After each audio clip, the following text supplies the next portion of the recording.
Ladies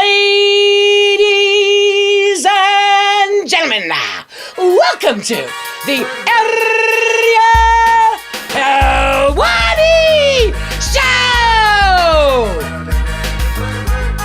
Back in your life on this Tuesday, December 9th, 2025. Hello again, everyone. I sure hope you're doing well. I am doing very well. I am very happy to be indoors. It is frickin' freezing out there, Mr. Bigglesworth. What movie, guys? What movie? Austin Powers. So good, Frank. Can't put one past you. Yes, it is very cold. I woke up today, it was like negative 12 degrees. Celsius, that is. I don't know what that is in Fahrenheit. I still haven't converted over to the American way. But nevertheless, I'm happy to be inside our toasty studio. And there's a lot to get to, my friends. Yesterday was a jam-packed day. We had a lot on the docket. We had a lot to discuss. Post-UFC 323, post-pay-per-view Monday, post-PLE Monday, post-final UFC on ESPN pay-per-view. But it's not the final UFC on ESPN show. That is this weekend. And we've got another tremendous lineup of guests. Yesterday was great. Excited about this lineup. An eclectic mix of guests from around the world of combat sports. At about 2 p.m. Eastern time, we're going to be joined by the one and only Maycee Barber, who had that big win over the weekend. She was victorious, emotional afterwards at UFC 323, so we'll check in with Maycee, see how she's feeling following the victory. Mansur Abdul-Malik is turning into one of the most interesting fighters in the UFC, a very thoughtful, introspective, deep individual, dare I say, like cerebral, and a youngster. He's 28, so, not super young, but young enough, unbeaten, 9-0-1, had a draw prior to Saturday's fight, was victorious on Saturday's fight, won in approximately 69 seconds, exactly 69 seconds, beat Antonio Tricoli via standing guillotine. Fantastic win for him. And that was his third win in the UFC. Again, the draw back in June in Atlanta, won on Contender Series, someone that the UFC and everyone at Extreme Couture is very, very high on. If you're not familiar with this young man, stick around. Super interesting, like I said, deep, thoughtful. I've enjoyed the content that I've consumed from him and am very much looking forward to speaking to him at around 2:30 Eastern time. The one and only, the inimitable, the enigma, Ice Cream Kron Gracie is going to be in studio, guys, at 3 o'clock. And that's not an easy one to get in studio. And to be honest, there's a part of me that is still wondering if it will in fact happen. But I am being told it is going to happen, and he's in action in New York on December 12th this weekend.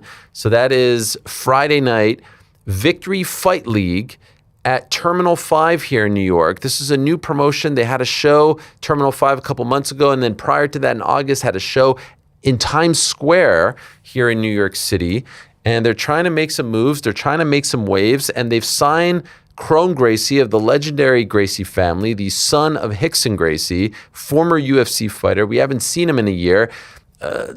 Auxiliary member of the Scrap Pack, going to be joining us in studio at 3 o'clock. I'm excited about that. And then a bit of breaking news this morning. We woke up to the news at approximately 9 a.m. Eastern time that the undefeated WBC lightweight world champion Caroline Dubois, sweet Caroline, sing it with me, ba ba ba, good times never. She has left Boxer over in the UK, Ben Shalom's outfit, and has signed with Most Valuable Promotions, and she's going to be in action on the undercard of AJ Jake Paul next week, next Friday, in like 10 days from now in Miami. Makes a lot of sense to have some UK flavor on there, of course, with AJ fighting on the card. And MVP has now added another big name to their growing stable of female boxers. This is one of the best names that they've signed so far. Like I said, unbeaten, and that just came through this morning. So excited to have her on, excited to talk to her about that decision. There's the lineup. And then on the right side of the screen, you see On the Nose. I did want to say one thing about, we will be doing On the Nose today, and we'll actually be doing it tomorrow as well. I wanted to say one quick thing about the announcement. I saw yesterday, everyone was hitting me up. What's this? What's this? What's this? What's this? Jake Paul announcing yesterday evening that, what was the tweet? The tweet was some sort of tease. Here it is, 9 a.m. Eastern, Tuesday, major update, had to be done. It is what it is, right? And so the play here is the fight is off. And that's what people were asking me about, texting about. We were texting about it, people hitting me up. That's the play here, right? Like that's what they're wanting you to think. A bit of a code red, oh my God, the fight is off, you ducked. And then even when he made the announcement, it was something to the effect of like, you dummies thought I was going to pull out of the fight. Ridiculous. I'm just building 5 years in, creating a roster of the best. Welcome to MVP, Miss Dubois, Caroline Dubois. And the video they put out, which we can't play because there's some music attached, was very creative. Hey, let's train with Dubois. You know, Dubois beat Joshua, you know, playing up on Daniel Dubois and all that stuff. And then of course they call up Caroline and say, You've now joined the team. You're a part of the team. We're lucky to have you. We're happy to have you. This is the thing, and it's great. It's great social media. The one issue I have is with the bait and switch at the top. I don't like the bait and switch at the top. I don't like the first initial tweet. You're in the business right now of getting people to believe in you. You're in the business of getting people to believe that everything you do is legit. I believe it. We defend it. We talk about it, but there are others who don't. Let's not kid ourselves. And so to be in the business of trying to get people to believe that everything you are doing is on the up and up, which I do believe 100% is, and then doing stuff like that, it doesn't help your cause. And so, look, far be it for me to tell them how to market, to tell them how to tweet, to tell them how to promote, but that's not the way I would go about doing things. You want to be honest. You want to be the honest brokers. You don't want to be the bait and switchers. You don't want to be the ones who are telling, and this is maybe not the biggest deal in the world, but like, man, what is the constant theme attached to all these fights? Is it real? Is it not? Is it scripted? Is it a fake fight? Is it a work? Is it a shoot? And now you're in the business of like leading people astray and they'd be like, nah, of course I wasn't going to pull out, guys. We're just talking about this announcement. Just say tomorrow we have a big announcement. Or you guess what? Just say, just announce the news. No need for the announcement for the announcement. No one's sitting there on Twitter scrolling around and refreshing at 9 a.m. anyways. Just drop the news. That's it.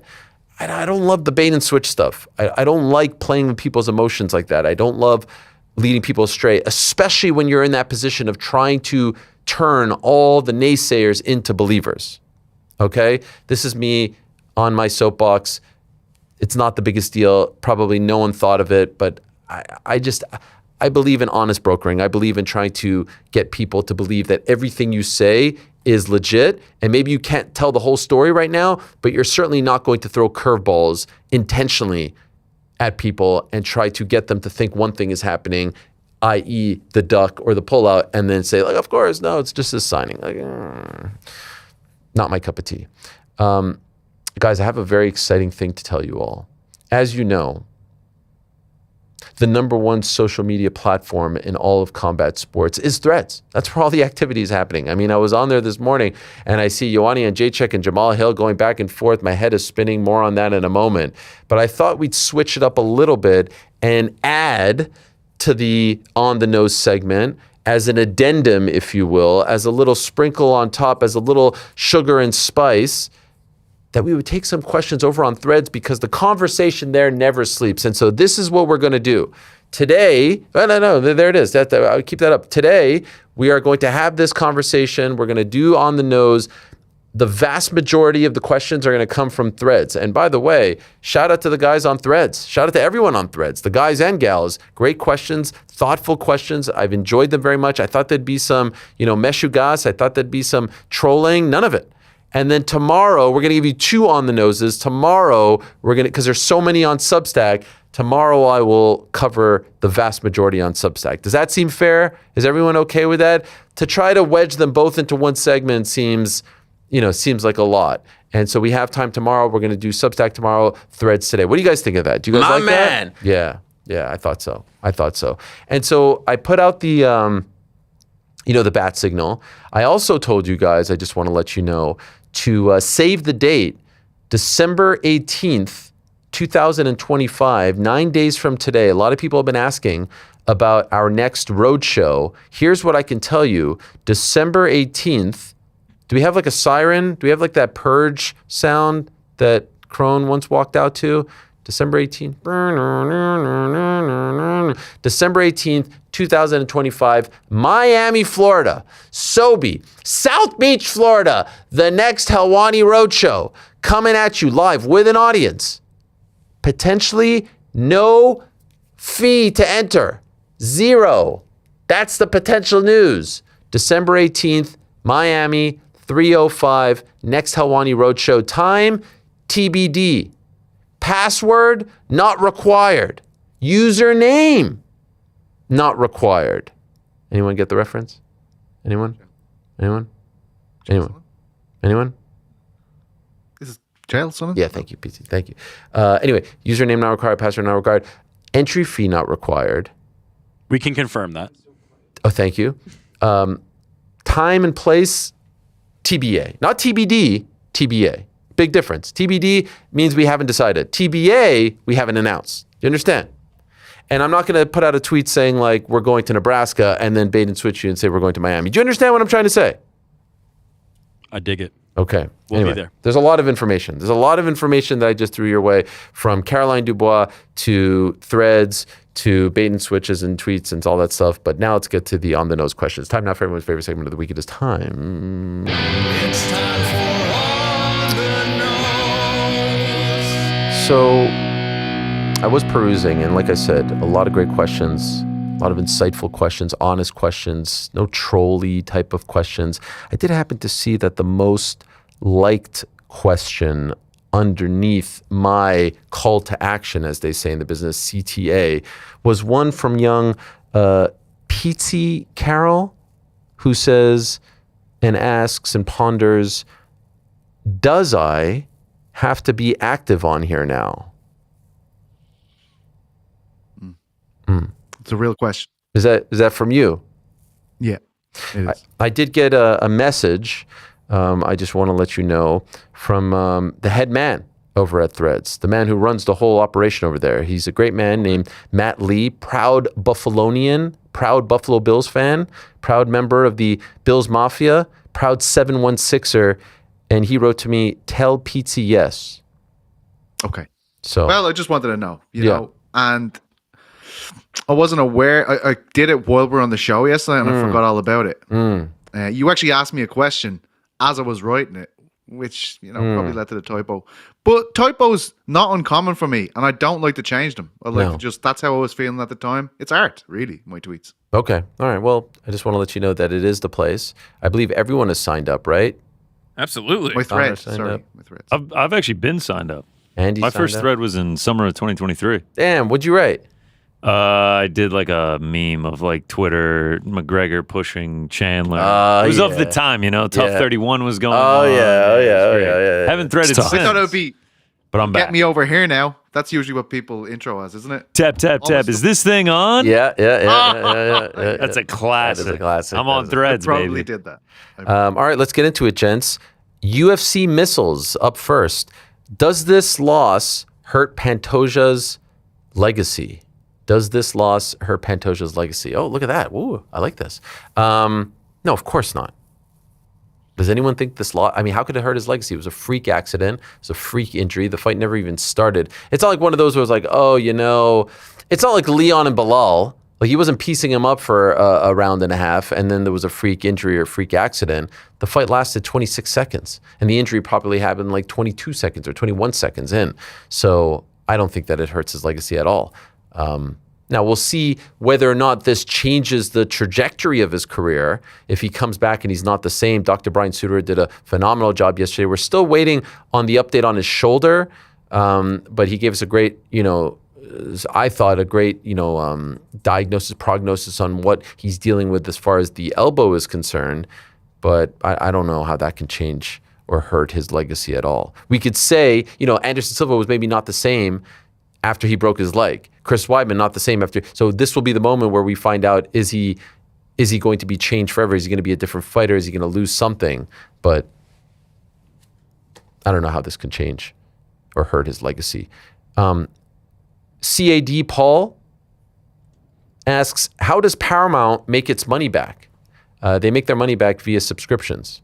That's why I think the vast majority of the UFC content, the Zuffa boxing content, the Contender Series content, the Ultimate Fighter content, all the content that they just paid a hell of a lot of money for is going to be behind the subscription paywall. That's how you make your money back. And that's why they're raising the subscription price. And that's why when Dana White keeps saying that we're the only ones that have a TV deal, I want to know just how much of that content, especially on the boxing side of things, just how much of that is going to actually air on TV. Because Zuffa Boxing, to me, as an unknown commodity, I know it's backed by, heavy hitters, but as an unknown commodity, I can't really understand why it would air on CBS unless they have, a big time fight that they're going to put on there. But it seems like they'd rather put those fights on Netflix. How much of that is actually going to air on TV? And then ultimately, if none of it airs on TV, is there a massive difference between being on P Plus or being on DAZN? More subscribers on P Plus, but there are 2 streaming platforms. So the thing of we're the only ones on TV. Let's see. We haven't gotten that intel, those details just yet. CAD Paul says, is the Contender Series moving to Paramount a bad idea? Why would that be a bad idea? Does anyone think it's a bad idea? No. Why would it be? I mean, it's just going from one streaming platform to the other. It was just like it was on ESPN. It's the same thing. Yeah. Now it's on P Plus. Do you get P Plus over there in Ireland? What is on there? What is on there? South Park. Okay. SpongeBob, Mission Impossible, Bob's on there. Champions League. By the way, where does Contender Series air in Ireland? Fight Pass, baby. Wow, that's an interesting one. So you need Fight Pass for that, and anything else? Apatoya fights. Yeah, that's a good point. Because The Ultimate Fighter. I'm curious what they're going to do with Fight Pass. I thought for the longest time that they would try to sell it to someone like WWE did to Peacock, basically. They just sold the network. They haven't done that. I thought maybe they would try to do it with this one. Maybe they're trying to line everything up and then sell it, but I didn't realize. So Contender Series on Fight Pass over there. All right, well, there you have it. Corbin Peter up next. Is it just me, or is anyone else sick of these fake UFC retirements? I know they've been going on forever within this sport and others, mainly as a negotiating tactic. But lately, there has been so many of them that it's getting tiring and lessens the impact for legendary fighters who are actually retiring. Curious to hear your thoughts on it. So which one do you think he's referring to as far as fake retirements are concerned? Does he think Dustin is faking it or Henry is faking Cejudo. it? Yeah. I think probably Cejudo re-retiring this weekend after the 2020 thing is. I kind of feel like that's just a staple of combat sports. That's why, by the way, by the way, John Cena. That's why I feel like he might come back in 5-6 years too. I know he's older and banged up, but He'll be on Raw in March. Exactly. No one retired. Look how many times Undertaker has come back after he quote unquote retired. Hulk Hogan did the same, and I know it's. I saw him buried once. Yes. On a match, and he came back. So I mean, yeah. There's always a price if somebody will pay, even in their time as a top level competitor, as a highly ranked competitor, is over. But if somebody's willing to pay to get them out, they're always going to come out of retirement. There is no retirement. I agree, and more often than not, there's going to be something that pops up. Whether it's. Here's the thing: if Dustin Poirier comes back in a grappling match, has he gone against his word? No, I don't think so. No. It has to be an MMA fight. Boxing? Even that I don't consider breaking his word. Do you not like Tony Ferguson, Rick? No, if you You don't think retired from that's- MMA, you retired from MMA. The difference is Tony Ferguson keeps talking about he wants to have another MMA fight. Boxing is fine for me. I don't consider that coming out of retirement from MMA. Also, I'm fine with that. The difficulty with these guys is that they've lived this life for so long, and they can come back for just a one-off. It's just obviously you have to do the training camp and everything, but it's just I could just come back and just fight one more time. Imagine if a football player retired, and then it's I could go back and just play one more football game. I feel like you would see more people going back to play. Yeah, and consider how fondly we're looking at this latter half of Anderson Silva's boxing career versus the end of his MMA run. This has been pleasant. This has been nice. I like seeing this. I like having Anderson around. So if you retire from MMA and go box, I'm fine with that. But Depends. I think that's coming out of retirement. I think grappling. Yeah, I do if you too. go into another sport where you're getting punched in the face, I think that is coming out of retirement. But to Rick's point, it's different. It's different, with Anderson, who had success and fought Chavez Jr. and did. But really did Anderson well. actually retire? Like, He hasn't fought in MMA. no, but he didn't actually retire from MMA. I think the UFC just said, okay, we're good here. I remember there was that moment he was down on the ground, Uriah Hall fight, Halloween, But it felt like he was just done with the UFC, not done with the sport. my point is those two things are kind of the same because you're going to come out of there is no such thing as retirement. It doesn't exist. If the money offer comes, they're gonna come out of retirement. Anderson Silva just switching sports is the same thing for all intents. Is there someone who retired in fight Khabib. sports? That's Nah, it. not enough time has passed. Not enough time. I'm saying that like you can now definitively say, you know who one of those people are? Lennox Lewis. Lennox Lewis retired somewhat in his prime and never came back. Yeah, there's very few. Khabib could easily come back. You know, like Gina Carano. A lot of people medically retired too. Which like, No, is there someone who kind of not Barry Sanders-esque? Yeah, you have to walk away when you still have juice left. Lennox Lewis is one of the best examples, in my opinion. One of the few. Like, if GSP Tyson would have Fury? never come back, fuck, I'm joking. If GSP would have never come back, he would have been the greatest example. And by the way, if Khabib never comes back, If Khabib never but comes I'm back, he saying did it. historically, there haven't been a lot of those, No, right? No, because when they're still viable, the fans still want to see it, and people know that they can still make a buck off it. You have to be willing to turn down money. You have to be willing to turn down money to do this properly, and there are very few who are willing to. I don't think Khabib's ever going to come back. Yeah, so he would be the best one, probably, as far as MMA is concerned, for sure. Rich Emery music. It's tough when it's all one word. You're not sure like where to end the word. You know what I mean? Yeah. Do you believe fighter pay is actually going up with the new deal? Based on Dana's press conferences, seems like they still haven't figured out with the new partnership, and it's starting in a month. Yeah, he was asked about it on Saturday, and he's like, "Yep, he said, I'm paraphrasing, we have something in place to offset the pay-per-view points." Again, in case you don't know, if you're a champion, you get pay-per-view points. Generally, there are some who are sort of lower on the totem pole who sort of forego those or said they want the guaranteed money instead. But let's say you're someone like Alex Pereira, you're someone like Hamza, you're someone like Conor back in the day.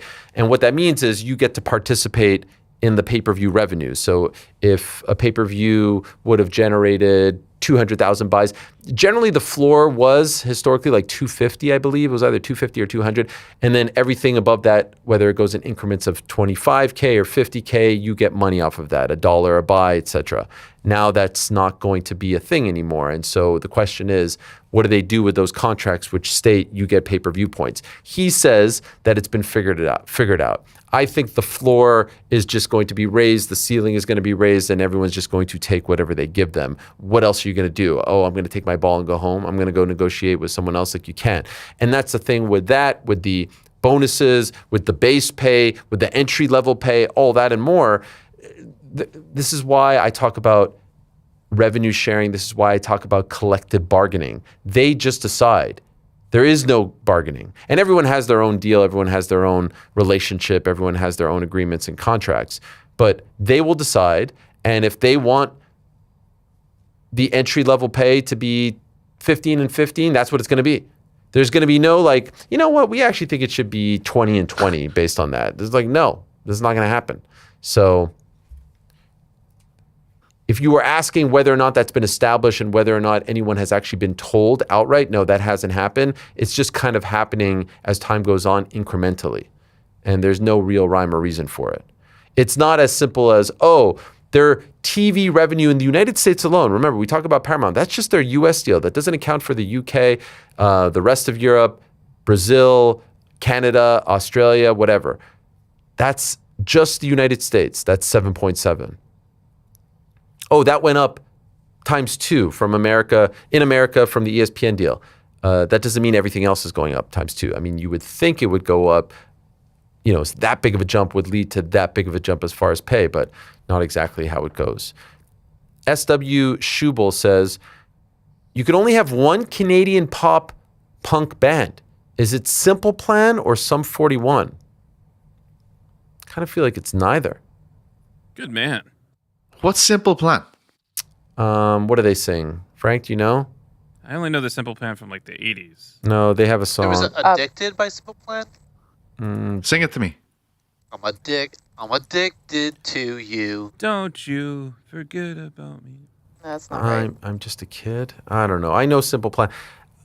I'll tell you, I have a soft spot. What's new, Scooby-Doo? They sing What's New, Scooby-Doo. Yeah, I have a soft spot in my heart for Avril Lavigne. Nice. I loved Avril Lavigne. He's just a skater boy. He said, "See you later, boy." She wasn't good enough for you. Canadian music back in the day was great. There's Bryan Adams.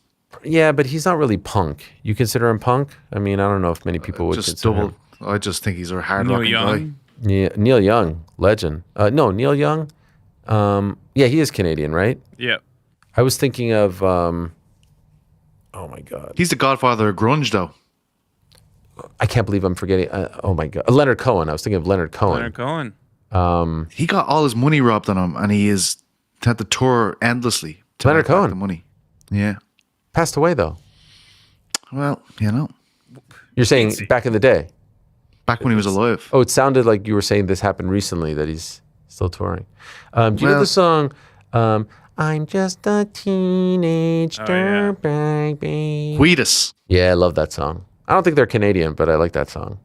That's an interesting way to go. Canada can have that one. Yeah. Canada's had some good bands back in the day. I went to some great concerts back. The Rascals, Name some. Choclair, Cardinal Official. I mean, the rap scene was just on fire in the late Assembly. 90s. Yeah. Maestro Fresh West, Aubrey Graham, a.k.a. Drizzy Drake. Celine Dion. Of course. Sarah McLachlan.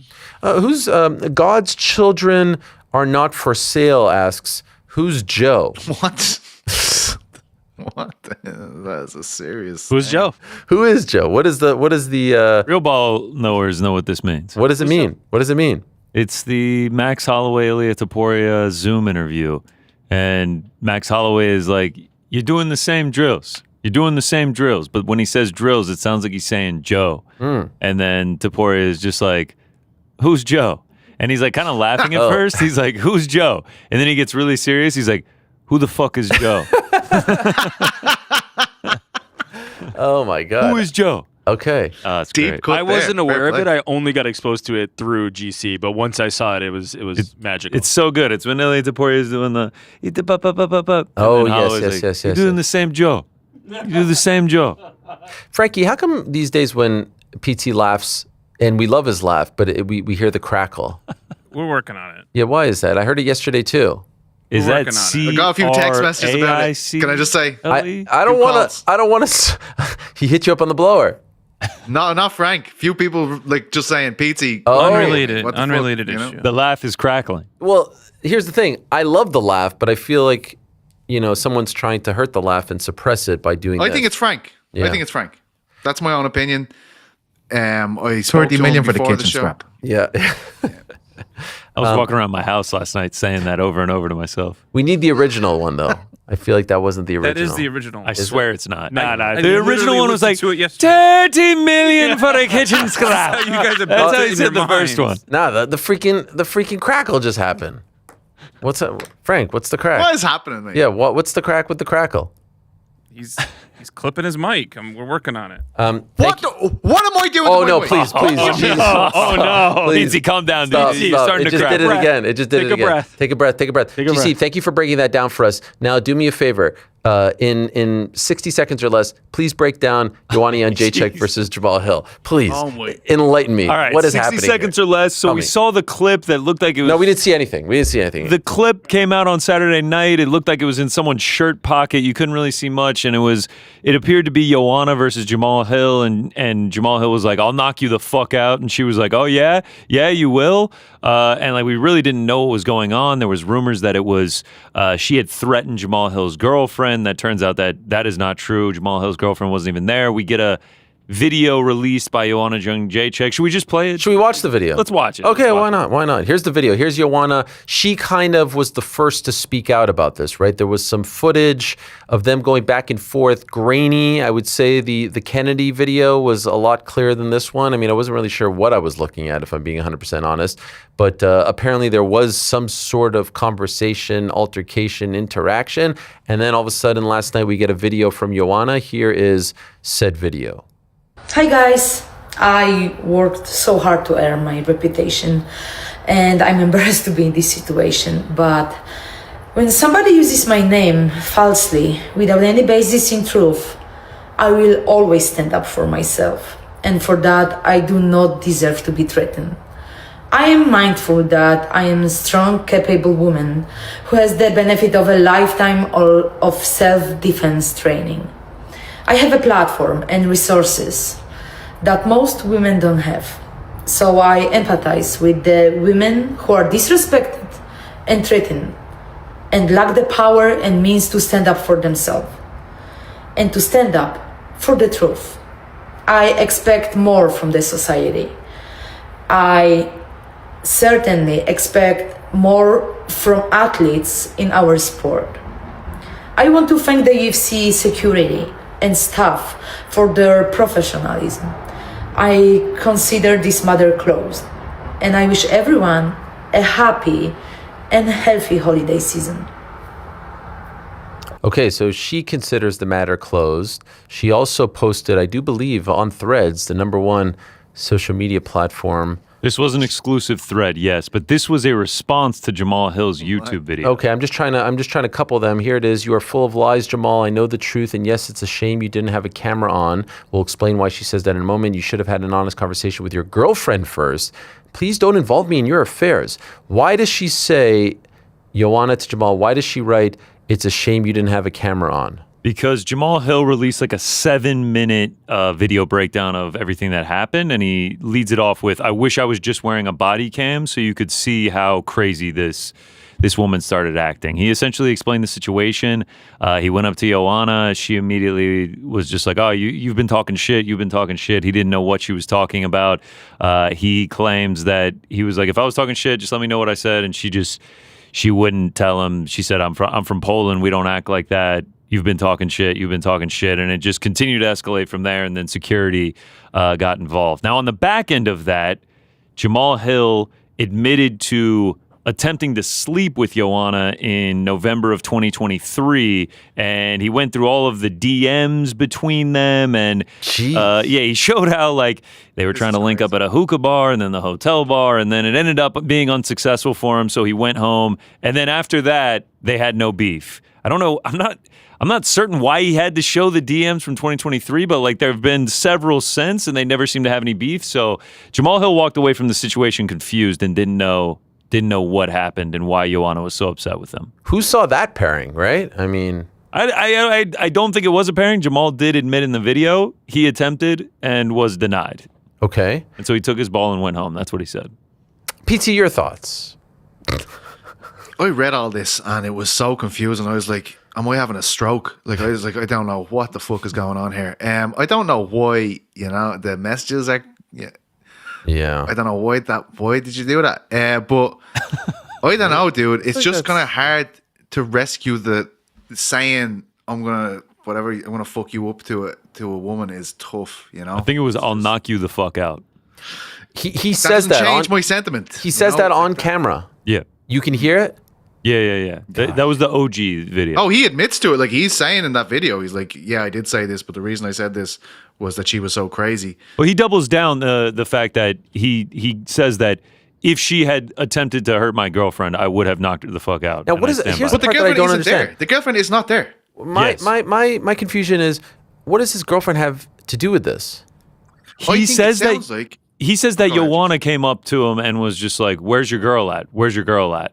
Do you think? Okay, now do you think that's because the girl and Joanna had a prior beef, or is it because like, hey, we had something and now you've moved on and I'm pissed? He does explain in the video that there was an event that they were at and they were seated next to each other and everything was cool, and that's why he explained the attempt to hook up with her. And his manager said to Jamal Hill's girlfriend was like, "Oh yeah, Jamal tried to sleep with Joanna."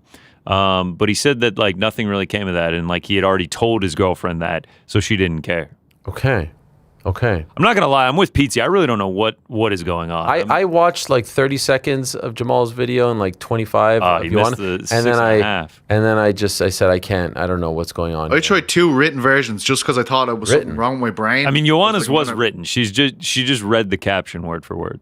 Rick, what do you think of this? I mean, tell us. No, I feel like you guys covered it. We handled it really well. The breakdowns make a lot of sense, and I feel well informed now on this. Okay. Is there anything else we need to know about this right now? I think Sleeping Dogs Lloyd. Stand by. Okay, for more? Further reporting. Who's covering this? This feels like a Ben the Bane Davis type of story. Is he all over this one? Bane should do a full breakdown. Someone needs, watch this or shit. that, or the chap from Barstool who has like his head here and there's the videos above him. Oh, Jack Mack, TikTok legend, bro. This feels like a Jack Mack type of breakdown, I'm sure he's right? got- I actually am already. certain there will be a breakdown at okay. some point from Jack Mack, but if Good. you type in Jamal Hill on Twitter, the second tweet is from one Ben the Bane. There it is. What does it say? What does it say? Says he's going to KO Joanna if he touches his girl at UFC 323. His girl was not at UFC 323. Vintage Jamal Hill. That's the part, right? Like so that was the thing that people were kind of with him. Like they're like, right, if that maybe that gives him some kind of explanation. If his missus is there beside him and she's trying to kill her, and he's like, I'm gonna fuck you up if you do this. I don't know if that's justification, but a lot of people thought. But then when it's like my missus wasn't there, what? You know, what is Okay. happening? Yeah, go ahead. So it actually More looks intel? like, yeah, a little bit more intel here. Okay. It looks like there was an Instagram story from Jamal Hill's girlfriend. Says, I've been moving all day. Yes, I've seen the news. I usually ignore it, but in this instant, I will address it. It's been somewhat astonishing watching so many outlets speculate on what happened. I'm in the same boat as most of you because I wasn't even at UFC 323. I was at home drinking wine and watching the fights. Ha ha. So for those who are asking what happened between Joanna and I, nothing. I wasn't even there, so I'm just as confused as everyone else. However, detailed response video is being released within the next few hours. Oh, wow. Okay. Does Joaquin that mean Buckley. Jamal's detail though? I just I want to think- let I you think know, that guys, was that what- Joaquin Buckley has weighed in. I see Oh, here, well, thank God. Buckley. I would like a Joaquin Buckley Jamal Hill tag team. I feel like that would be just Against Joanna? No. I just mean they just seem to be like the same type of vibe as far as the way they handle these situations. It's like it's always great, internet fodder. Yup, she did that shit. I ain't falling for it. That's what Joaquin Buckley has said. He released a TikTok where it's edited in with Joanna's thing.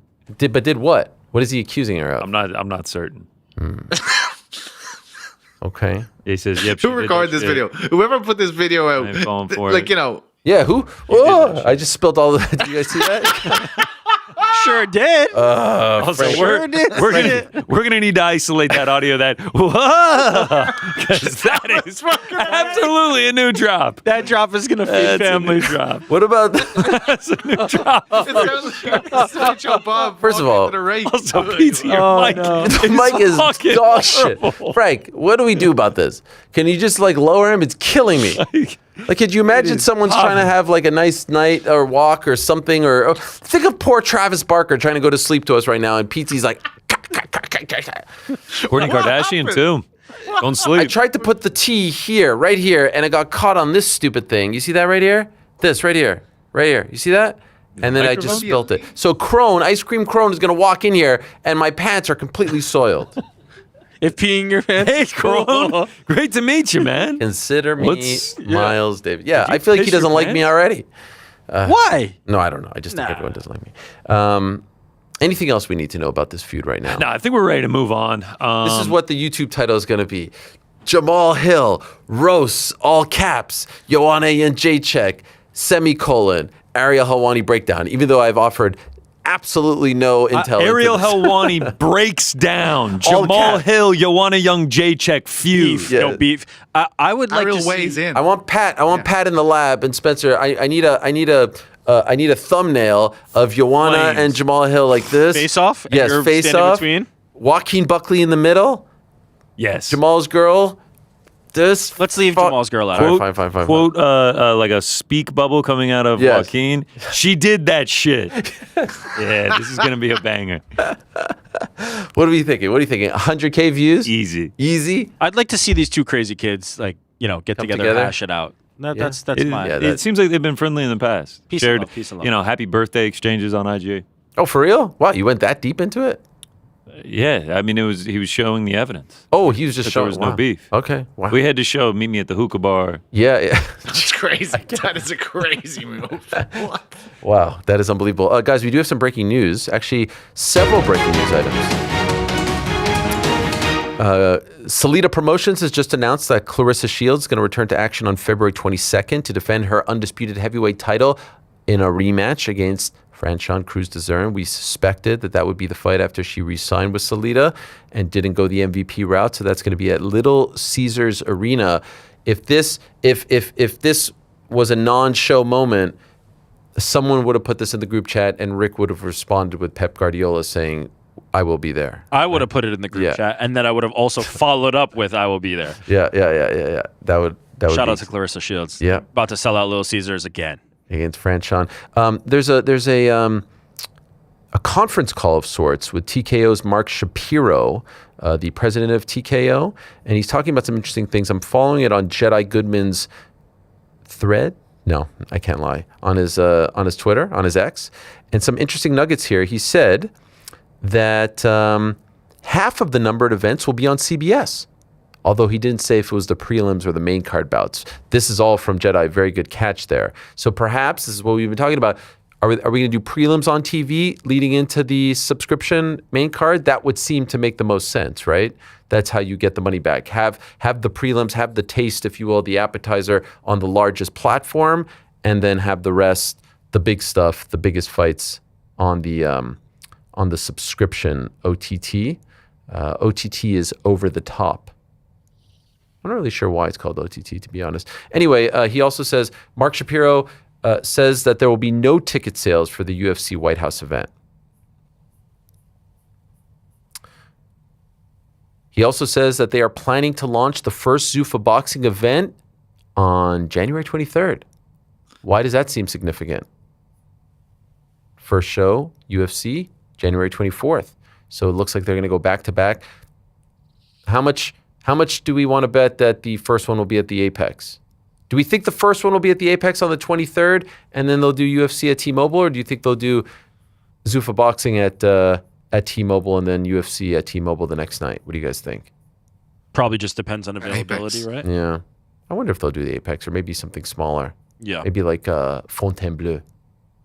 That's a nice venue. You just wanted to say Fontainebleau. That's all you wanted. Now yourself. How's the mic here? Am I crackling? Well, it depends on when you have that like laugh that we all love. We're not trying to suppress the laugh. This is on Frank, by the way. This is not on you. Is this some type of intervention? Is this like is an 100% on Frank? Do you want me to change my laugh? I'm going to try a new laugh. No, it feels like there's some sort of calculated effort to suppress you. Even late last night, I got a text from our good friend Abby Subban, who told me that when you went on a rant and the music played, the music that he usually plays when you go on a rant, the ding ding ding ding, the music played, but your audio got dropped. Abby caught it, so that feels. How'd you feel about that? A rival producer, talking about you like that, Frank. I mean, I think we all just got tired of listening to you. Wow. Anyway, here's Mark Shapiro saying that they're going to have 2 to 4 super fights a year as far as Zuffa Boxing is concerned. Let's take a listen to this. I haven't listened yet. We're going to have 2 to 4 super fights a year, similar to the Canelo Crawford championship bout we had at Allegiant Stadium just a few months ago in front of 70,000 fans on Netflix, where they did incredible numbers. They were thrilled. They want to stay in the fight game business. And we're going to put 2 to 4 fights like that together per year for Netflix or whoever else wants to get into the bidding with our partners from Saudi Arabia and Sella, GA. And we're going to be paid to do what we do, which is sell tickets and market and put the fights together and sell media rights. And we've been telling the street that roughly per fight we make about $10 million a fight, and I think there's upside there going forward as well because we've proven the model. Okay, so this is what we were talking about yesterday. There will be X amount of big shows that will be on some sort of big platform. Doesn't have to be CBS or Paramount Plus. I think they would prefer it to be on Netflix because it's the biggest. And then the smaller stuff will be on Paramount Plus.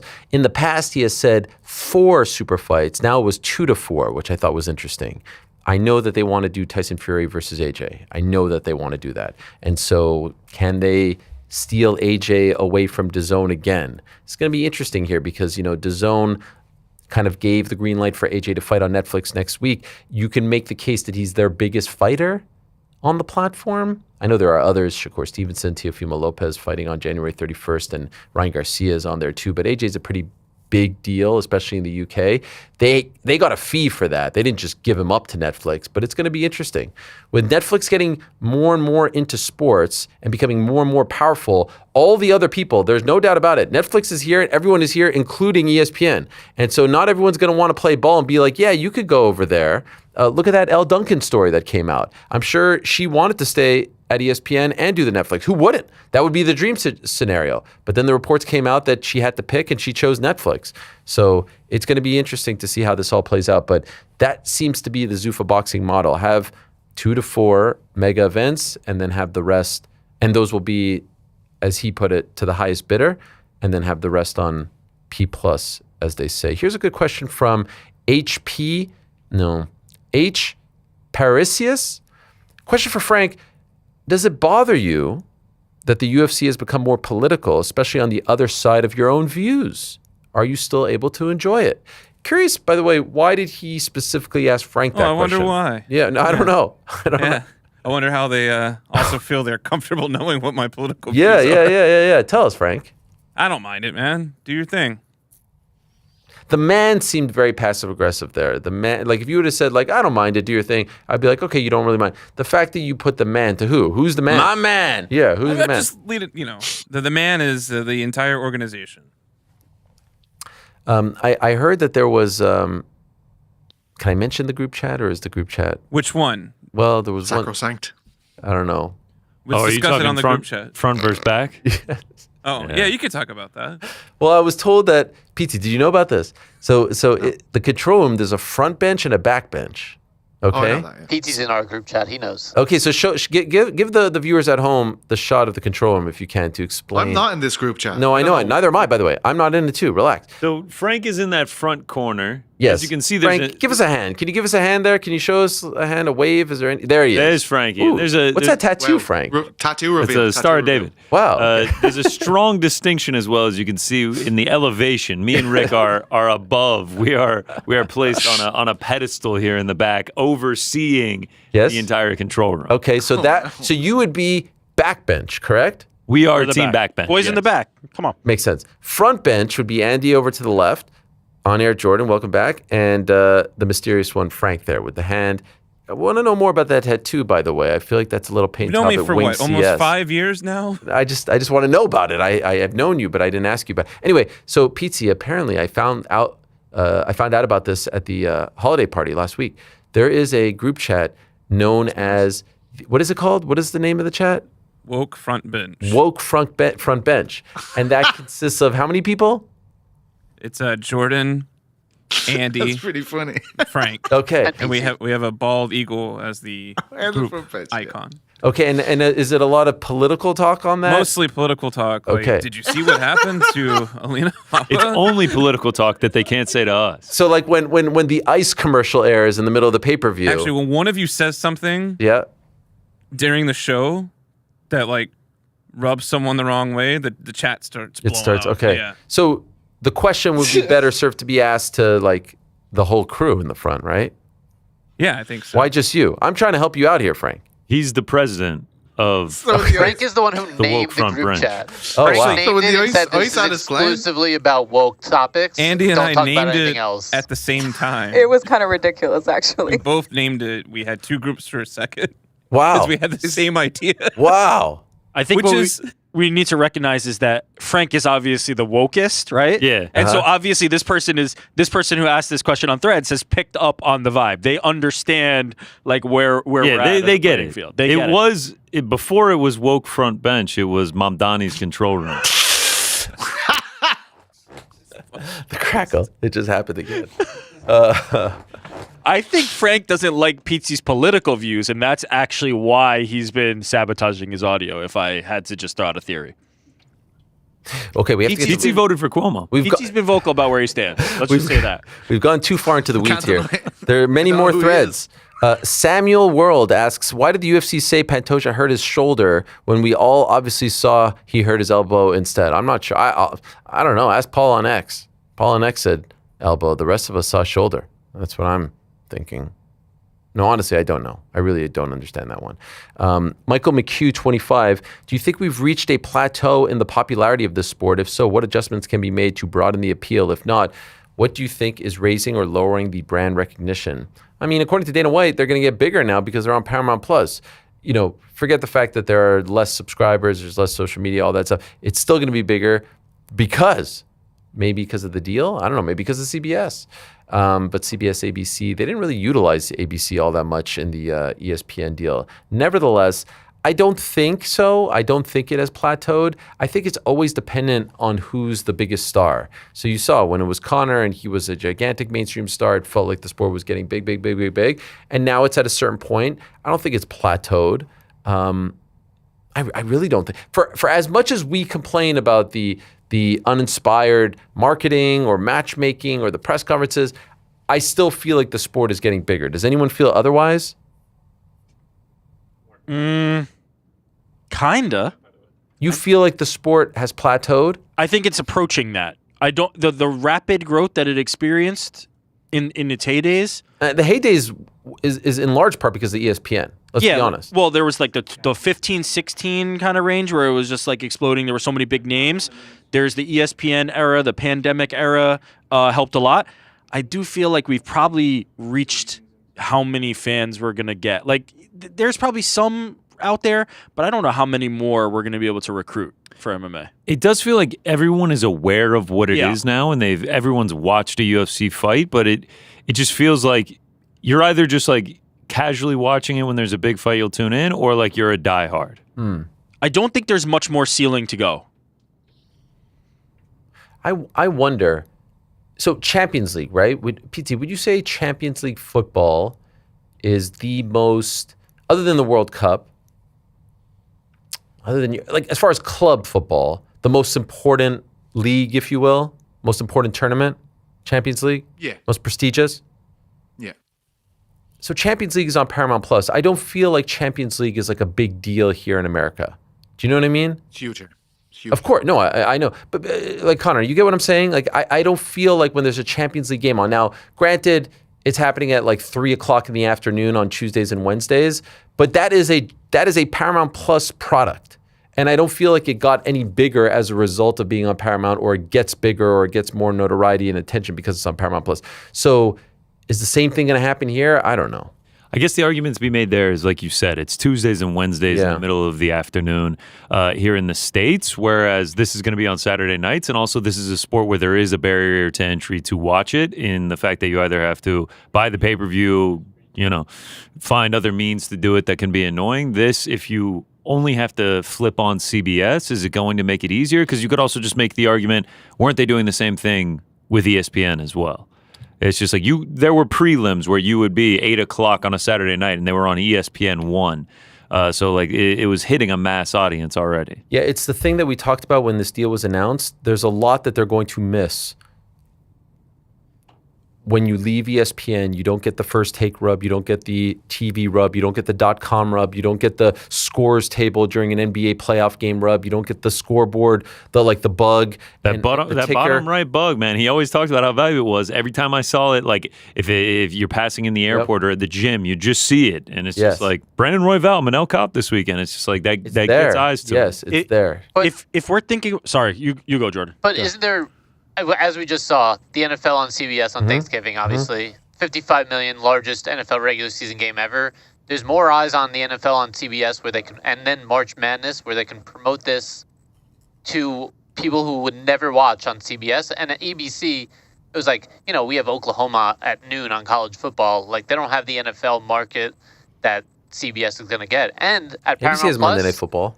Every year, we looked at the data when I worked there. Yeah. Every year, Champions League had more viewers every year, year over year, kept growing and growing. So there is, like, the ceiling can get higher for them. It's just, how are they going to get there? I don't know if CBS Sports Network is I'm talking about all the stuff that you get when you're a part of that ESPN orbit, which we were a part of as well. There's a trickle-down effect from the .com, the website, and all that stuff we were talking about, which I get what you're saying, that there's 50 million people watching at halftime. Sometimes the numbers don't convert.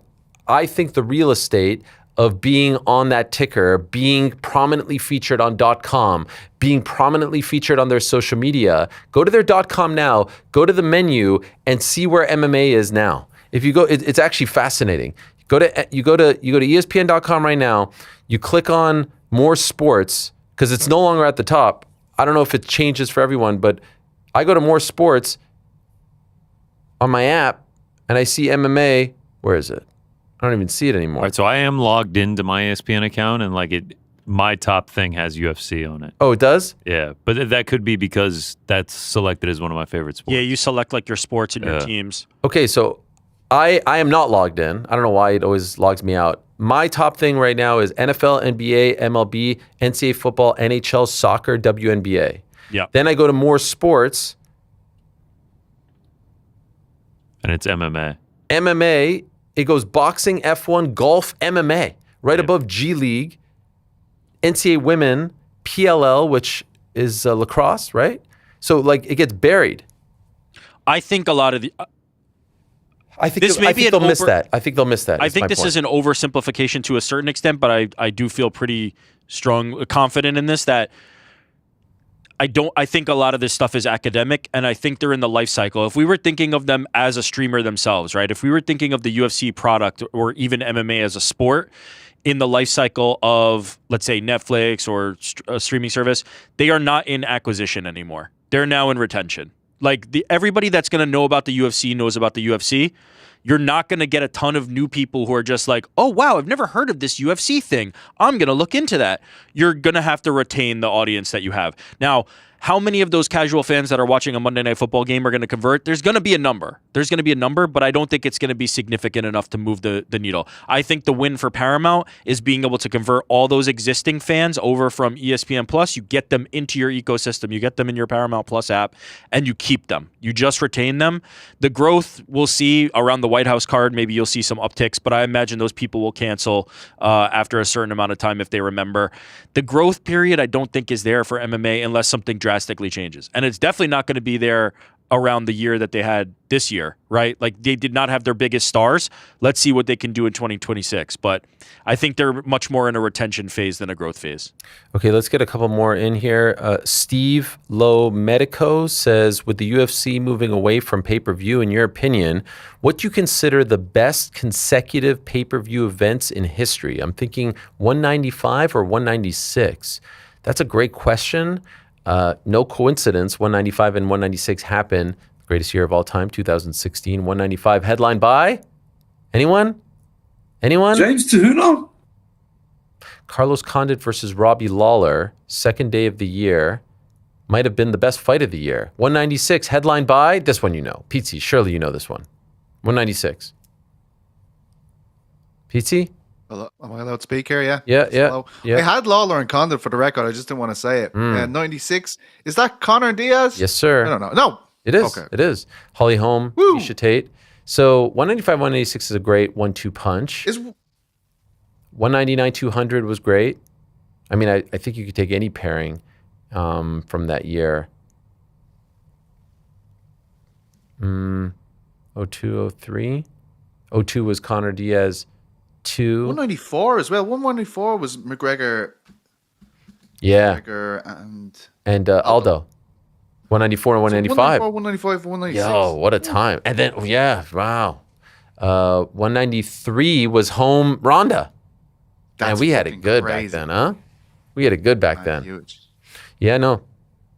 Here's Bo Allen Collins, who says, you have covered the 9 p.m. start time as the new adjustment moving into the Paramount era without pay-per-view. I'm also curious on your thoughts regarding start times in different countries. Example, UFC 304 Manchester without pay-per-view considerations. Will we still see fighters having to adjust? I think not. I think they'll do less of that. I think you'll see afternoon cards. Oh, great question here. Scrap Society MMA. Is Merab still fighter of the year even with the loss? This is what I'm pondering. This is why you have to tune in January 5th to the Helwani Knows Awards. What do you think, Pete? Is he still the fighter of the year? Is there a case to be made? Absolutely. To be made? Right? I think he's Who's in the running? Who's in the running? Him, Islam, Van? Joshua Van. You see, Van, it's just, for him to win it is almost saying, you beat Pantoja in a fight for me, and that didn't happen. You know what I'm saying? Yeah, Like it's it's none of this is his fault. I have times. nothing against Van. But it's just a bit weird, right? The situation that occurred that made him champion is not clean at all. Yeah. You know? Ilya, Tom Aspinall said Ilya not active enough. One fight. Islam, obviously. I might Hamzat. just piss off all the viewers and just pick Tom for the crack, you know? Would you? That would be incredible. Alex Where- Pereira, 2-1, got the belt back. No, wait, 1-1. No, if it's going to be someone with a loss, it's Marab, all right? We're not doing that. We're not giving- All right, fine. What about Freddie Comedy, who says, should Max and Oliveira have to make championship weight for the BMF title? No. As the BMF historian, GC, what do you say? I say yes. Respect the silver. Yeah. That's what I say. Respect the fucking I don't know why you're laughing over there, Crackle. Come on. It didn't crack. You need to start That a was hashtag. good. That was good. James T. Harris 88. After Saturday, there is only one UFC champion who has defended the belt that they currently hold, Valentina. No question, just a fun fact. Love the show. Shout out to the whole crew. Parody. That is crazy. Yeah. 0 title defenses for these active belts. Kind of Aspinall, but I know it didn't really, it wasn't clean, but he sort of kept the belt. So I would put him in that category too. Here's Mercy in Motion book. What are the chances of you being boots on the ground for the White House show? What does Fight Feast look like for that card? Well, we have to know who's on the card, or maybe it's a Washington D.C. inspired Fight Feast. Is there anything McDonald's. Yeah, it'd have to be There's live 47. from DC. 47 loves McDonald's, no? That's a good point. Yeah, get DJ T47's McDonald's order. Start with Josh Van's McDonald's order in the morning, and then go and get 47s. Yeah. That's Maybe we'll be there. Stay tuned. Here's one from Ben Fawkes. Oh, it's Blue Fawkes. Sky. It can't be the same one. Yeah, that's what I was shocked at. I thought he was a Blue Sky only guy, but apparently he's a Threads guy too. Everyone's on Threads.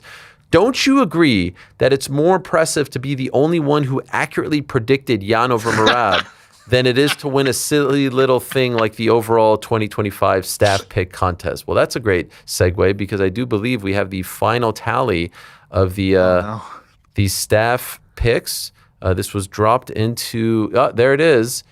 So I do believe that number one is that Mr. Drake Riggs. Well done, Riggsy. Yeah. Riggsy. And then we've got Connor and Chuck. Well done, Frankie. GC. Well done, Con. Just to be clear, standalone silver for me. Yeah. Okay. Just I one see it. behind. I was trying to figure out the breakdown here. And then we've got Pizzi, Shaheen, and oh man, in relegation. Does that mean folks and Jackman are in relegation? What does the yellow mean? I'm wondering about that. I don't want to I don't want to. It feels like relegation zone. Look, Yo, Rick, how did Ben get ahead of you on there? How did I Ben don't know. I hop was ahead you? of Ben, and now we're Yes. tied. But somehow I dropped below. I voiced this maybe a month ago. I just want to say alphabetic. that Shaheen Al-Shadi is the one in control of this. I'm not loving the highlighting of that section with me and Ben, right? It feels like we've got a first place winner, and all of a sudden the eye goes immediately to that slot that has me and Ben. Also, not for nothing, Shaheen only one pick ahead of myself. PTU so it only goes. 2 ahead of us. Like this was neck and neck, but it seems like there's Keyword this, ahead. There's this Keyword particular attention paid to that section over there. I just want to wonder if Shaheen should still be in control of this. Like I'm not sure that he's capable of Do we doing this. report to Commissioner Riggs now? We're gonna have to have an investigation about this, and I'll let you know what we find. But I'm not happy at the moment. Also, no one's saying it, but I need to own up to it. I completely bottled this. I mean, around August, I was 4 or 5 picks ahead. I completely bottled this. Arsenal job. It's tough, yeah. Arsenal S. Yeah. Just be happy you didn't get the yellow box of death. Well, I was never gonna get the yellow box. Let's be serious. I was never. Well, nobody should. I mean, it doesn't make sense. There's first, second, and third, and should. So something needs to be done about PT. Fitzy, we'll talk to you, Mike, man. your internet, it's a mess general of a, attitude, right? It's just a mess of a situation. Going to get to more questions on the back end. Didn't get to as many as I would have liked because they were so good, but some great stuff. I see one here again to Frank about the audio, which seems apropos, so we'll get to those back end. But for now, let's get to our guest, and let us get to our first guest of the day. She was victorious in her first fight in about a year and a half, almost 2 years. To be exact, a big win for her, an emotional win for her. She's on a roll as of late. Her current winning streak, 7, is tied with Natalia Silva for the longest active in the division. It's also joint second longest in UFC women's flyweight history, and currently she is joint second for most wins in UFC flyweight history, 9. She is the one and only Maycee Barber, who picked up a big win over Karine Silva on Saturday via unanimous decision. She's kind enough to join us right here now. Hello, Maycee. How are you? Hi, I'm good. Ariel, how are you? I'm doing great. Congratulations on the win. Thank you. There's a delay. Can you hear me okay? I don't know if there's a delay on my end or your end. No, I can hear you. I can hear you great. All right. It's like you're like a wartime correspondent where you're on like a news channel and there's like a 5-second delay in between question and answer, but we shall fight through it. You were very emotional after the fight. A couple of days later, how are you feeling about what you accomplished? I know you've been through a lot over the last year and a half. That has been well documented, the health issues, the fight withdrawals. To get back in there, get a win, get a dominant win over a great fighter, what was that like for you? Oh, I feel great. It was a long camp. It was a lot of, it wasn't just one camp. It was, a couple of them. And it was just, it was a lot of work, not just on my end. It was a lot of work on the coach's end. It was a lot of work on, my boyfriend. And it's just a lot of emotions for all of us. And I just wanted to make all of us proud. I wanted to show the effort that not just myself, but everyone put in. And so it felt really good to just go out there and be able to perform and share that win with everybody. And not just even the win, it was just be able to go out there and do what we've all set out to, do, which is fight, because we've been training for so long, and it just felt really good. Was there ever a point where you thought you may never get back to this moment?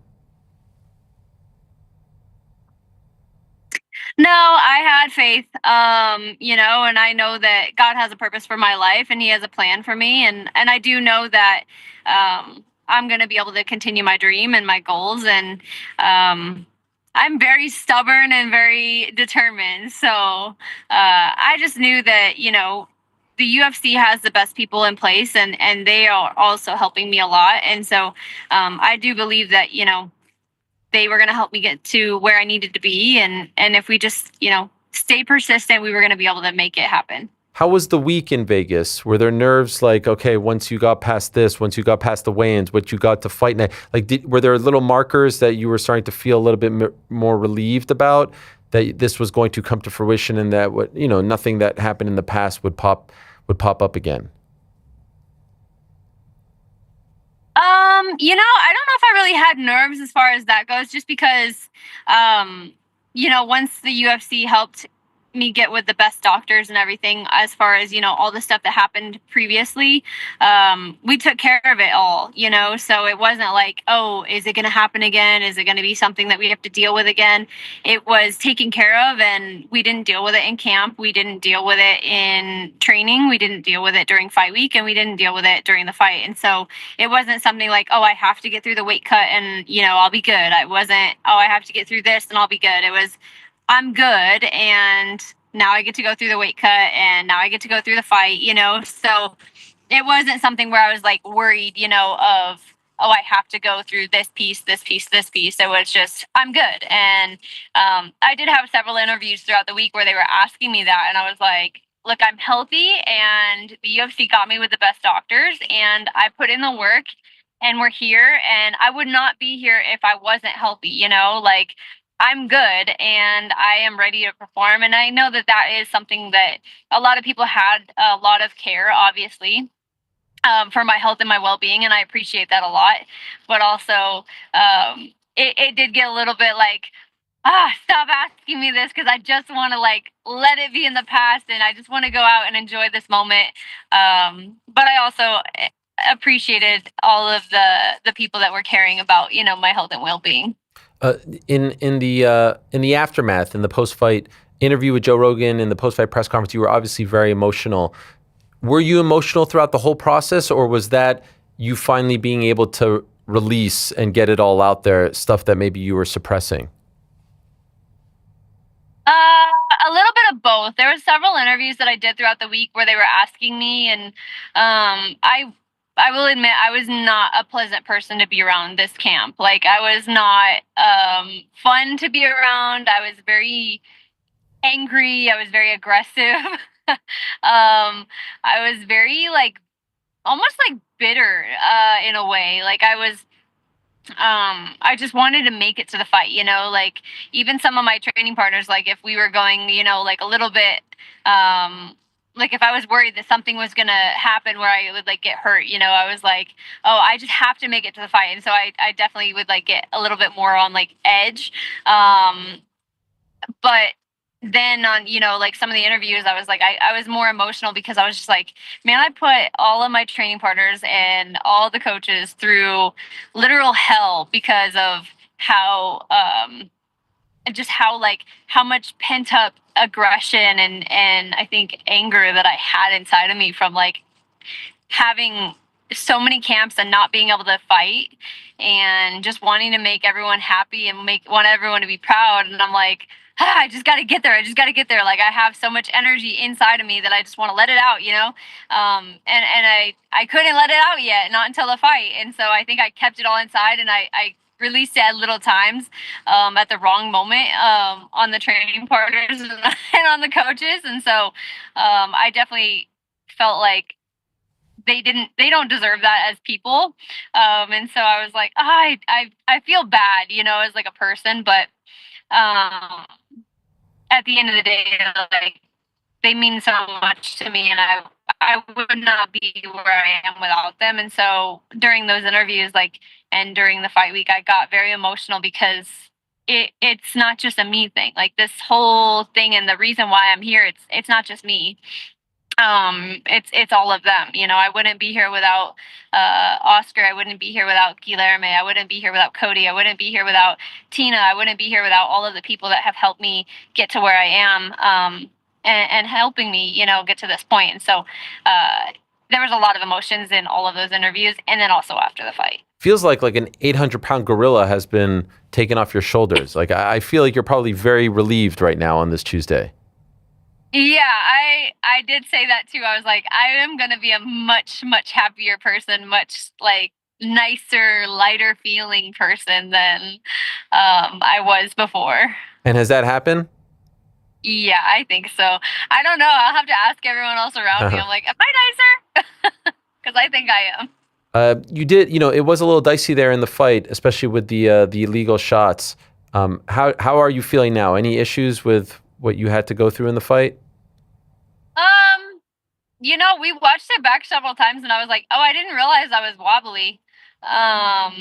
But yeah, it was a little weird. But I mean, it happens and things happen. I mean, we do get into the cage and we do sign a line saying that, anything can happen. So what happened and I had to fight through it. I did watch the fight back, and when I watched it back, I was like, yep, I do remember taking her down because I know I needed to like clear my head a lot because I did not feel good at all. But I got it done and that's what I needed to do. But it was a good fight and I'm very happy with that win. Yeah, you handled it very well in the aftermath, essentially saying we get hit, so no big deal. But there does continue to be a problem where it seems like people aren't getting penalized for throwing and landing illegal strikes. It's more warnings. That would have been a prime example of one where it seemed like a point should have been taken away, right? I agree completely. Yeah, watching it back, I was a little confused because in the back when we were warming up, there was so much conversation about like fingers, like how, if your fingers are up versus your fingers are down, like you get a hard warning in the back of like, if you are going to poke someone in the eye, your first warning is in the back, and if you accidentally poke someone in the eye, instantly you get a point taken away. But an eye poke is nothing compared to getting illegally kicked in the head, in my opinion. Like having someone kick you in the head when you're a downed opponent, I think that's a significantly more impactful strike than getting an eye poke. But also, I haven't been poked in the eye in a fight, so I couldn't necessarily speak on that, I guess. There's other people that have been poked in the eye on the fight. Either way, I think that both of those things are illegal for a reason, because the whole point of an illegal upkick or an eye poke are, even though they are at times, an eye poke is accidental, the intention is to change the position of the fight. Like I believe that her intention of throwing that kick when she was on the ground is to get up, and so if your intention is to throw the kick in order to get up off the ground, then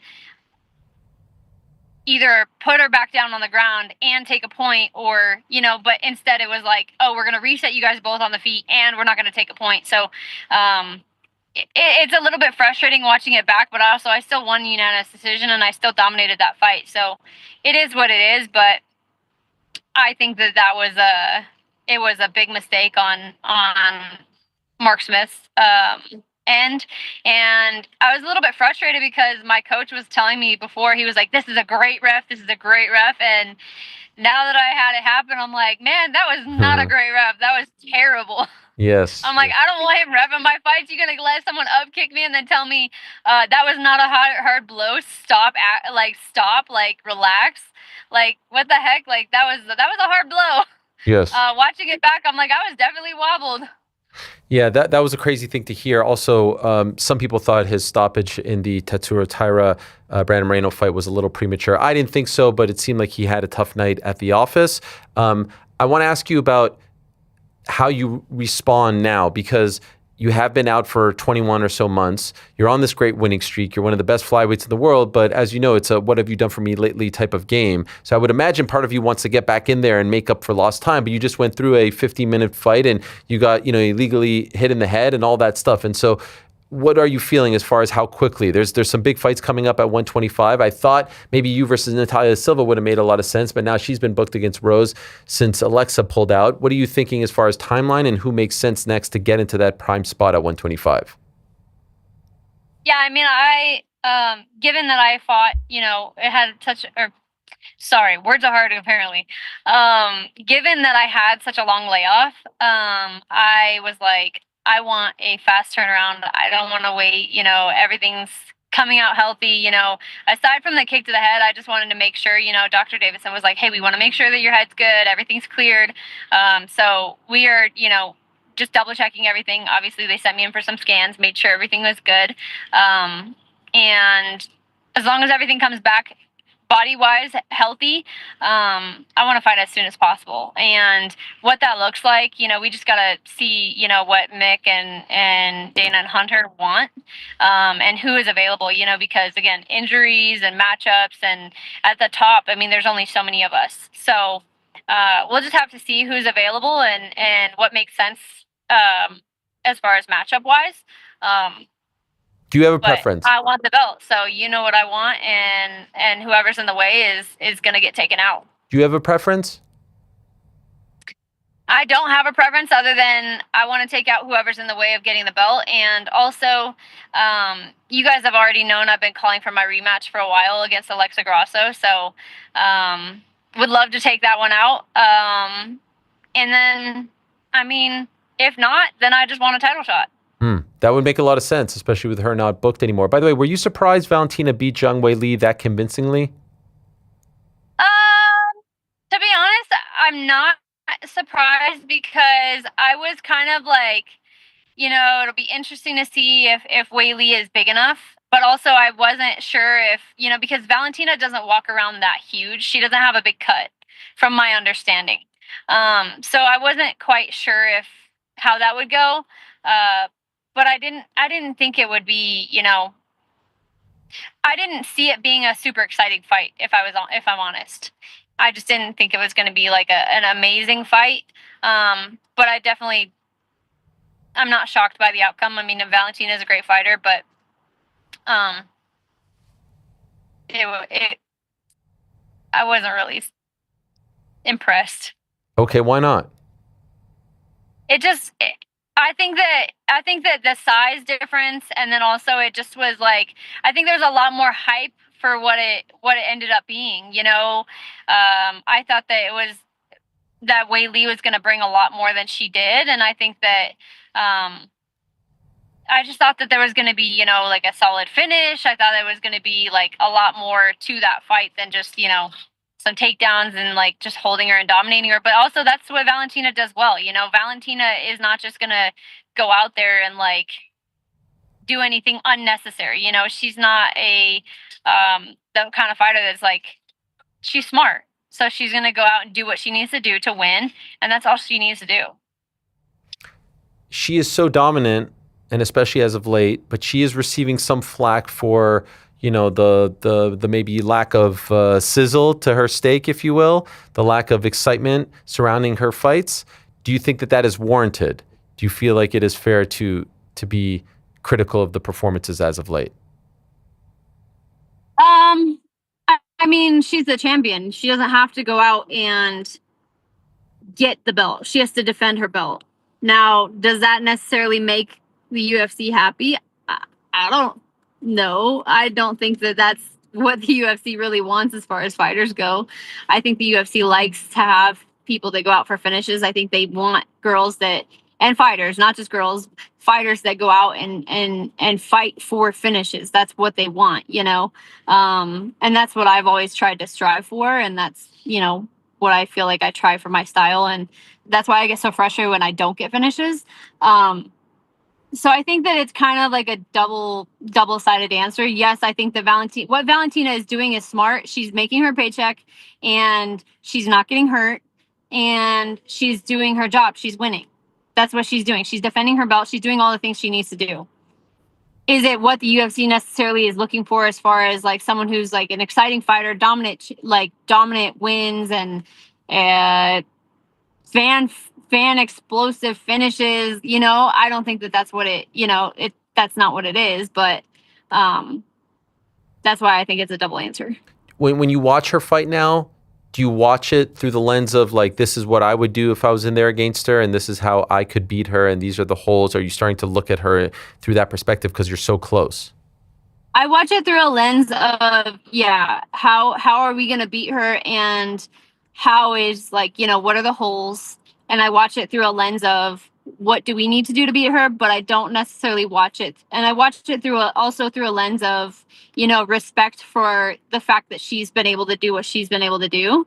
But I don't watch it through a lens of, oh, wow, she's incredible. And like, that was an exciting fight to watch. This time next year, have you fought for a belt? Yes. Have you won the belt? Yes. How soon do you think that happens? Definitely by this time next year. Okay. Like, I mean, do you think it happens by the summer? Do you think it's possibly it's your next fight? Like, what are you feeling? You know what I would love to see? I would love to see myself have a quick turnaround and then fight for the belt on the White House card. Okay. That's the dream. That's the plan. Okay, that's the plan. That's the plan. By the way, the orange fingernails, what does that represent? They're actually yellow. Oh, I'm colorblind. Damn it. And then, they just have a reflection. And then they say 15-2. So I put my next record on there. Oh, wow. Okay. And then they say 323 on them. And that's an area code? What is 323? No, 15-2 is what my record was going to be. And UFC 323 is the card that I just bought. Damn it. I thought it was an area code. Yes, of course. 323. That's right. Yeah, I botched that. The record I got. You do that yourself?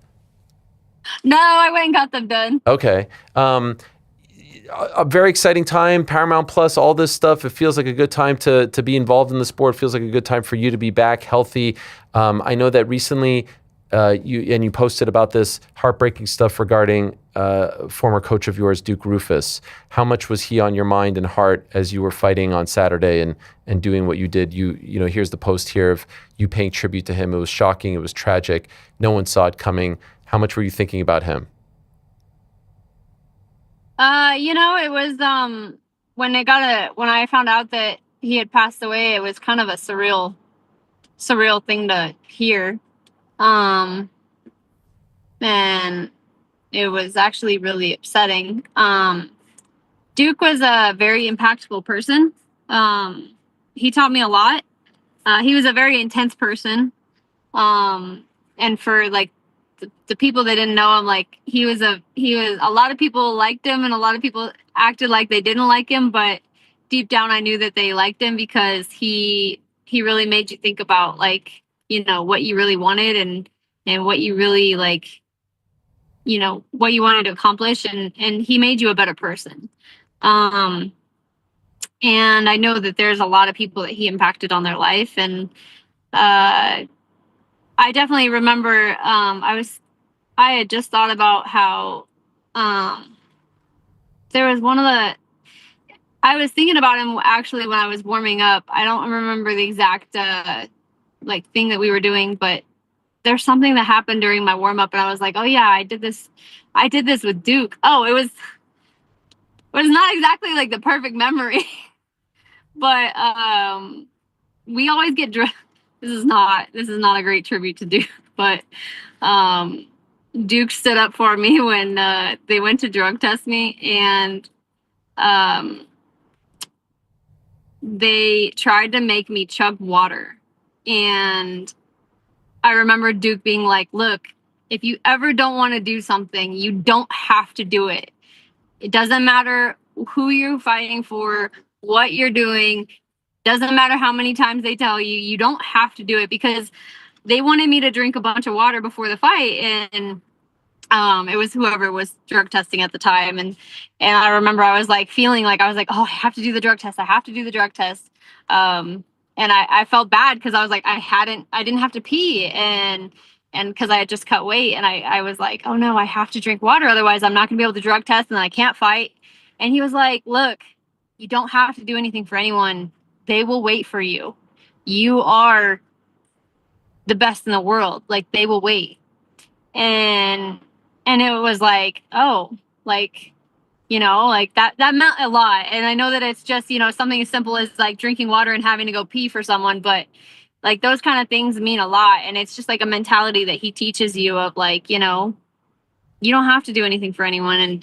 And he just carried that everywhere he went, whether it was something as simple as drinking water and going pee, or training to punch and beat someone up, or anything. And so it did remind me, because they came and drug test me this past time, and I was like, man, I really don't have to pee. And it reminded me, and I told them that story, and I was like, oh yeah, Duke taught me that. I was like, if I have to make you guys wait, I have to make you guys wait. But yeah, Duke had a lot of things little things that he taught me. He used to play the same song every time we would hit pads. And it always made me laugh, because I'm like, this is not it, but what was the song? It always made me smile. It was called I Like It by Cardi B. Okay. And it always made me laugh, because I'm like, what is this? But he would always sing it, and he would always laugh, and it was so funny. He would put it on right before he'd hit pads, and he'd be like, this is the song, like, this is it, like, let's go. And it would crack me up. But he was just, he was an intense person, and he just cared a lot. He cared a lot about the fighters, and like I said, like a lot of people, would have good things to say or not so great things to say about him, but at the end of the day, it was always because deep down they knew he cared a lot. And that is true, and so I just hope that, wherever Duke is up there, he's enjoying heaven, and he's looking down and just, smiling down on everybody, and he's proud of all of the fighters and the athletes and the people that he, touched, in his life, and, and all of the lives that he impacted. And I just hope that we're making him proud. I would say that was a tremendous tribute to Duke. Well done. Thank you, Maycee. Thank you for sharing that. Appreciate it very much. Congratulations. Welcome back. It was so great to see you back. Great performance, and looking forward to what's next for you. Happy holidays. Thanks for stopping. It seems like you pulled over on the side of the road over there, so thank you for doing that. I appreciate my it. boyfriend pulled over so we don't lose service. Well, thank you to him as well. Be safe out there, and appreciate your time as always. Thank you. All right, there she is, Maycee Barber, kind enough to join us in a great tribute to the late, great Duke Roufus. She was saying, as she was telling that story, she was saying, oh, that's not a great tribute, but I think that that's actually the perfect tribute to someone who, has to fight for their fighters, who has to prop them up, has to instill confidence, say, you're the best, you're the man, you're the woman, you're the one that they have to wait for. I love that. And that does seem to mesh with everything that I've heard and seen regarding Duke and how much his fighters love being a part of his team, his stable, his gym. So hopefully he is somewhere looking down and very proud of his fighters, proud of Maycee, proud of all of those who are still flying the Roufus Sport flag. In a couple of moments, we're going to be joined by Mansur Abdul-Malik, who had a great win on Saturday as well. A fascinating guy. I have not spoken to him before, but I'm very much looking forward to this. 9-0-1 as an MMA fighter, 3-0-1 in the UFC. Also has a win in the Contender Series, August of 2024. He won via standing guillotine in 69 seconds on Saturday. Round 1, beat Antonio Tricoli, biggest favorite on the card. His 7th career first-round stoppage victory. Actually has 4 career finishes at 100 seconds or less. This man gets it done.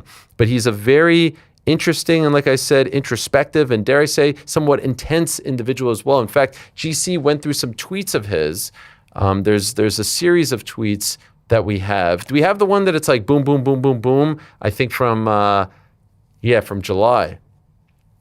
Here's a taste. It's free to dream. Focus comes when you think of yourself less as a person, but more as a concept/idea. Revision of the self has been the point all along, the never-ending process. Don't limit yourself by placing limits on yourself. Now or never. This is just like, and not all on the same day, but I find it all to be very interesting. And if you paid attention to his pre-fight media content, his post-fight content as well, all really, really smart, like I said, thoughtful, introspective, deep stuff, intense as well. I appreciate that type of character, and I'm very excited to talk to him right here and now on the program. I do believe that he is joining us. There he is. Hello, Mansur. How are you? I'm absolutely amazing. If I can take a moment and just express my gratitude, I've been watching you since I was a teenager, all the old days, the MMA Hour, the long episodes. This is a dream come true to be on this interview right here with you today, and I'm very, very grateful and appreciative. Well, that means a lot to me, so thank you very much. I do feel a tad old when you say you've been watching me since high school. I still kind of feel like a youngster, but that really means a lot, and I appreciate that. And that speaks to what I was just saying. You're a very thoughtful person, appreciative, introspective. I love that about you, and I love the way you conduct yourself. So shout out to you, kudos to you on everything that you're building right now, and congratulations on the win. Standing guillotine, baby, in just 69 seconds. Surely you're very happy and proud of what you did on Saturday. Yes, don't be silly, jump the gilly. I'm very, very happy. I'm very thankful and very grateful. But I'm just elated with the entire experience. The last pay-per-view of the year, the entire company, every single person, not just me, not just the fighter, but every single person that worked to make that card the way it was, the other fighters being on the card with those champions and with those contenders and with those other people that are already established fighters in the ways that they are, it's beautiful, man. And it's really just another dream come true. My life is just daily dreams coming true, but then those dreams keep on forming. So you seem to be someone who's very grateful and appreciative for the road that you're on, for everything that you're doing, and also a bit of an old soul, and I'll get to more on that in a moment. But the fact that you were on your first numbered event, which just so happened to be the final UFC on ESPN pay-per-view, the final UFC pay-per-view, at least for now, to be on a card like that with some of those big names, T-Mobile, not a fight night. I know those were great. You're happy to be on those cards, but this, there's some prestige involved in those numbered events. Did that mean anything a little bit more to you? Absolutely. It's reassurance. It's the UFC investing in me, putting me on this card, putting me in this position, putting me on the last pay-per-view of the year. And I love those spots. I love those moments. It's like people are asking me questions. Do you feel any pressure on your shoulders? Oh, okay, you're undefeated. You're in this position. You're on the last pay-per-view of the year. This. I swear I don't feel any of it. I literally just feel happy. Of course, there's a bunch of other feelings that I probably couldn't describe because they're just so intense. but I feel so happy. I'm in there doing what I love to do. I want to wipe my feet on that cage floor, look up at the lights, take a deep breath, smile, and do what I enjoy. There's no pressure at all. The result is the result, and the result was beautiful, thank God. But I'm happy, man. So those things just keep on happening, and they'll continue to happen in even bigger ways. Okay, so now I'm interested about those emotions that you say are intense and hard to describe. Can you try to describe them for me? If I were to describe them, it would be on both sides of the spectrum. There's really, really, really happy, and then there's like a emptiness, a total void. There's nothing. It's almost like when people create different personalities or different ideas about themselves when they go into different situations of their lives. When I compete, it's something else, man. It's total happiness, right? But then I just feel so empty. Not in a bad way. There's no negative connotation, but I just feel so empty. I feel so void of everything else. Nothing else matters. There's no future, there's no past, and then the present just feels serene. In that moment is just beautiful. It's like I know every single thing about myself that I've always wanted to know.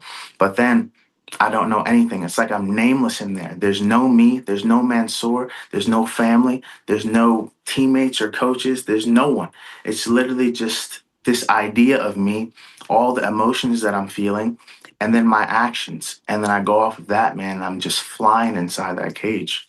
Okay, so this reminds me of a tweet from a few months ago. You tweeted, "I find extreme fulfillment within the void of myself." Is that what you're referring to here when you tweeted this a couple months ago? Absolutely. Absolutely. That's exactly what I'm speaking about. Man. And so where does this come from? Where did like, were you always this way? This thoughtfulness, talking about this with such intensity? Were you always like this as a kid as well? Or is this something that has developed over time? I definitely feel like I was like that as a kid, but I've learned to verbalize it and articulate it in different ways as I've been matured and become a young man. But I always have felt thoughtful like this. I always knew that I felt a lot inside of my chest. I always dreamt. I was always visualizing stuff. I was always thinking. In class, I wasn't even there. There were notes on the board. There were notes on the prompt and everything, and everyone else is talking, and the teacher is talking, and I'm somewhere else. I'm writing goals down in a notebook over and over and over again, 51 times because 50 is not enough. I'm just somewhere else, man, and I've always just been in my own mind, in my own thoughts, but now they've just articulated themselves into my actions, and it's beautiful now. And then I take a lot of inspiration from Rory McDonald. That's my favorite fighter. Wow. Why the Red King? We have Rory featured right here. This is Rory right here. The man. We love Rory, but I don't hear that often, especially from the youngsters. Why Rory? What can I say? What can I say? Not only as a fighter, but the way that he described things in those old interviews when he was coming up, his rise, and then even when he made his debut, way before his debut, way before the UFC, the ways that he articulated himself and the ways that he expressed himself, there was no consideration about the opinions of others. It was what was on his mind, the things that people would say today, and they would say things are corny or cringy or too intense or not intense enough, whatever. There was none of that. He was so true to himself. And then when he got inside of that cage, the look that he had in his eyes, that's the void that I'm speaking about. That's one of the most specific personifications of the void that I'm speaking about, that emptiness. But it's like, it's not empty in a bad way. It's empty focus. It's empty being present. It's empty in your truest self. And it's beautiful, man. It's absolutely beautiful. So I draw a lot of inspiration from him. I'm not him. I know I'm not him. I'm myself. But I draw a lot of inspiration from him, not only as a fighter, but as a person. I met him one time. Wow. One time before. This was a long, long time ago. Okay. When I was a training partner for Cesar Mutante Ferreira in the PFL. And then he was in the cage, and it was a beautiful, beautiful meeting. Very, very respectful. I shook his hand. It was amazing, man. But that's my favorite fighter ever, and I draw so much inspiration from him. Did you tell him in that brief encounter how you felt about him? Oh, man, that was probably one of the only times I was starstruck. I was mumbling over my words, just saying hello, but it was really, really nice. If I got to meet him again, I'd love to train with him. I would love to train with him, but maybe one day. Yeah, and he's back training these days. He's looking like he's in great shape mentally, physically, so I would love that for you as well. I heard you say, which also was very fascinating, why I said you were an old soul. I heard you say that in preparation for your fights, you like to watch old countdowns, not the new stuff, like old school stuff. How old school do you go, and why do you do this? I go as old as they get, man. I want that grainy looking visual. I make sure it's not, what is it, 720p on YouTube or whatever. I make sure the resolution is a little bit lower. It just has a different feeling to it, man. It's nostalgic and it's beautiful, and it just hits me in my heart. No matter if I've watched it 1 time, 20 times, or 30 times, it's something special about rewatching those things and feeling the feeling, not just watching them for recreation, but I'm someone that's very, very big on vibes, and I do things that make me feel good. I do things that make me feel good emotions, and those good emotions flow into training. They flow into how I speak to other people and how I interact with other people, and how kind I am to other people, and even when I'm cutting weight, or even when things are difficult in training or difficult in life or whatever. But all of those good things that I sort of pull to me, and I don't push it away. All those good things that I pull to me are only a benefit, man. But I love watching those old countdowns, old embeddeds, old previews of fights, old interviews, all of your interviews with fighters. I love it, man. And it's just so nostalgic, and it just takes me back. It reinforces the dream. I'm here now, and a lot of times I don't really smell the roses because I'm just going. But I'll take myself back. I'll take a step back. I'll just rethink about those times when my father was giving me mock interviews with the TV remote. And I'm here now, man. It's absolutely beautiful. So, wow. Blessed. How old were you when your father was doing that? 11, 12 years old, maybe even a little bit younger than that. I remember we would, even when we didn't have money like that, we would be watching pay-per-views no matter what. We'd always find a way to watch the pay-per-view. It would just be me and him. And it was beautiful, man. And I can just remember so many memories of training and those mock interviews and all these questions that he would ask me. And then I would get irritated and be like, oh, well, this isn't really going to happen. Like, what do you mean about? And I'd be like, relax. He'd be like, relax. These things are going to happen. So I'm preparing you now. Be a little bit serious with it. So I took it serious, and lo and behold, look where I am now. Look at you now. That is unbelievable. So was the dream, even when you were 11 or so, to make it to the UFC? The earliest dreams I ever had of anything, I just wanted to be a Ninja Turtle. When I was 7 years old, I just wanted to be a ninja. I just wanted to be cool. I just wanted to do different martial arts movements, and I wanted to know how to fight. After that, I got into jiu-jitsu. I got into Muay Thai, and I got into judo, and I had dreams of being in the Olympics. Then the dreams changed a little bit when I started wrestling, and especially when school was involved. The focus became a little bit more intense when I was in middle school and when I was in high school. And then the focus was always being in the UFC. Even when I wrestled, I never considered myself a wrestler. And I wrestled from middle school all the way up until college. But I was never a wrestler, man. I was never a wrestler. My mind was always just somewhere else. I remember being in class and being in lectures and being in practice, and I'd be in one world. But then I'd see the UFC, and I'd see MMA, and I'd see all the other promotions that I was watching when I was younger. And I would see all the progression of all the martial arts and seeing how they're talking about the new age of fighters are coming. And I'm like, I am the new age.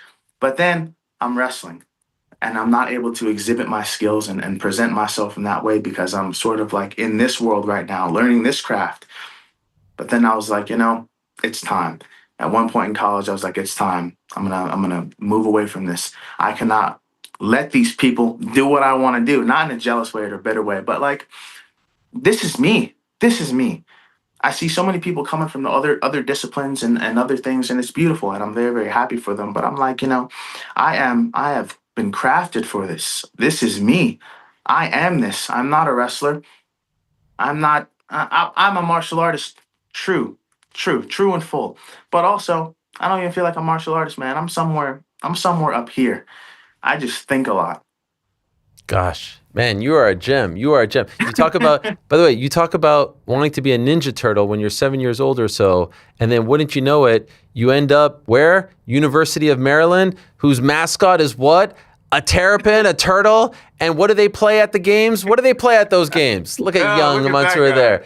What do they play? They play the Ninja Turtle theme song at some of those basketball games, right? And football games. So it all came together for you. That young man right there, could he have ever imagined that everything would turn out this way? Or were you always of the belief that it would turn out the way in which you want? Or were there highs and lows? Were there times where you doubted? Never in my life, never in my life have I doubted this dream. Even times were tough, and I was like, this is difficult. This is difficult. Like the attainability of this is up here. There was never a doubt in my mind. As long as I had breath in my body, as long as my heart was beating, as long as I was able to move some part of my body, just enough to sweat and consider it training, I knew that I was going to be in this position. There was just something within me that always knew that this was going to happen. I swear, man, and I just never let it go. I couldn't let it go even if I tried. I saw you painted a picture that when you're in the build up to a fight training camp, you don't like to interact with people. You'll go to the supermarket, you'll buy what you need to buy, you come home, you don't want to talk to anyone, you want to be at home, close the blinds, light a candle, watch some old countdowns, and just be with your thoughts. Can you describe this scene for me? Can you paint this picture? And why does it have to be so intense? Sometimes it's good to let loose and interact with people and think about other things. Why are you so steadfast and so singularly focused on this dream of yours? If I could repaint it for you, it's exactly that. It's quiet. I'm drinking my coffee. I'm going to train. I'm the only things that I would speak with things, they'll be positive, but it's quick and it's short lived. I wouldn't even have too many conversations with myself leading up to a fight. I'm in and I'm out if I have to go get groceries. If I go get some food somewhere, I'm in and out. It's a nod. It's a good firm handshake. Then I'm gone. I'm the king of the Irish goodbye. I love it. I love just being by myself. I love being quiet. I love being peaceful. And I love literally having those internal conversations in my head and having everything else so silent around me that I can focus on those things and that I can use those things for what they're useful for. And then what's not useful, I can push it away. Because as you know, in our minds, it's crazy. You get the good and the bad. There's no filtering of it. So I just love being in that spot, man. But that's just not a thing that happens with fights. That's 24/7, 365. I love being alone. I love the idea when people speak about, oh, well, you can't do this so much, it's kind of unhealthy. You shouldn't train this much. You shouldn't be focused on this so much. I love the idea of going in the complete opposite direction with total passion, complete and utter obsession. I love it. What else is there? Do something to the point where it's going to kill you. We're all going to die anyway, my brother. So why not dedicate yourself to something truly and fully, totally and completely, with no regard for anything else? Of course, be healthy and of course, be smart and all that other stuff. But do it with passion, man. Do it with passion. What you're involved in, make a decision, commit, and do it until you can't anymore. That's it. And then leave the game for someone else. Leave the game for someone else to craft their story and to beautify their lives. But while I'm here, I'm going to set this thing on fire to the best of my ability. I'm going to go till I can't walk anymore. I love it. I love it so much. But I'm going to be smart. I'm going to be smart. And I know that maturity definitely has to come into play a few times. Of course, you got to rest when you're training that amount and all that stuff. But in the broad scheme of things, I am in this. I am in this right now. So I'm gonna do this so much to where it just bothers me. And then I'm gonna do it some more. I love it. You can't beat the man that's obsessed. You cannot. You can't beat the man that doesn't give up. You can't beat the man that's doing this 24/7, 365 when he doesn't want to, when he wants to. And then when he gets the time to get inside that cage, he's let off the leash. So I love it. What about significant other, friends, just people outside of you don't have any escape? I don't want any escape. If anything, I lock a door inside of my mind because that's like an interesting thing. Because number one, I'm one of 10 children, so I essentially have many friends. Wow, yeah. I have many friends, and they're FaceTime away. I can FaceTime my father. I can give him a good hug when he comes to my fights. It's beautiful. So that's all I need. That quick 30 seconds of affection and love is all a man like me needs. Other than that, there's nothing else. I love locking that door. There's nothing else. I love building that intensity and that pressure inside of yourself, that want and that desire and that need for people to be around you and companion. I'm weird. That people in companionship and all that stuff, I love for that to be right on the other side of the door and then blocking it off willingly on my own will, on my own decision and saying, no, I don't want those things right now. Those are out there. This is what I'm focused on. I love for those things to be present, but for me to make the decision inside of myself to say, I'm going to push those things to the side right now. That's beautiful to me, because it's like, this takes a certain amount of internal strength. This takes something that people will not see unless I speak about it on an interview like this. People can't see those things. People don't know about those things. So when you express it and when you speak about it, it's beautiful and it just adds to your story. But that's just one thing that I push to the side, and I really don't have a want or a desire for it, man. I love myself. I love my family. I love my teammates. I love my coach, Eric Nixick. I love the people that give to me, and I want to give to them in the exact same ways, if not more. I love being kind to people. I love expressing my love and my like for people. I swear I love it so much.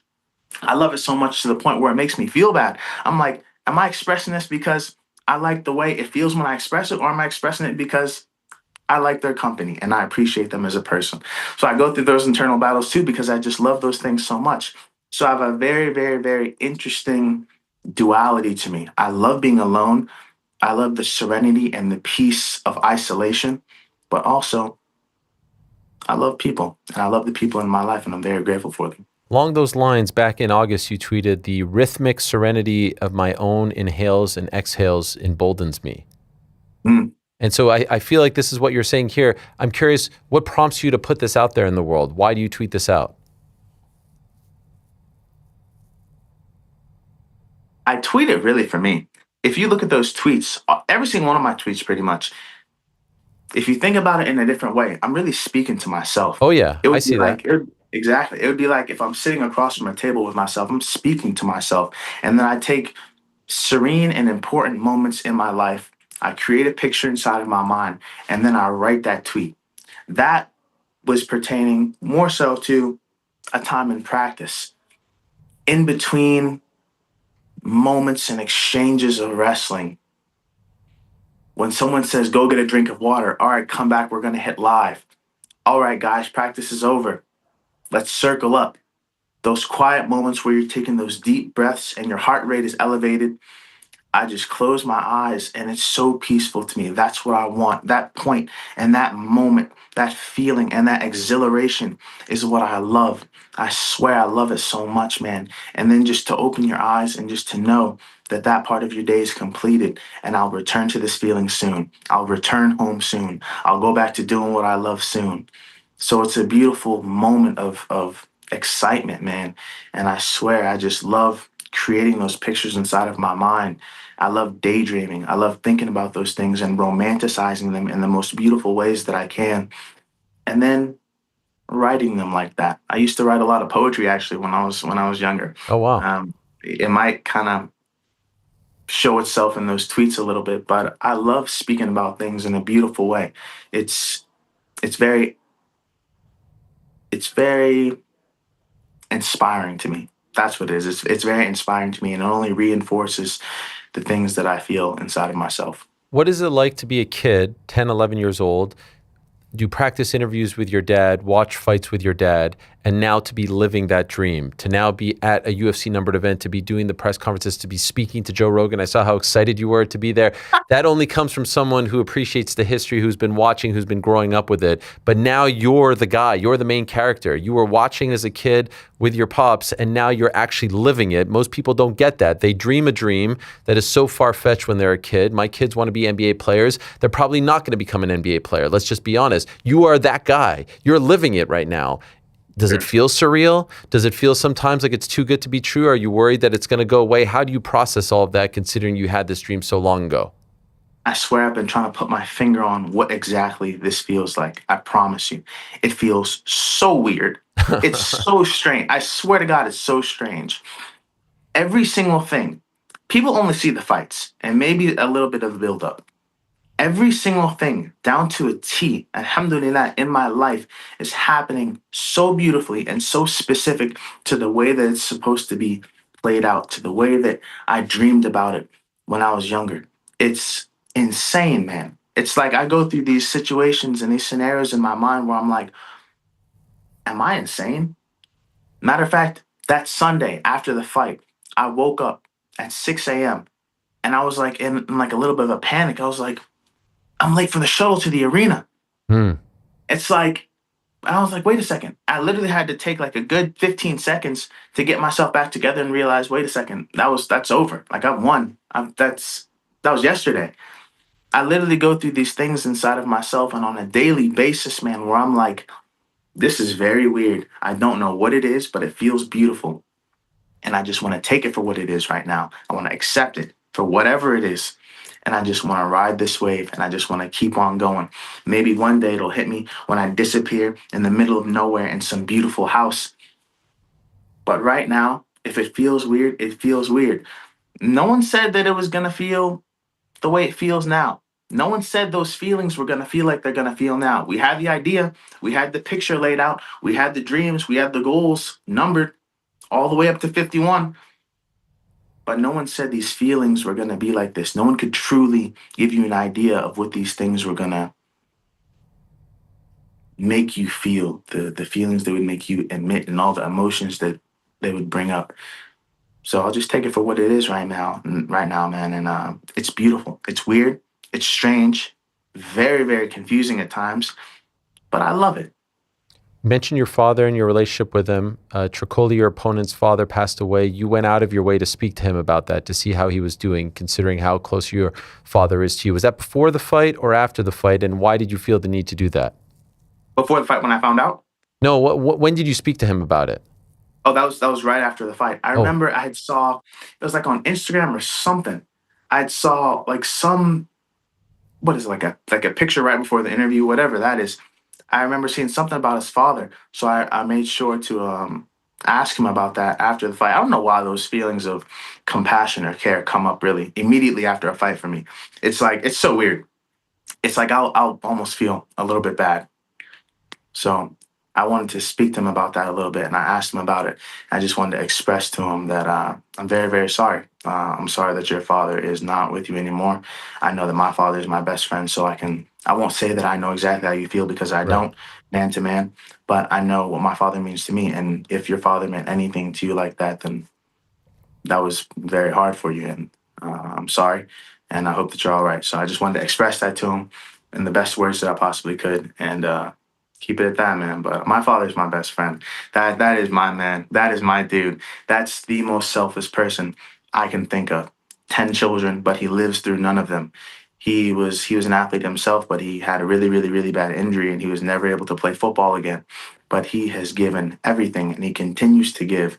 He would give an arm and a leg and his heart and even anything else if he could, just for the sake of his children, just for the sake of making other people a little bit more peaceful, a little bit more happy, in a safer spot. That is one of the biggest pieces of me. If you look at me and think I'm a good man or think I'm a nice person or whatever, I am only one piece of my father. I swear to you, he is so nice, he is so giving, he is so generous, he is so respectful. And he's the best person I know. And literally, his dream was for me to have my pro debut in MMA. So think about the things that I'm doing now and think about what I'm making him feel right now. That's my dream as well. So we have like this weird tornado of feeding off each other's dreams, and it's beautiful, man. So every single thing that I do on a daily basis, even if it's a training session, if it's for the attainment of becoming a better man, not even being a world champion or any of that, if it's for the attainment of being a better man and being a kinder person, then he's happy, and that makes me happy. You mentioned you're one of 10. Are there any other siblings that are into martial arts that we might see in the UFC in the future? So I'm one of 5 boys, and they all play football. Okay. All of them. And honestly, the one right beneath me, his name is Khalil. He's probably the best athlete out of all of us. I really just got like this. People say I'm athletic. Oh, look at his back and look at this stuff, man. If you look at me, when I was a freshman in high school, I was getting beat by middle schoolers in sprints during summer camps. Like I was a little chubby kid. But I'm probably the least talented or whatever of all of my brothers, even though I'm the oldest. But I'm just very, very blessed. And I know that I work hard and I know that I'm diligent. But if any of them were to get into the UFC or pursue a path in MMA, I don't think so. They all really, really, really love football. But this is my path, and I'm just Yeah. very, very happy and grateful for my path. I'm definitely the black sheep of my family, not in a bad way, but I'm just different. And I understand that I'm different. I just think different. I do things differently for sure. I speak different. But we are all talented and very interesting in our own ways. I've seen you training at Extreme Couture with Sean Strickland. I would pay good money to be a fly on the wall when you guys are interacting. Here you are doing a little warm-up, doing a little sparring session. What is it like being a teammate of Sean Strickland, and how do you get along with him? Man, it's beautiful, and I get along with him beautifully. That's like a brother. He's a brother within himself, and that's a very, very, very good man. Whatever people think about outside of the cage or antics or whatever way he speaks, man, to me that's just a brother. If you have a brother in your life, blood or not, you guys interact like that, and you guys talk to each other in a certain way that other people might not speak to each other. So it's beautiful. I think he's an amazing person. I think he's a very, very, very, very, very good man. His instruction and training is beautiful. He's very giving himself. Like, he literally wants to make other people better. He just doesn't like when people are less than themselves or they act weak when they could be strong. And he's very blunt. And that's what I see it as. But he's a very, very, very good teammate. He's a very good man. Every single experience that I've had with him from day one of arriving at Extreme Couture has been beautiful and really insightful. I love our relationship. Okay, glad to hear that. And not surprised, to be honest. Most of his teammates say the exact same thing. How quickly do you want to return, and against who? I could return tomorrow. But then I think back and I'm like, all right, let me be a little bit strategic about this. Number one, we have Ramadan coming up, and I believe that's going to be sometime in February. I have to look at the exact date, so I want to prioritize that. But then right after that, I want in. I love that March idea. I love right before then. My weight's low now, but we will be intelligent. And I want to climb that ladder quickly. I know the UFC has plans for me.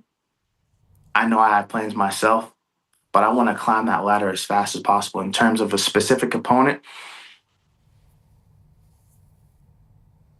we'll see. But I want to climb that ladder. I feel like you had a name there, by the way. I feel like you had a name and you held back. I feel like you had a name. You didn't want to say it. Why didn't you want to say it?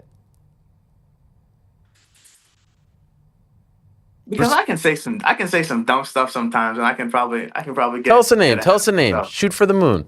man, I love that top 15. I love Okay. and I exactly. I know like the rankings just changed maybe yesterday. I'm not really sure, but all those names, we got Marvin Vittori in there. We got Paulo Costa in there. We have like a few other teammates that I've trained with before in there. But all those top 15 names ring bells in my mind. I won't get ahead of myself. I definitely won't be disrespectful to anyone. But when we fight, I am the favorite in my mind, and I'm the favorite within myself, and I believe that I will win against any single man. Favorite UFC countdown? Give me an old school one. Favorite? Yeah. It's got to be UFC 129. UFC 129, George St. Pierre against Jake Shields, Toronto. Yes. Okay, Yes. that's a good one. Interesting. Yes. You ever watch the Beautiful. prime times? You ever see the prime times? Oh yeah. Yo, You man. take me way back. Yo, the prime times are great. The closing sequence in the final episode, BJ versus GSP, UFC 94, where they're both flying to Vegas. Yes, I get chills. Also, Diaz Condit. Have you ever seen that closing sequence? Yes, I have. That final Yes, I have. episode? Oh my God. GSP Diaz is great as well. There's some great ones. I love the fact that you know this, because I feel like a lot of the newcomers don't know about this stuff, but that is great. You know, your manager, the great Brian Butler, who's been around for a long time, when he texted me about having you on, he wrote two things that, you know, I'll be honest, as you said, doing this for a minute, you hear it all the time. Future champ, something special. And I didn't even put any stock in it whatsoever, to be honest, because everyone says that. I know exactly what he was talking about right now. I've seen the light. I know exactly what he was talking about, and I believe him. I 100% believe him. What a great privilege and pleasure and honor to have you on the show, man. Honestly, you're a real gem. You're a real great guy, and I'm really excited about your future. Congratulations on all your success, on everything you've done to get to this moment, and you've just scratched the surface. I cannot wait to watch more of your fights and to cover your career, because I feel it. You are radiating off the screen here, and it's going to be a lot of fun to watch you climb that ladder. And thank you so much, my man. I swear to God, being on this show today is literally a dream checked off my checklist. It means so much to me to be on this with you. I swear, like the amount of times I've heard your voice speak to all these amazing fighters that I've seen growing up, it's something else. This is one of those weird moments right now. Like I feel very strange right now, but I swear it's all good. And this means so much to me, and I'm very, very, very appreciative once again of you and your time. Much love, Mansur. Assalamu alaikum, my friends. All the best to you and your Walaikum family. assalam, brother. And we'll talk to you very soon, all right? Take care. Yes, sir. Yes, sir. Talk to you soon. There he is, Mansur Abdul-Malik. What a great story. What a great guy. What a great demeanor. What a great personality. I really, really enjoyed that. So keep your eye on him. Like I said, a beautiful soul, a gem of a human. I enjoyed that immensely, and he is well on his way. It's amazing when you stumble upon these characters that you didn't know much about. They come onto the scene, they win a few fights, and now all of a sudden, Peyton Talbot I'd put in that category as well. This is why I love doing this job. This is why I love doing this, talking to these people, learning about them, getting to pick their brains, getting to show you more. You see the standing guillotine, and you're like, wow, that's incredible, but you don't know, like they're just another fighter.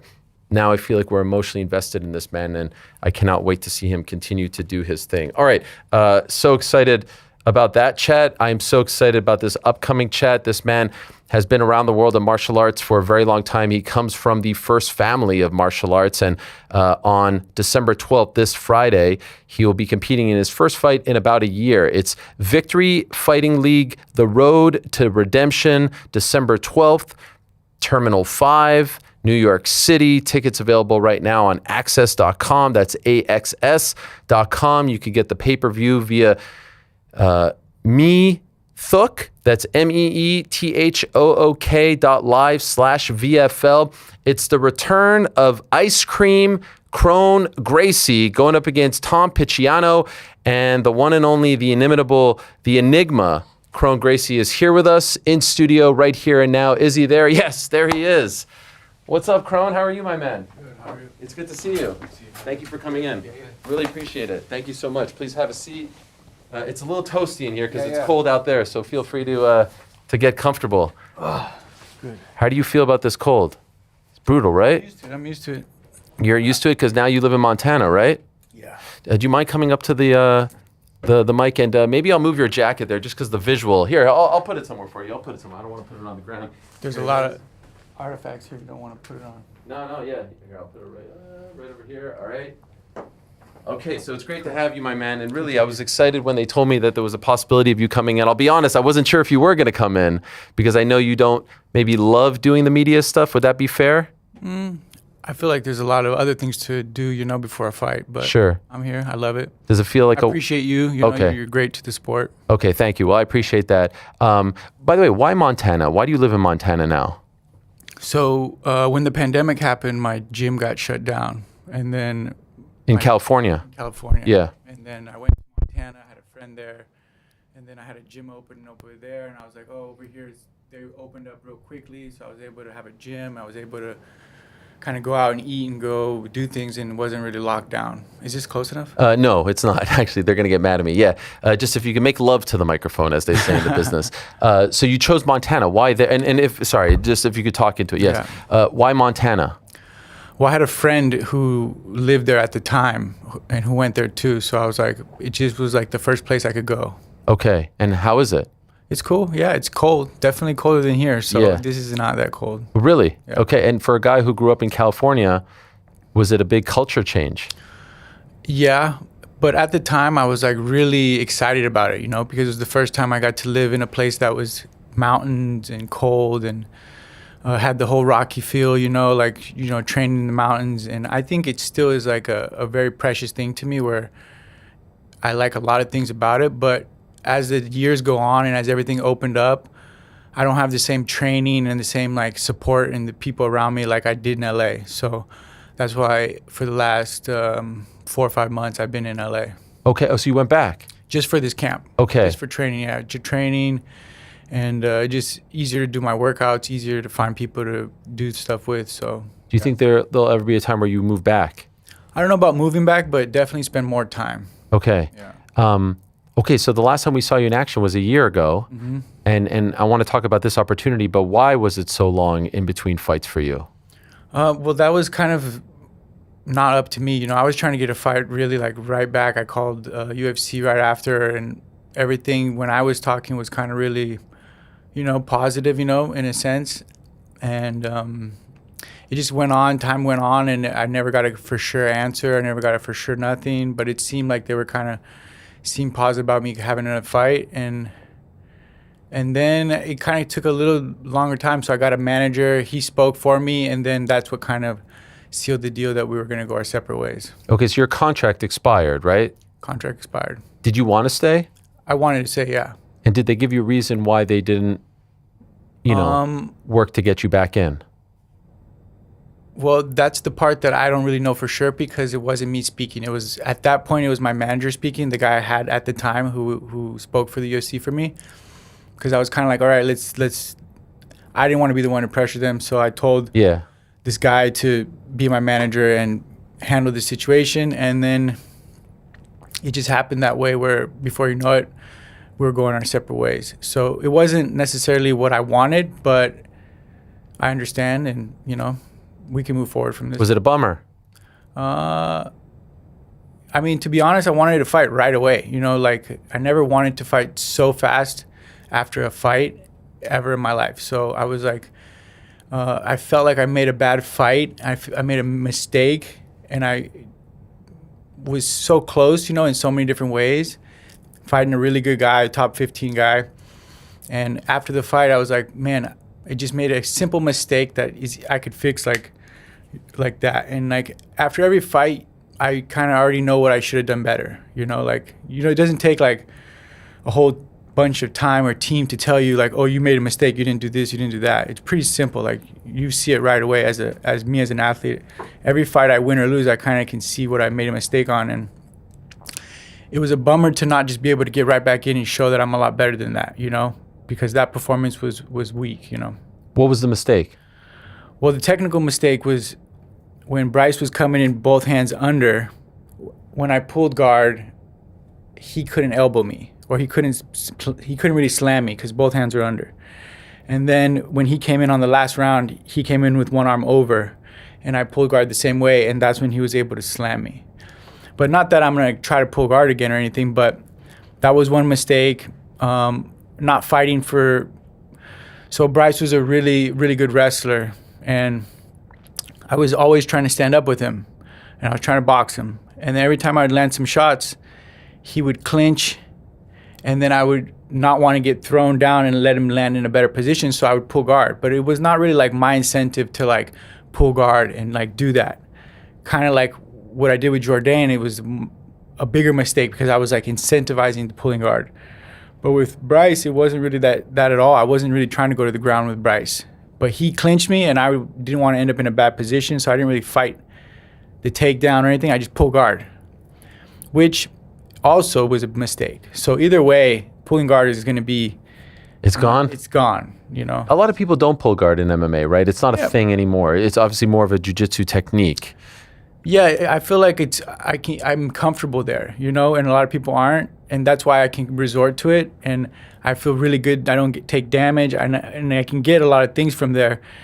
It sucks that the 5-minute rounds doesn't always, you know, when you look over, sometimes there's like 30 seconds left. It's like you don't have enough time, and that's just the adjustment that I need to make as a fighter. Like you need to make the fight more progressive to get on top, and you need to fight with the time. So instead of like in my mind thinking about no time and what happens when things happen with more than 5 minutes, it doesn't exist. You know, when it's less than 5 minutes, or when it's 5 minutes, it's 5 minutes.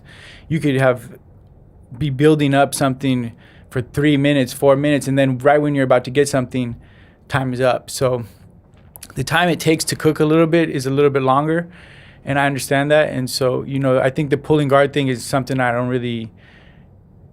was kind of relying on it too much and like feeling comfortable about it in training and having success in training, but I didn't get to test it on the highest level with the best guys. And it's an easy fix, you know. I don't need to pull guard. If the guy throws me down or whatever, or if we get there, we're there. But like, I have more tools to offer than that, you know.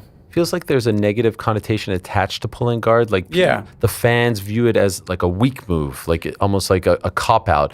In jiu-jitsu, you don't view it that way, but in MMA, it is viewed that way. And I feel like that was the emotional reaction to your performance in that fight. Is that accurate in your opinion? Do you feel that way, and is that fair? I feel like there's pulling guard.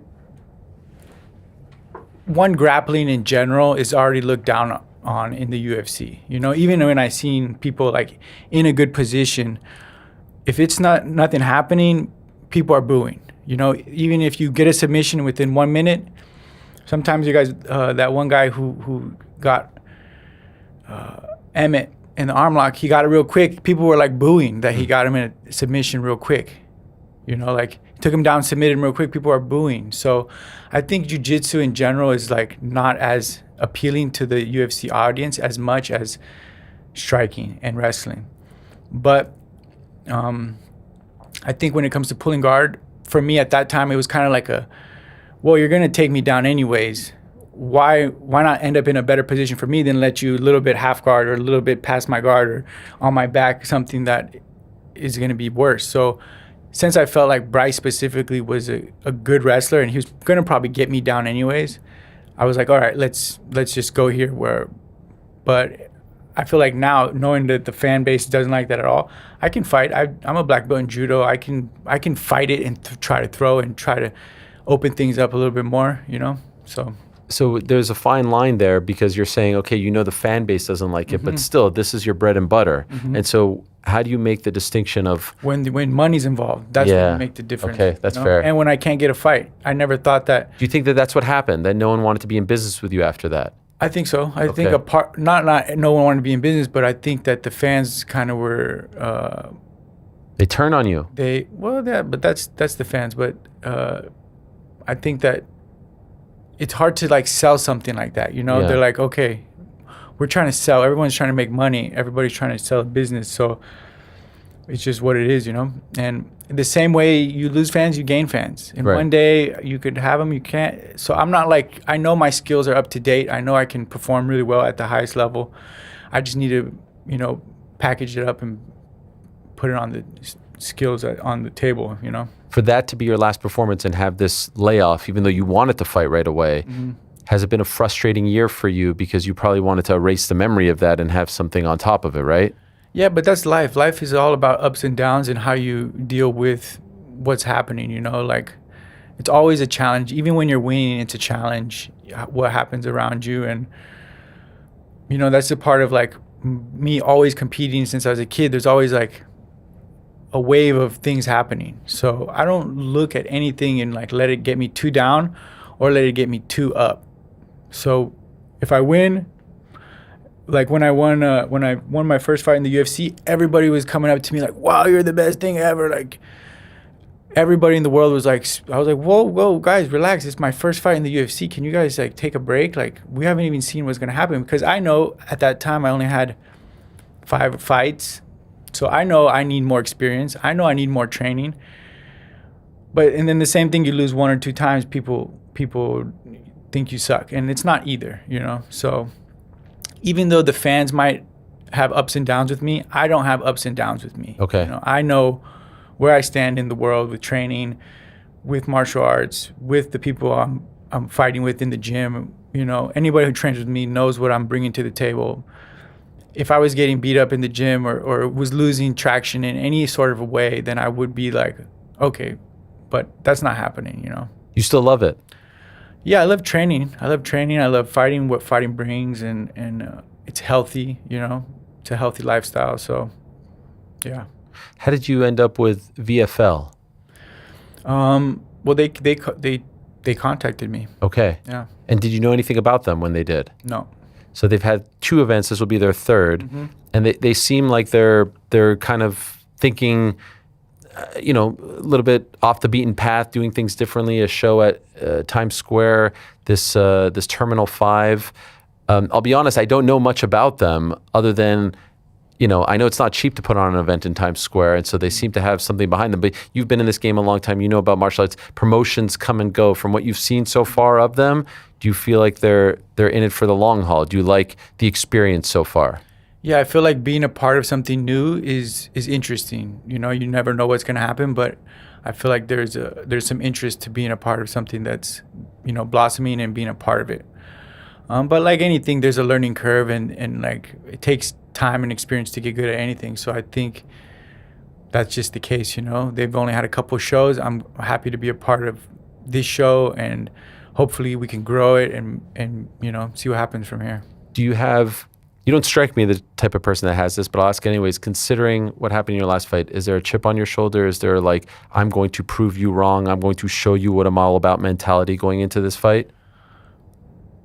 I think that I want to show my skills for sure, you know, and losing is not what I want to show. So yeah, I want to show that I can win.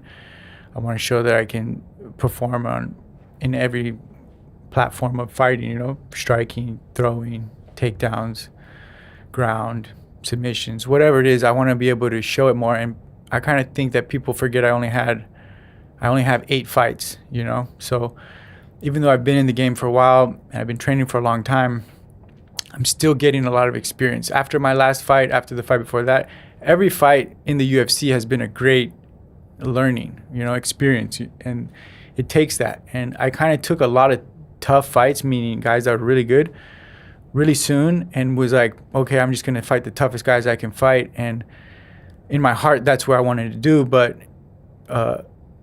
you know, it's still only 8 fights, you know. So I feel like I have a lot more to show, you know. If I had 30 fights under my belt, it would be a different story, but I'm still learning, I'm still getting better, and I'm still only 8 fights in. I'm not breaking any news to you here by saying this, but obviously there's a lot of attention on you because of your last name and because of what you've done. And I felt that ain't news. Exactly, that's what I thought.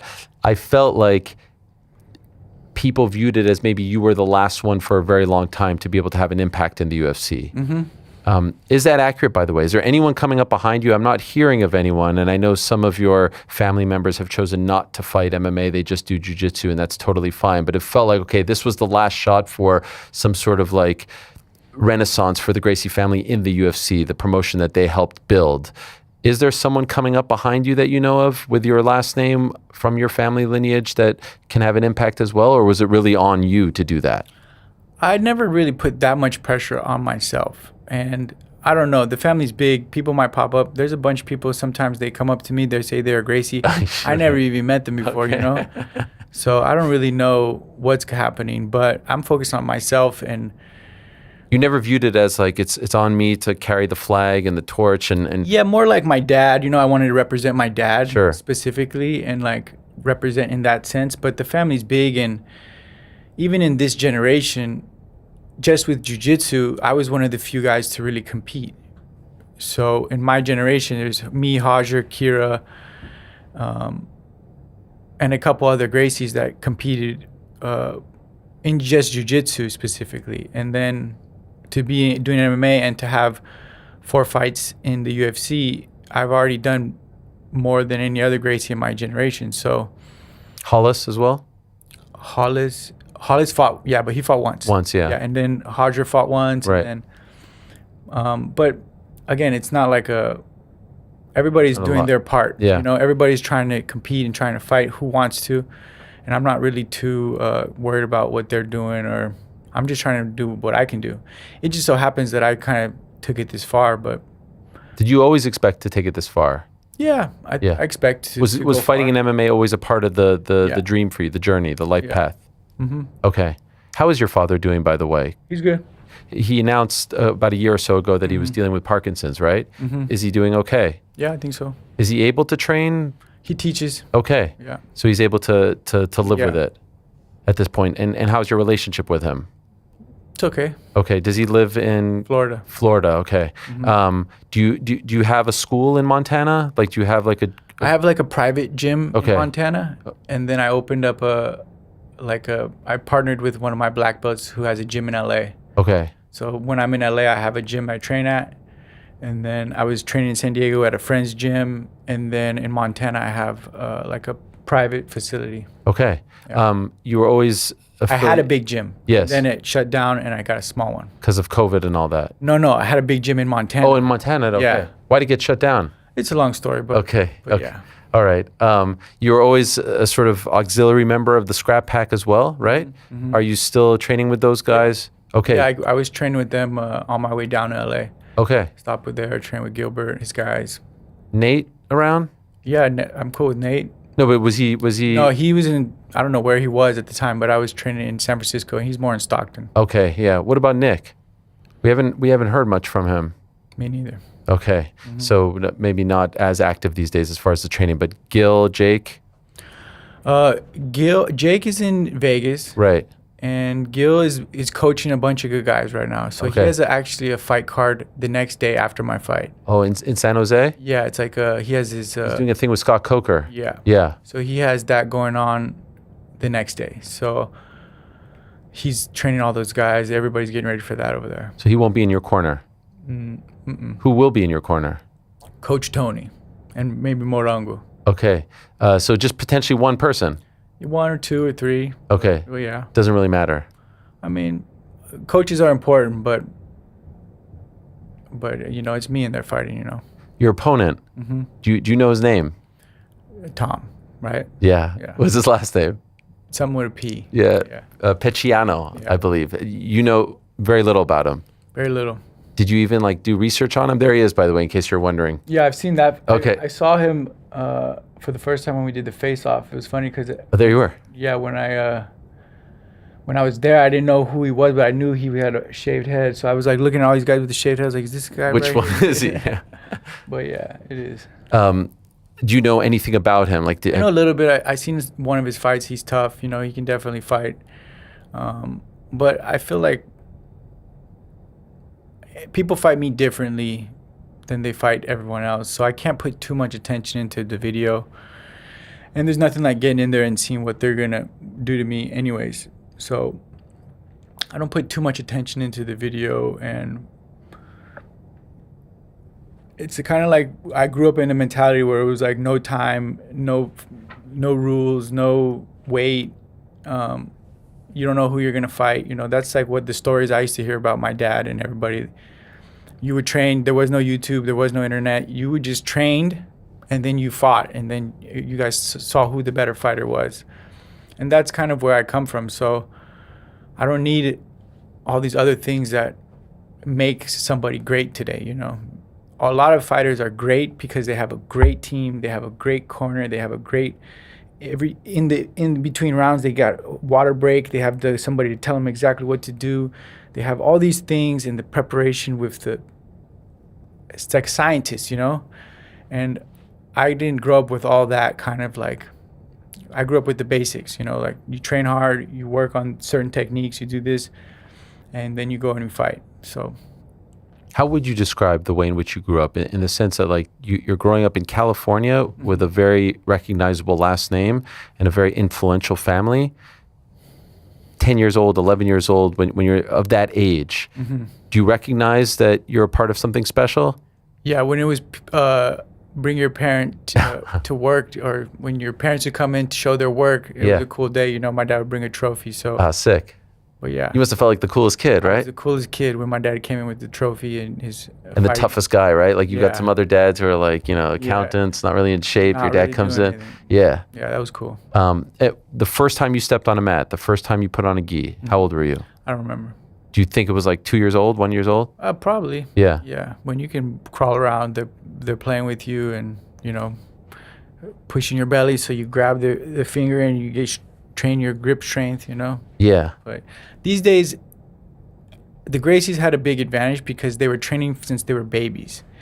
And when they started competing, there was no one else training that much. But now you look around, there's people have been training since they were kids in so many different ways. So the Gracies don't have that kind of advantage anymore. If anything, it's a disadvantage because my family's the one teaching all these people I'm fighting.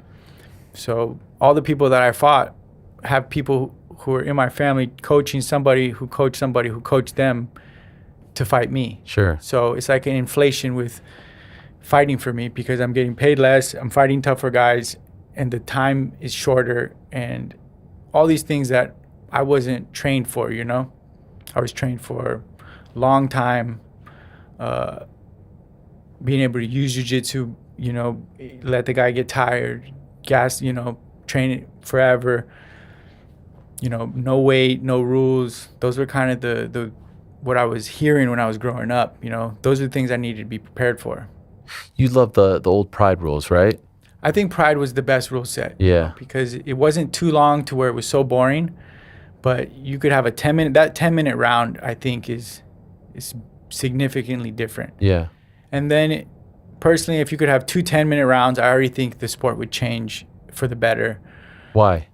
Because you get a little tired after 5 minutes and you have to be technical and you still have to be in the game.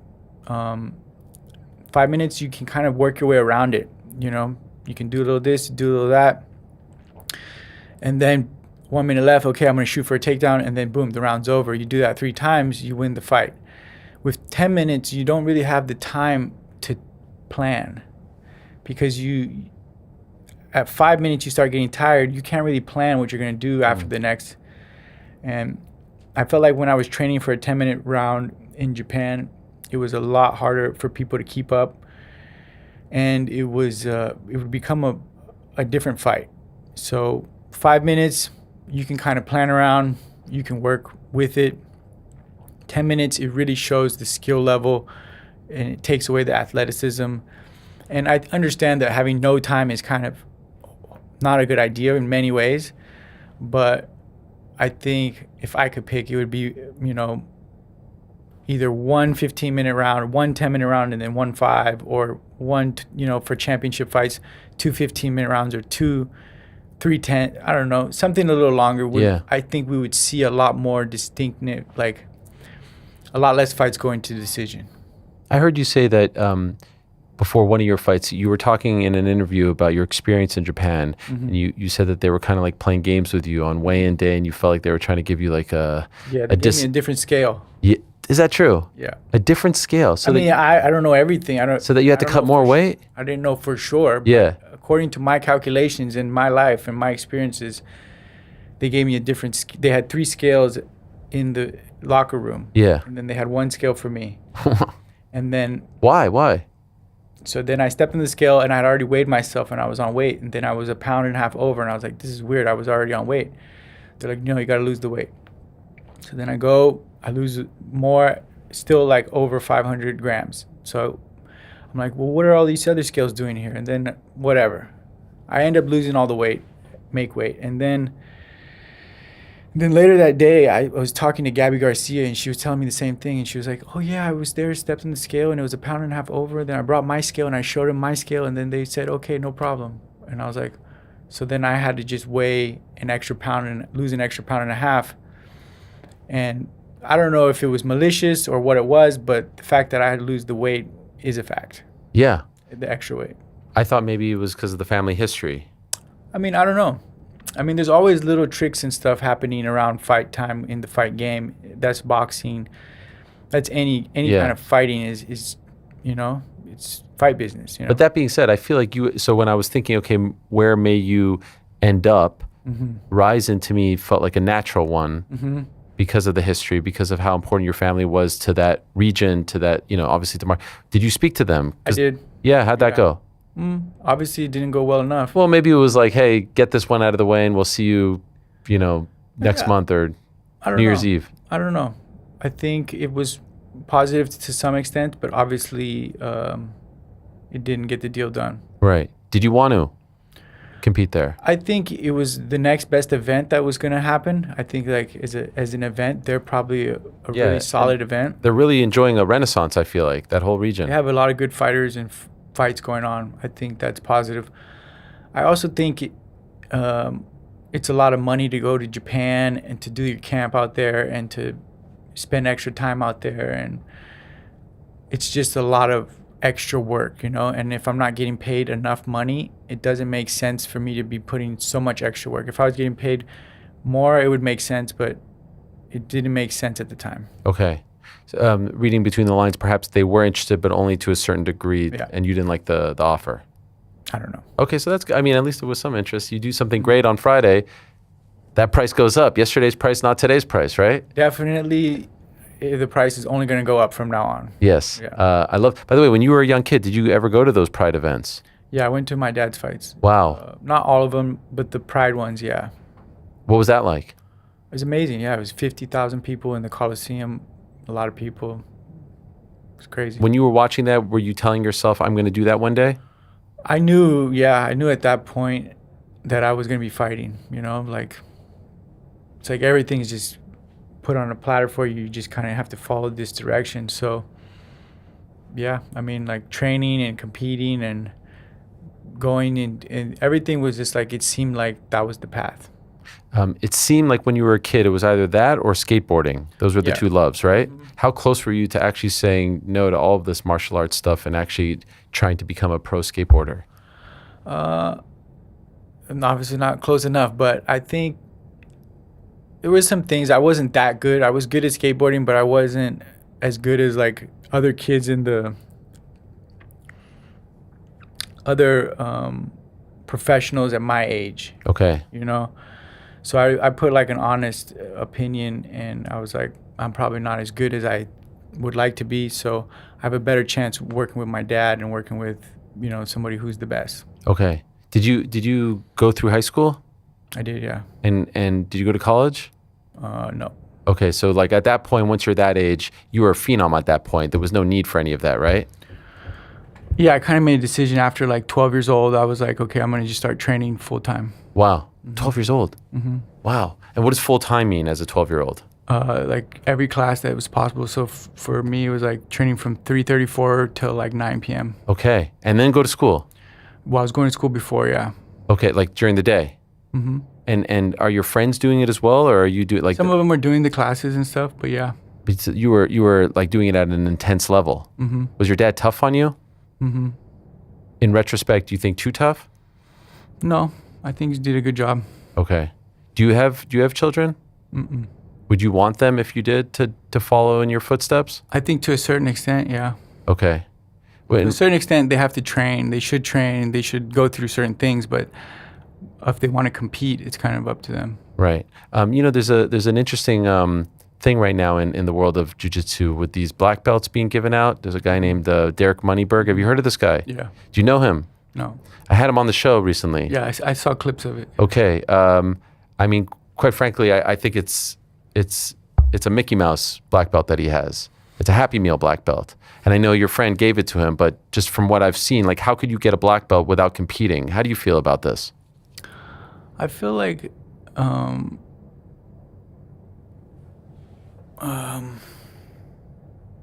I take a water break? Yeah. Would you want water? Yeah. Do you want us to bring you water? Sure. Okay, yeah, someone will bring you, because we're live now, so we can't Yeah. Okay, yeah, we can't. Yes, someone will bring you water. Do you want a Celsius, or do you not like that stuff? I don't drink that. No, yeah, I get it. They're just a sponsor of ours. Someone will bring you water. Cool. I think people can get a black belt without competing. But I think the 3-year thing is kind of, in my opinion, it doesn't really make sense to me. So people can get their black belt. It's hard to tell with jiu-jitsu because there is no rules, like there's no rules that's going to say, I can't give you a black belt. No one's going to say, hey, that's not possible. Like in judo, there's rules. So I think there's so many black belts in the world that are not competitive amongst the high-level competitive black belts. And that's even before I got my black belt. When I was a kid growing up, when I was a purple belt, I was already tapping out some black belts. So that's kind of, they're not competitors. They're not training full-time. They have a family. They have kids. I think that's always the case. There is no criteria. And when you train for 20 years or 15 years, you get your black belt. That's just kind of the way jiu-jitsu has been over the years. So in that sense, I don't think that everybody has to be the high-level competitor as a black belt because the rules are already shot for everybody. Right? There is no, okay, if you're black belt, you have to be good rule. So in that sense, you train 10, 15, 20 years, you put your lifetime into, you get your black belt. Like I have many students that after 20 years, I give them a black belt. They deserve it in their own right. They're not going to compete at the Worlds, but they deserve it. But with Derek, I think it's a little bit, that's his name, right, Derek? Derek, yeah. it seems like it's a lot of money involved. It seems like it's a lot of promotional stuff involved. It seems like it's a little fishy, but I don't know. Yeah. They're bringing you the water, by the way. They just told me so. Just a couple of seconds away. Just a couple seconds. I know, because they're all the way on the other side of the damn building here, so I apologize for that. No I just think that you guys work so hard, and I know that there's no like set thing, right? You don't have to go to ADCC, you don't have to go to Mundials, you don't have to win X amount, but it is such a sign of accomplishment for someone to do it in 3.5 years and just be given it when we know that there's money involved feels like it takes away from the purity of it all, from the prestige, from the honor. Yeah, I think when you make it that short and you put that much money around. Here he is. Thank you. Appreciate it. Thank you, GC. I think when you put that much money involved and you have that much kind of marketing behind it, I think everybody can get weird about it. And then he's like, talking shit about how he did it and how other people are not doing it. I think that's why people rub him the wrong way. If he never said anything, I don't think anybody would care, Did you ever ask Jake about this? No. No. He's just trying to promote himself off of it, which I think is what makes people feel weird. But I mean, it doesn't really matter. I heard you say that you've given out black belts too, right? Yeah, I've given out quite a few black belts. Yeah, and not all of them are competitors. Right, some based on attendance. It's not attendance. It's you put 20 years of training in, you get a black belt. Has there ever been a time in retrospect where you're like, maybe that guy didn't deserve There's it? only one guy I regret ever giving a belt to. Okay. But he didn't complete what I asked him to complete. Is he a known person or just? No, he's not. Okay. But yeah, he didn't. We had an agreement that he was gonna do a certain thing and he didn't do it, and then I regret giving him that black belt. But that's only one, and I've given probably 20 or 30 black belts out. Okay. Is there a system that you have? Like, do you have a sort of? Yeah. Okay. I think in general, when you can train jiu-jitsu and learn how to use your energy properly and not gas yourself out and be aware of all the positions, I think that's a huge thing to do, when you can not gas out in 10 minutes, when you can train for all the positions and have a basic understanding of everything. That's pretty much, it takes at least 10 years to get that. These days, do you do more gi or no gi? I do both. Both? Yeah. Do you have a preference, like what you like doing more? Probably when you're preparing for MMA, it's more no gi, right? Yeah. But I like the gi. Okay.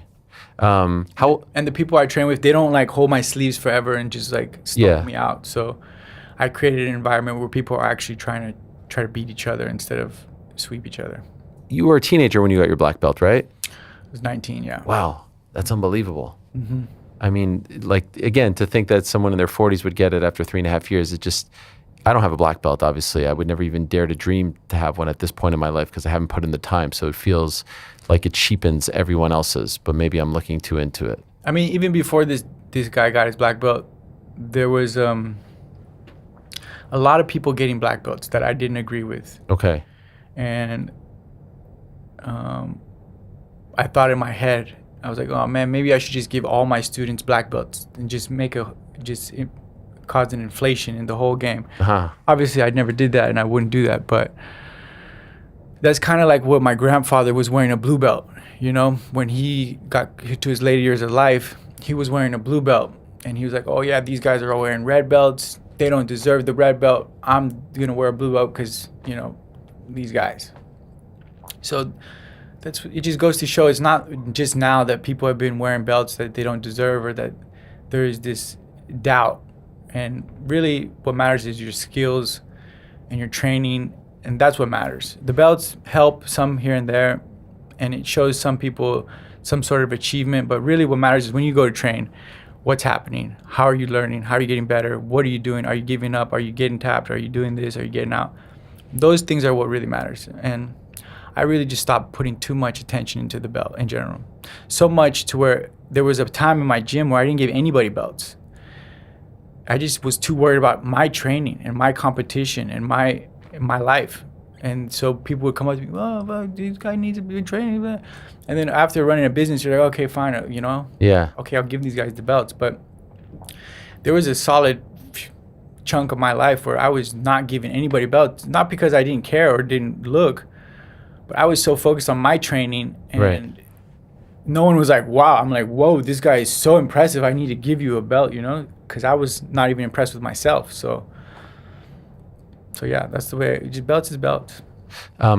You're different than in judo. In judo, if you get every degree, it means something. You know, you have to achieve certain things. Mm-hmm.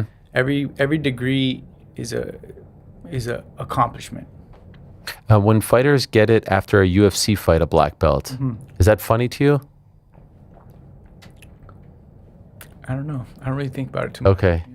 Yeah. Do you have memories of your grandfather? I do, yeah. Is there anything special that comes to mind? He was a fierce, you know.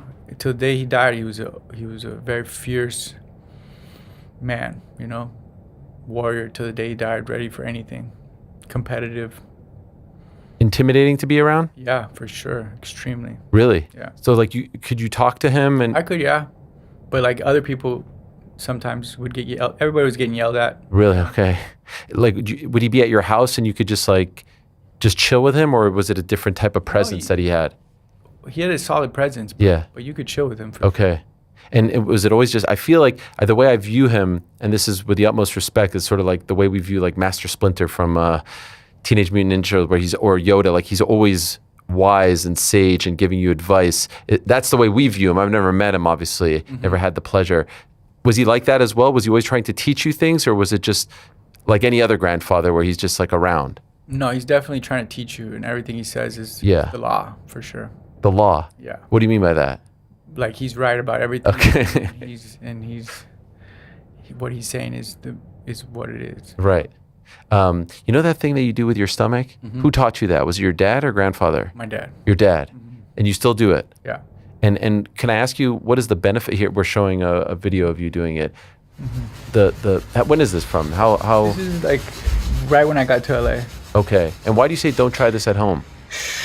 Because you could fuck your stomach up. You know? You can like mess up your intestines, or you can have an issue. I don't know what happened with Maycee Barber, but he fucked his shit up, and he went to the hospital, almost died. Damn. So I don't know.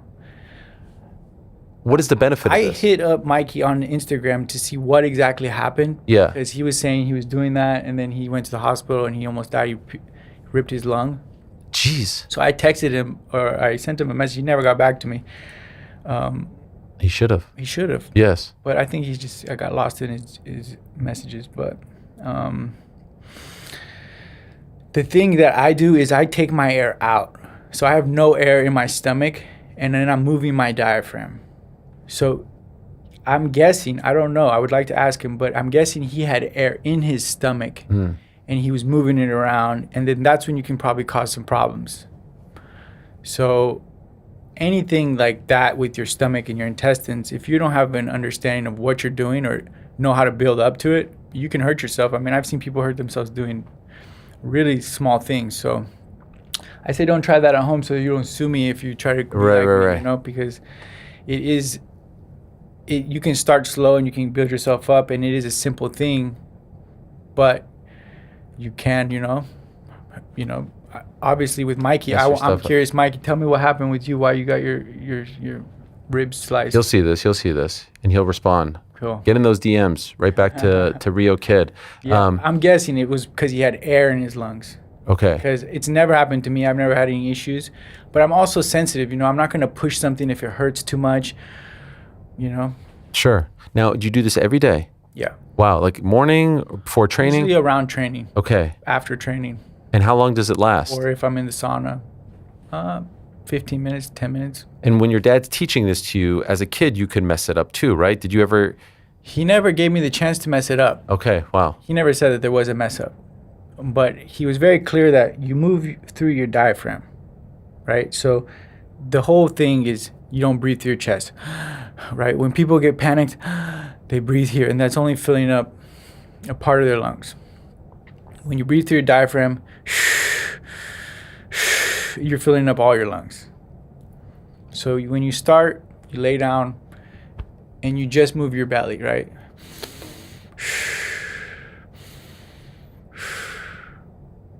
You don't move this. And then it starts like that. And then you start to move like then you start to suck. The sucking up the stomach in and moving it around is almost like a trick. Like it's definitely moving stuff around and loosening up your intestines, but that's not the heart of it. The heart of it is just moving like that's the heart of what matters. Okay. You know, the moving it around is just kind of like it's like a dance trick, you know. Do you teach this to your students? I teach the first part. Okay. You know, what I just said, basically just breathing out through your diaphragm, breathing in through your belly, not breathing in through your chest. The rest, I kind of, they maybe, depending on who it is, you know. Okay. It's not something you're going to do in a big class or something like that. Yeah, not really. I was looking at an old interview that you did with Be Real in a car. Mhm. You know this interview? It's like from like 8-9 years ago. And I kind of got lost in the details, but you talked about a friend of yours who saved your life. You said that you were choking on your throw up. Yeah. Why were you? What happened? I don't know what happened to this day. But that guy was in the car that day. He's in the back, right? Yeah, he passed away a few years later. I'm sorry. But yeah, I was just eating breakfast, coffee, and stuff, and then I started getting dizzy, so I went outside and then passed out, and saw like my whole life, kind of not my whole life, but parts of my life pass in front of my face in random little clips, and then I saw the white light, and then I was like, oh shit, that's the white light. Don't go to the white light, you know, like I kind of got like a glimpse of that's not where I want to go. And then I woke up and my friend was behind me and he had been pumping my chest and there was puke all over my jacket and everything. And I took off my jacket, I opened my jacket and it was like a huge steam ball just came up. Whoa. And yeah. What happened? Like, why do you think that happened? No idea. Till this day. I went to a doctor and he said, don't worry about it. What? What? Yeah, he's like, yeah, you probably nothing to worry about. Do you believe that?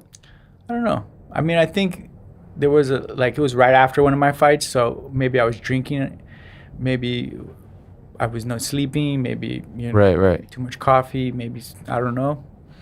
Has anything like that happened again? Not like that. But close? No. Okay. Nothing remotely close. No. You think you like if you were alone? Yeah, I'd be dead. Dead? Mhm. Because you would have choked on your vomit? Mhm.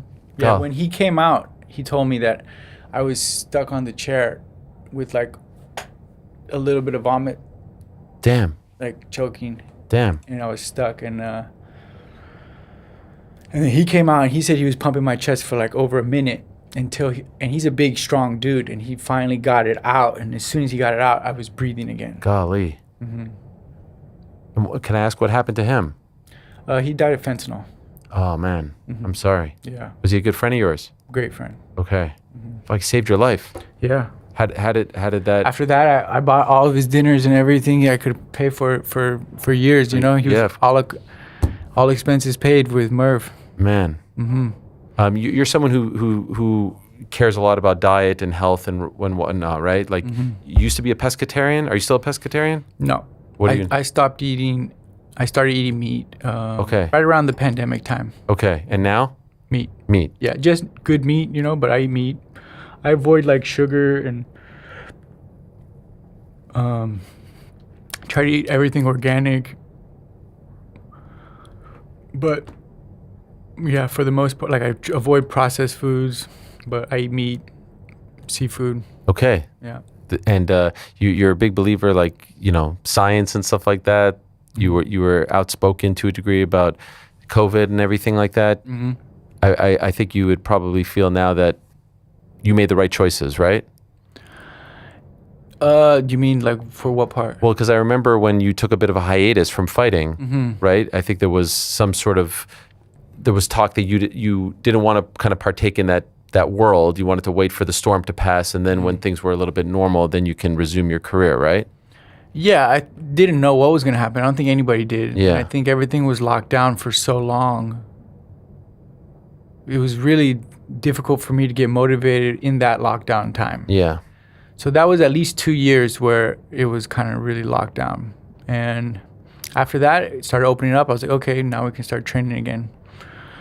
But I honestly didn't know if it was ever going to go back. You know, I moved to Montana with the idea that it was probably never going to go back the same. You know, I didn't think they were going to invest so much money into locking everything down for so long and then open everything up. So once everything opened up again, you know, it opens up the idea to travel, to go back to a city. But I didn't know what was going to happen. It's crazy to look back at that time. Yeah, those 2 years were really, it's almost like a blur now. It's a blur, and it's crazy that we are all just pretending like it never happened, you know? We all just pretend like we live in a city, everything's back to normal, and we're just like, wow, we forget that like a few years ago, everything was just... Do you feel like everything's back to normal? I would say so, yeah. Okay. Yeah. I mean, there was once a time where this city was completely shut down. Yeah, it's crazy. Wild. Can I ask you a silly question? Sure. Do you still feel like the world is flat?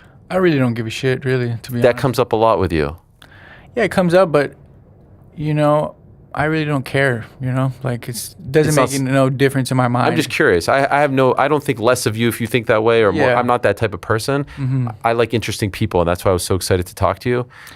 Yeah, I mean, I really don't put too much attention. I put a lot of attention at a certain time in my life because there was a lot of things that were interesting to me. And, yeah, I really don't care anymore. At this point, you're just kind of a wiser, older man who just wants to be left alone, I feel like. Do your thing. Well, you can't be left alone. Life doesn't let you be alone. No matter what you do. Well, I guess if you do what you do for a living, you have to kind of... if you were a guy who wasn't a prize fighter, if you will, you could be left alone, right? You'd be somewhere in Montana. You still never get left alone. Even in Montana, in the middle of the mountains, you still find a way to someone to come and poke you for something. Right. Mm-hmm. Do you feel, though, you're pretty much at peace now? Like, do you feel like life is good? Life is good, yeah. I'm happy? Really happy about being healthy and ready to fight, you know? Okay. So training camp, no injuries. I'm healthy. I'm ready to go. I understand this might be a personal... We're gonna let you go in a minute, so don't worry. But I know your brother passed while living in New York many years ago. When you come here, does this city have bad feelings for you? Do you think of that? I think earlier in my life, yeah, but not now. Okay. You know, I think, yeah. There's no connection to that. There's a connection, but I spent so long not coming to New York, and then when I came to New York for Nate's fight with Masvidal, I had such a good experience that whole week after the fight, before the fight.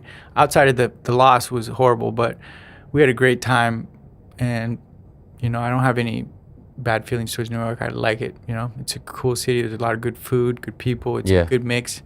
There is obviously everything is good and bad about every city. You know, there's advantages and disadvantages, and I like to kind of look at that. You know, was that your first time in New York? In a long time. For Nate's fight, I hadn't been there since probably a little teenager, maybe. So since he... Yeah, probably. Wow, that was I think the fight was in 2019, and I think he passed in 2000, right? Mm-hmm. So, wow. That must have been... growing up, it was like a little bit of hostility towards New York. Yeah.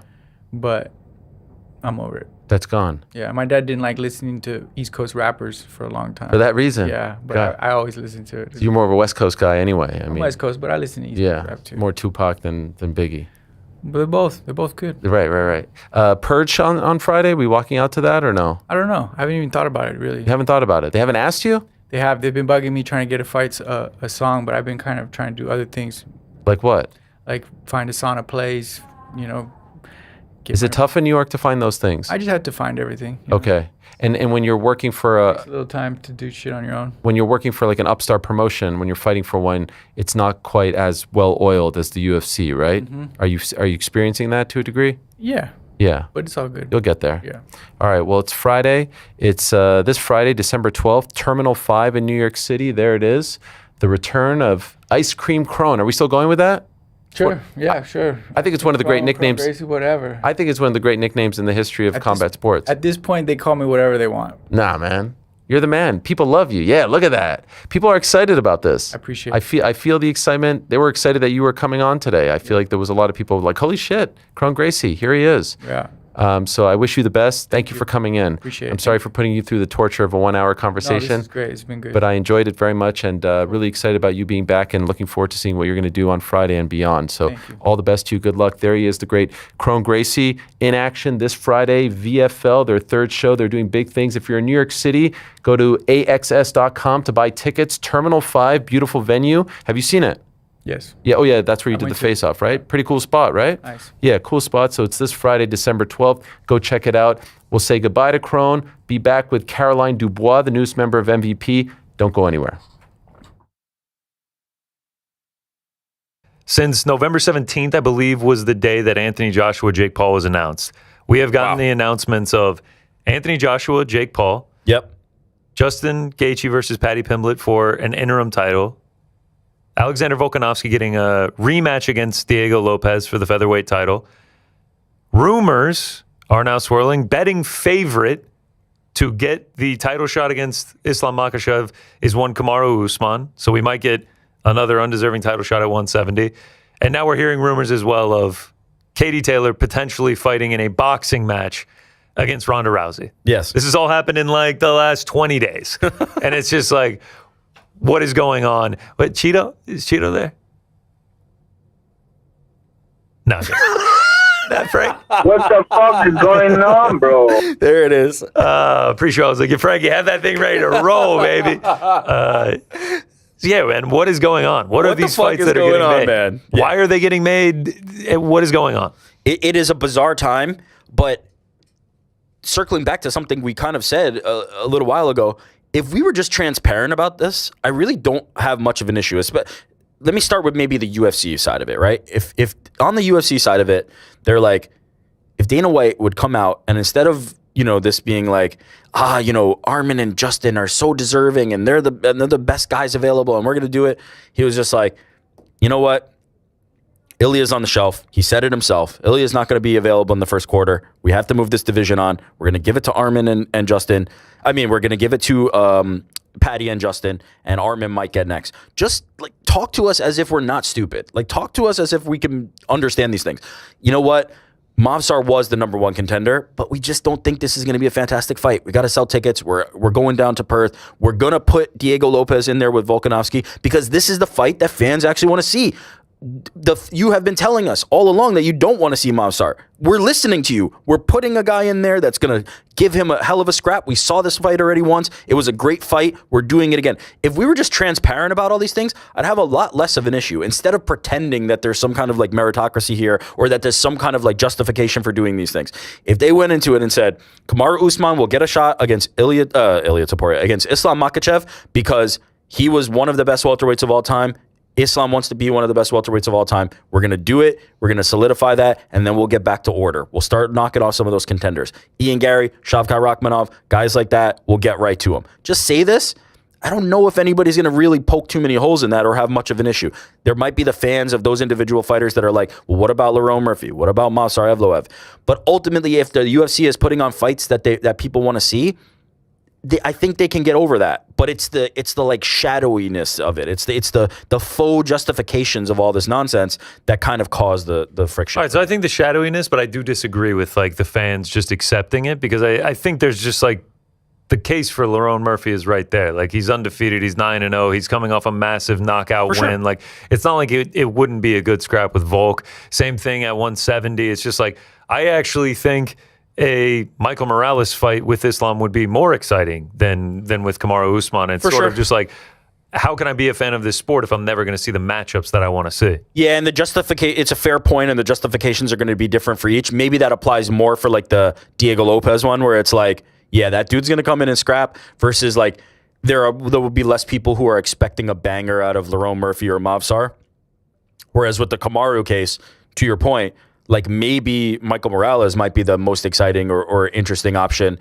But even a Carlos Praches, because if it stays standing, maybe he KOs him, or if it goes to the mat, Islam will probably finish. Either way, just talk to us like we're adults. I'm curious to see with the 323 press conference tonight. I doubt Dana will be at the seasonal press conference tomorrow. Maybe he will be. Maybe he will. And then obviously he's going to have to do media after 323. I'm wondering if he's going to get pressed on this topic at all. All right, back on the program. That was a scene from last week's Boys in the Back. Catch them live this Thursday, 1 p.m. Eastern. Prior to that, we had Kron Gracie in studio. Some people in the back were setting the line at plus 500 that he was going to come in, but he was great. I enjoyed that very much. Fascinating guy. Definitely the longest chat that I've ever had with him. Fascinating backstory. I mean, you could sit and talk and pick his brain for quite some time. He is returning this Friday, VFL. Interesting promotion. They seem to be doing some big things, have some big plans, big dreams, big hopes and aspirations. And he's by far the biggest name on this card this Friday. So let's see. Ice Cream Kron. I want to try that thing that he was doing with his stomach. That breathing technique. Please don't. I'm not sure if I could pull it off, though. You see that, Frank? It looks dangerous. It is a little dangerous. NGL. It's a little dangerous. But it seems very interesting. And it seems like it would be very, what's the word that I'm, not therapeutic, but medicinal in a way. Transcendental? Look at this right here. Look at this. Could you imagine? When he started breathing, it got very intense. Right? Literally says, don't try this at home. And you're like, I think I'm going to. Yeah. So I guess you could do it in the studio. What about Maycee, huh? What about Maycee? He needs to reach out to him. There was so much that I wanted to talk to him about, but I felt at the end he had had enough. So I was like, okay, I think we're good here. It's a fascinating world, the world of jiu-jitsu. There's a lot of interesting things going on right now. And he's sticking with MMA. I feel like there would be a great demand to have him fight for one of the jiu-jitsu organizations out there. You know, there's UFC BJJ, there's CJI, there's other organizations like that as well. But he loves the fighting. He wanted to get back in there. And I'm looking forward to seeing him back in action this Friday. So like I said, in about 11 minutes, the newest member of the MVP team, Caroline Dubois, sweet Caroline Dubois, undefeated WBC lightweight champion who has been added to the December 19th Jake Paul versus Anthony Joshua card. She'll join us to explain why she left Boxer to sign with MVP. I'm very interested in that as well. But shall we answer a few more threads, guys, while we have a second or two? Yeah, why not? We've got about 10 minutes.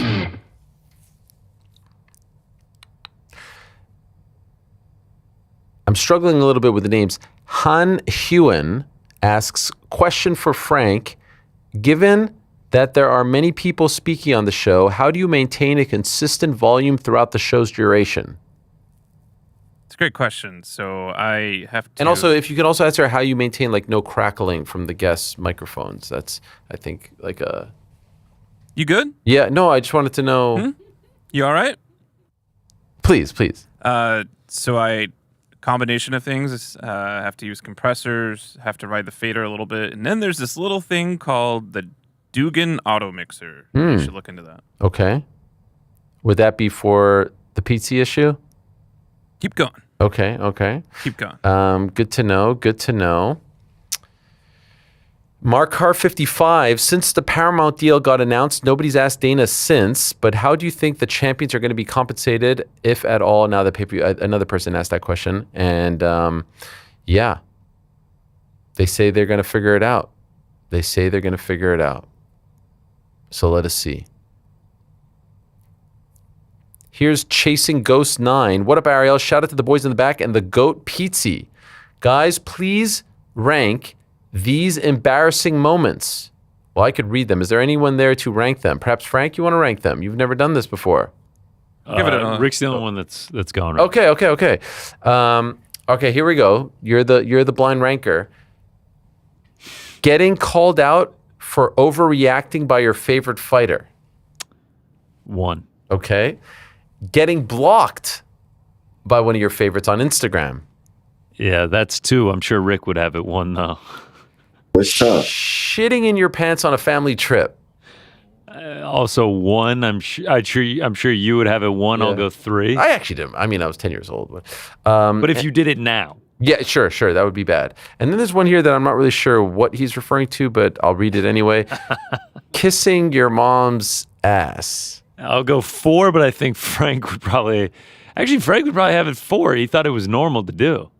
Is it not? He tried to justify it 1,000,000 times over. All right. Create like Mike. With Dana always giving blind promises and circle back answers, is it difficult for a media member to come up with timestamps like you do during your segments, or is it just a worry on not getting a credential? I'm not really sure what he's talking about. I guess he's talking about like when we go the deep dive stuff. We're just trying to give you the news here. We're just trying to give you the facts. We're trying to keep everyone honest, keep everyone accountable. And that's what I think about. I know everyone gets so hung up on the credentials and all this stuff. And I don't blame you when you have fighters like Kamaru who use this as a sort of weapon. Oh, you're not invited. You don't get... I don't give a shit, man. We can watch the fights. We can cover the fights. We can talk to that. What does that do? What does that do? Yes, in, out. I've never given a shit. I mean, there's many events. I don't go because there's other ways that I think... Is there a great value when I was younger? Absolutely. But if you think that that's something we think about, worry about, that you can weaponize, no, we're trying to do the best show possible. We're trying to tell you the truth. We're trying to give it to you straight, give it to you honest. That's what's most important. And my brain does work in a funky way, and we have great people who work on the show who remember things, who are able to pull things, and we're invested in this and love it and want to just keep everyone honest, I guess is the best way to put it. Jay Shuggyman said, "Hi, Ariel, longtime fan of the show from Toronto, especially a fan of the crack. I wanted to know you and the crew's thoughts on being a fan of 2 teams in the same league. For me, my mom grew up in LA and indoctrinated me to the Kobe and Shaq Lakers, but being a native Torontonian, I have a ton of love for the Raptors too. If they face each other in the finals, I'm cheering for the Lakers, but should my loyalty to them preclude my right to cheer for my hometown team? Hashtag who's to check." This is something that comes up when a team joins a city and you've already, like, a lot of people ask me, you know, if Montreal got a basketball team, or even, you know, even if once the Raptors came, would you stop being a Knicks fan? I can't do that. If I'm a fan of a team, and especially the Knicks and Bills and Expos were my favorite teams growing up, I can't just switch. And so I understand if you grew up as a Lakers fan and now the Raptors come about and you're living there, you're going to be a fan. So that's acceptable. When people tell me I've got an East Coast team or an Eastern Conference team and a Western Conference team, I think it's a little weird. I also think it's weird that we try to gatekeep fandom. Who gives a fuck? Be a fan of 8 teams if you want. Be a fan of 40 teams. I could not care less. I'm just saying, for me, it's hard to... I like to go all in. I like to be as passionate as possible. But there's obviously, when I was growing up, I loved the Knicks. I had a soft spot for the Warriors. Now, I'm talking about the Run TMC Warriors. I'm talking about the Tim Hardaway, Chris Mullin, Mitch Richmond. I love Mitch Richmond. I loved them on the Kings as well. I love the Bullets. You know, when you're a kid, you like jerseys, you like players. I liked Weber when he was on the Bullets for a cup of coffee. I liked him on the Warriors. Then he went to the Kings. So I liked that career trajectory. I liked Garnett on the Wolves. But you have your one team that you follow, that you live and die with, and that's just the way I was as a fan. I'll tell you what, though. I am freaking... I know I speak for everyone in the back as well. So freaking pumped. NBA Cup quarterfinals tonight. Watch party? What are we doing, guys? Knicks, Raptors, 8:30. The battle to determine who's going to the semis. Enjoy, man. I cannot wait. Let me know how that goes. I cannot wait. I cannot wait. We're 0 for 2 in the quarterfinals. We've never. Shit. You'll recall, That's of course. the crux for the New York Knicks, the quarterfinals of the NBA Cup. You will recall it was this time last year, actually a Tuesday, second week of December. Myself and the great Action Bronson went to the quarterfinals. Knicks Hawks. Remember that? Trae Young, Hawks Dice bounced them, and then of course flamed out in Vegas. I want Vegas. I want to see the Knicks in Vegas on. By the way, I would love. I know people joke about it. I would love a banner. I would celebrate the banner. I want to see the Knicks celebrate something. Let's chill. I don't care, Under Jar. I want the hat. I want the shirt. I'll put the freaking memorabilia here. Give me anything to celebrate. When they win the preseason Summer League, give me that. I want that too. Anything to celebrate a Knicks championship of any kind. What would you compare it to? Of course, listen. Like a Carabao? I know that there's a hierarchy. I get that. But I'll still be happy. Knicks on top of the world? Put that fucking banner up there. On top of the NBA Cup. No, the world. Okay. Carabao Cup, I think Carabao Cup is Premier League and Championship. This is just, it would have to be a tournament that just involves the Prem, right? FA Cup is everything. So I don't think that's fair. But I think that's what they're trying to get to. Right. I don't think within the Premier League itself there's like a meaningless tournament like this. No, there's no meaningless tournament in any sport like this. That's what makes it so unique. That's why we love the so Cup. Shitty. That's why we love the Cup. Meaningless. Nah, 8:30 tonight. I'm locked in. What year did it start? Because I remember we had some 2 years ago fiery arguments on the air about whether it mattered or not. Oh, it matters. Trust me. I am locked in. I cannot wait. I actually am a little bit nervous because the Knicks are You're horrible. not nervous. They're a horrible road team. Cat's injured. Deuce is injured. I feel like we're going to lose again. And we know they're shit in quarterfinals of the NBA Cup. Yeah, they're shit in the NBA playoffs and in the NBA Cup. What color is the court tonight? Neon Don't blue? get me started on the court. I hate the court. The court's the only part that I hate. If I'm being honest, I despise the court. The rest I love, and I can't wait to watch them in the semis and then finals next week. It's going to be great. Oh, my kids and I, we have a whole plan. We're going to have a party. It's going to be great. Order some pizza. Sharing it with your kids does make it more interesting. And I've even floated the idea of going to Vegas Saturday morning to the semis if they make it. that'd be pretty cool in person. We will be there. All right, more questions back end, but breaking news this morning, we woke up to the news that Caroline Dubois, one of the very best female boxers in the world, undefeated WBC lightweight champion, has left Boxer and signed with MVP. They continue to add to their growing stable of female fighters. It's an unbelievable stable at this point. And not only has she signed, I actually had to read the fine print twice. She's been added to the December 19th card, undercard of the Jake Joshua card that's going down in 10 days from now. There it is against Camila Panada, defending her WBC lightweight title. That's, again, in a little over a week's time. So what a nice treat that is for that card that continues to grow as well. I think it's finalized now, but I wanted to have her on to explain to us how this all came about, why she left Boxer to sign with MVP, how she's fighting in 10 days' time, all that and more. She is kind enough to join us from beautiful, sunny Miami. There she is. Hello, Caroline. How are you? I'm very well, thank you. And yourself? Thank you for having me. Oh, it's a great pleasure to have you on, and congratulations on this news as well. And so let us get into it. Why did you decide to leave Boxer, and why did you decide to sign with MVP? It was a decision that took a lot of thought. It was a long process.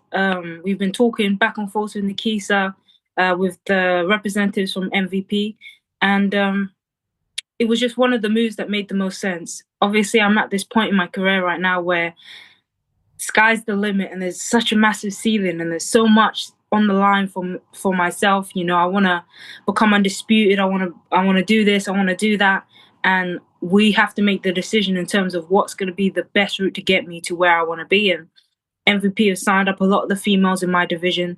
They're constantly putting the money where the mouth is, backing, supporting, and investing women's boxing. And I feel like it would have been stupid not to sign with them. Did Boxer try to re-sign you? They did. Ben came with an offer, and it just couldn't compete with what MVP was offering. And it's a shame, obviously, but I feel like I'm at this point right now where I need to be selfish, and I need to think about what's going to push the Caroline Dubois train as far and as fast as it can go. And I feel like MVP is the best route for that. You had your last fight in March. That was under the Boxer umbrella. Did you know back then that you were likely going to go elsewhere? Or did you think at the time that you were going to stick around? I did think that I would be sticking around. Obviously, we all knew that the Sky deal and Boxer deal was up in the air, and it was really dependent on how that played out. Obviously, when Sky left their association with Boxer, then that was another factor we had to take into. And when that happened, it was like, okay, so now that the money is not going to be there, the shows, the numbers of shows will probably decrease. We start looking elsewhere, and obviously MVP were very, very strongly wanting to meet me. They made a massive effort. They sent an offer. We refused it. They sent another one. We refused that one, and then they came with an offer that was just impossible to refuse. And it went to show how much they wanted me, and that's what I want to be. I want to be valued, and I feel like MVP will definitely do that. If we would have spoken maybe a year ago, right, December of 24, January of 25, and I would have told you you would end 2025 as a member of MVP, the Jake Paul promotional company, which of course has become so much more than that. But I obviously know that he's so synonymous with the brand and with the promotion. Would you have ever believed that? It wouldn't have been an insane prediction, just because if you see how hard and how strongly they're backing women's boxing, and they signed so many women, it wouldn't have been an insane thought. But if I'm being honest, I would have thought I would have stayed with Sky Sports, stayed with probably Boxer if they remain with Sky. But obviously, when that came up in the end and they lost that deal together, I think it would have been definitely a strong option, MVP. So I'm happy. I'm very happy. A week ago, Ben Shalom did an interview with Ring Magazine. I just want to read you the quote about, at the time he was asked whether or not you were still with Boxer. And the quote was, "We're in a situation now where we have to make decisions on who we can really invest in, who's going to sell tickets, who's going to perform, who's going to do big viewing numbers. And that's where we have to make decisions." What did you make of that quote? Because it sounds like you had already heard it, seen it. What did you make of that when you heard that? No, I heard when I first read that, I'll be honest, the first reaction was to be slightly offended because, Ben did try very hard to re-sign me. But then I was actually sitting down in the living room with my sister, and I first read the quote, watched the interview, and I was like, oh, what's he trying to say? And I showed it to my sister, and she was like, oh. And I was like, isn't that slightly offensive? And she was like, no, but think about it from his point of view. What can he say? He's obviously, boxing is in such an interesting situation. All the promoters are trying to get at each other. They want to kick each other when they're down. And obviously, me leaving him is going to be a tough, soft spot for him. And he tried to negate it and make it seem a different type of way. So I understand why he said that, and I understand. I wish him the best, and I believe that if he's in it for the long run, he will be able to come through whatever this dip is that he is going through right now. But yeah, I'm not really upset by it anymore. It doesn't really matter to me. I'm focused on my own career, my own journey. I think you'll see that, Caroline Dubois, she brings everything that he says he is looking for. It's just unfortunately that he can't bring what I'm looking for. And what would that be? What were you looking for that he couldn't bring? Well, he wouldn't be able to make the interpromotional fights with, say, the Alicias, the Terry Harpers, Stephanie Hans and Holly Holmes. They're all with MVP. He would have to give a ridiculous offer to them. And I don't think that he would be able to do that. I don't think he will be able to put the fight on in terms of the amount of shows that he has. I don't know if he will be able to push me the way that I would want to be pushed. Obviously the BBC is a massive viewing platform in England, but it hasn't got that international level. It hasn't got that international platform, and that's where I'm at right now. I need to be pushed on a broader scale, on a bigger scale. I need to be involved in the biggest fights possible, and I feel like MVP, either they have all the fighters, or they will definitely make a big push to make him happen. And by the way, I appreciate what you're saying, and I appreciate you taking the high road. Devil's advocate, when you say, like, what else is he going to say? I mean, he could say, we had a great run, we're figuring things out, and, if it doesn't work out, I wish her all the best. I felt like that was an unnecessary shot at you. That was just the way I read it. And to be honest, when I read it, I thought to myself, oh, she's leaving. I didn't know where you were ending up. I mean, I saw the rumors that you were going to maybe look at MVP, and obviously you wouldn't have to be a rocket scientist to think that you'd want to be there given the 135ers they have. But it felt like you guys did some great stuff. There was no need for that out the door. No, 100%. I agreed. When I first read it and saw it, I felt pretty offended. But, I think with all this stuff, you've got Eddie Hearn constantly sniping at him and trying to... Yes, it's a lot of drama over there. The wrong way.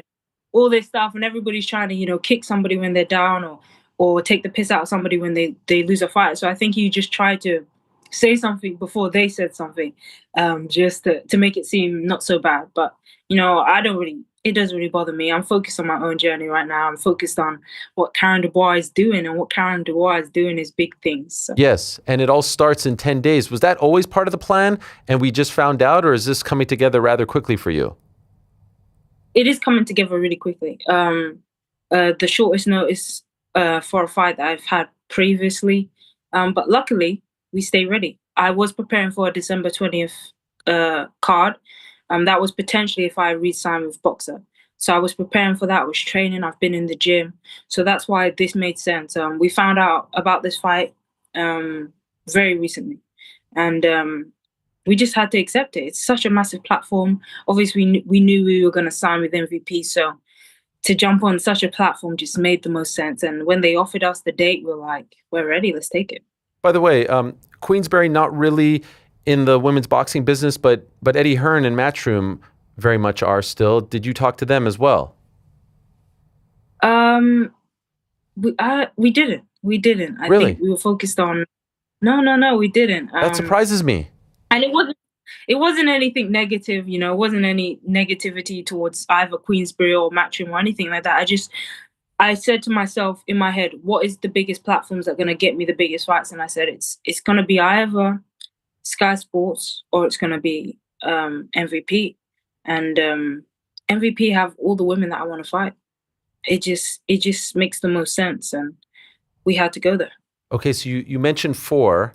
You mentioned Alicia Baumgartner, who's also on the card on December 19th. You mentioned Terry Harper. You mentioned Holly Holm and Stephanie Han, who are fighting on January 3rd in Puerto Rico. Can you rank them for me in terms of who you want to fight the most to least, 1 to 4? That's hard because I want to fight all of them. It's more of like what, I guess, in what order would I want to fight them? So I would say Terry Harper, the winner of either Stephanie Han, Holly Holm, and obviously Tia Baumgartner. Okay, so Baumgartner at the bottom of that for now. Yeah. Okay. Yeah, for now. Why Harper I feel like first? she would want to avoid that fight. Huh? Why Harper first? We're both British girls. I think it makes the most sense. And I know that MVP are going to really push to make an all-female show not all-female, sorry, British show. And if that happens, I think that fight makes the most sense. Yeah. Right now, we're kind of similar in where we're coming at. And I just think it makes the most sense. It does the most talking. She said some words to me. I've said some words to her. And you know, I want to see if she's backing herself as much as she seems to talk online. And I believe that fight makes a lot of sense. And it makes a lot of sense to make it happen next. I interrupted you when you were talking about Alicia. You said that you think she's going to avoid the fight? 100%. She will. She will try to say, you know, what has Karen done? Da, da, da, da, da. You know, she's not on my level. But if we're being honest right now, I think she needs me just as much as I need her. You know, I think women's boxing needs to have big fights happen. You know, we're missing out on that, unfortunately.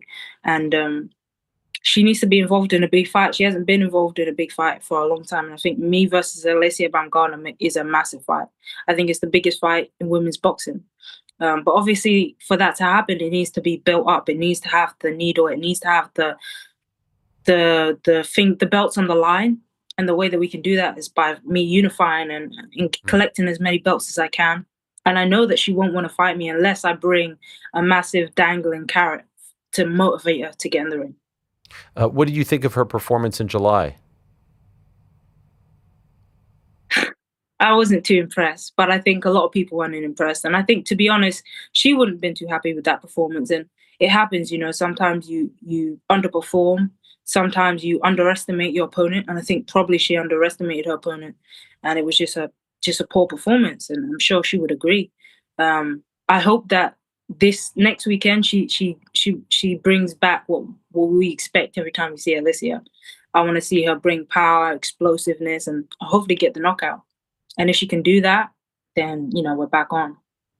Holly is a legend in the game. Obviously, Boxing Hall of Famer, will become a UFC Hall of Famer, no doubt. And now to see her back at this age, winning her debut with MVP back in June and this massive fight coming up in just a couple of weeks' time. Are you surprised that she's still doing this at this level, given everything she's been through? No, I think if you look at Holly's character, she seems like a gym rat. She seems like one of them women you have to drag out the gym.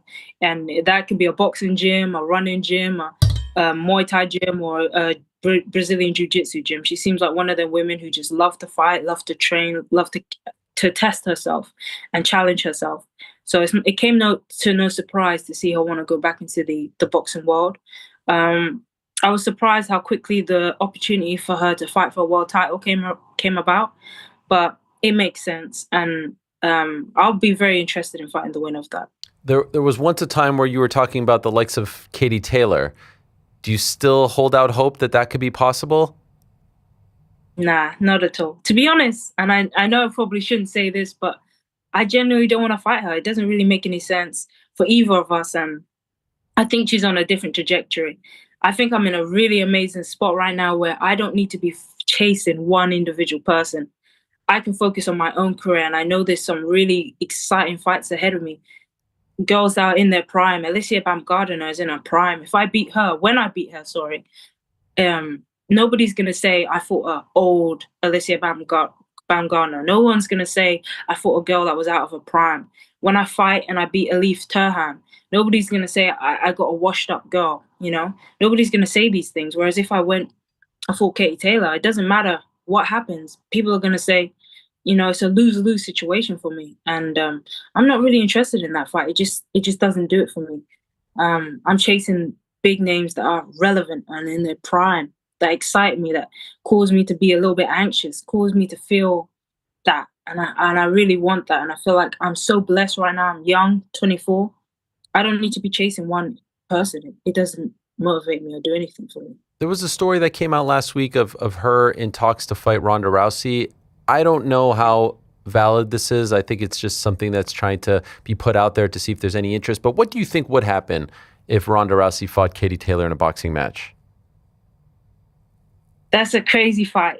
That's all I can say. That's a crazy fight. I think Ronda, and correct me if I'm wrong, but surely she's one of the worst strikers in the UFC. So you add that on top of the fact that she herself said she was dealing with extreme concussions. You know, anything could cause her to get a concussion, anything could cause her to get knocked out. I remember she did that podcast, and it just doesn't make a lot of sense. Obviously, if it makes money, it makes sense, and I'm sure it makes a lot of money. So if it happens, it happens. I think that's the kind of fight that Katie Taylor wants to be involved in, those cash out fights, and you can't hate her for that. You know, you see other fighters doing it. You see Anthony Joshua doing it, Tank doing it. Why are we going to slag off Katie Taylor? She can do whatever she wants right now. She's in that position. It's a pure money grab, and let her do it. You know, kudos to her. Do you? You know, it doesn't really interest me. The state of women's boxing right now, I feel like it has gotten a big jolt with all of you coming together under the MVP umbrella. Are there other fighters who are outside of MVP that you would like to see them sign? It seemed like they were close to getting Clarissa. She chose to re-sign with Salida. She would have been a big one. Is there anyone out there outside of the orbit that you would like to? I have a name, but I'm wondering if you have a similar name. I would have loved to see them sign Clarissa Shields, as you said. I would like to see them sign Michaela May. I think she'll be a really good addition. That was the one, by the way. That was the one on my mind. Oh, yeah. Yeah. We're both thinking the same thing. That's right. No, I think Michaela would have been a really good addition. She talks the talk. She can back it up in the ring. She brings everything. I think that would have been a really solid signing. It'd be interesting to see what Lauren Price does. Mm-hmm. Maybe even Gabriela Fondora would be a really good shot. That would be the other one. Yeah, she's unbelievable as of late. And for you, first time fighting outside of England as a pro. What does that What does that mean to you? Is that another check off the list? Is that something that you were striving for? Yes. I think every kid who gets into boxing imagines fighting at the MSG, imagines fighting at the Barclays Center, imagine fighting in America, Las Vegas. And I've got the opportunity to tick off that dream so early in my career. It's amazing. Growing up watching Floyd Mayweather, watching Triple G, getting up in the morning to watch Canelo, to watch Mike Tyson, all of those things. And now I'm fighting in America. It's just unbelievable. I'm so excited. It just feels so surreal, to be honest. I can't wait to just go out there and, you know, touch the American audience. You know, I've been fighting at home for so long, and I've built a really solid fan base in England. And now it's time to do the same thing across the pond in America. And I think America has a really strong boxing fan base, and it's got that, you know, that deep culture of boxing, and the people will appreciate that. And I think hopefully I go down well over there.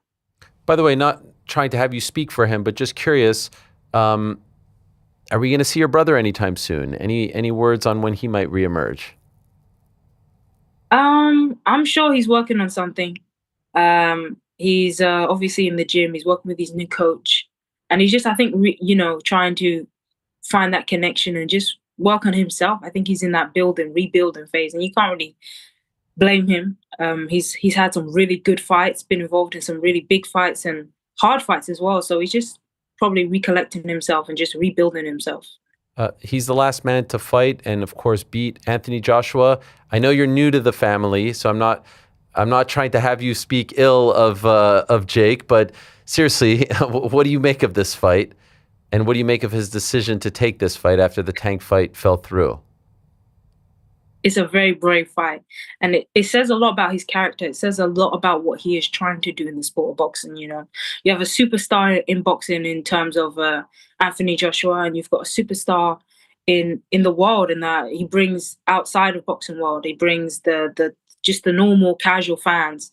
And you got two superstars colliding. I think it can only do massive things for boxing. And it is doing massive things. You've got Netflix coming in, and it's him. He's the one doing that. So he's an entrepreneur. He's a big thinker. He thinks outside of the box. And you got Anthony Joshua, who's just a killer in the ring. And it's going to be really interesting to see what happens. I think the only thing we can do as the fans is just come with an open mind, come with no expectations, and just really just appreciate the show, because that's what it is.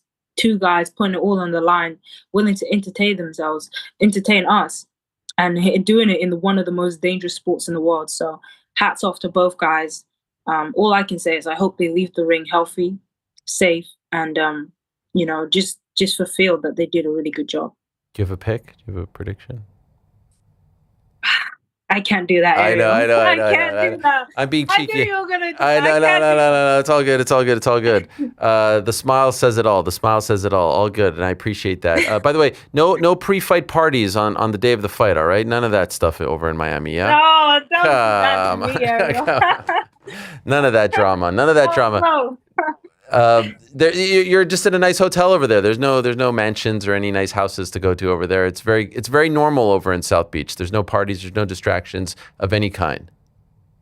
No. It's straight focus. We're here for business. I said it to my coach. I'm here to make money, not spend money. So I'm just here completely focused, locked in, and I honestly can't wait. My last week of proper training, and then it's fight week, and I can't wait to experience it.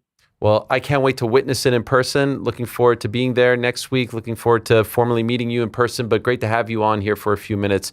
Congratulations. Have loved what you've done as of late as a pro. Obviously, you're running the Olympic Games as well. You have flown the flag very proudly, and it's great to see you get this opportunity. So good luck, congrats, and thank you for giving us some time, and looking forward to December 19th for you.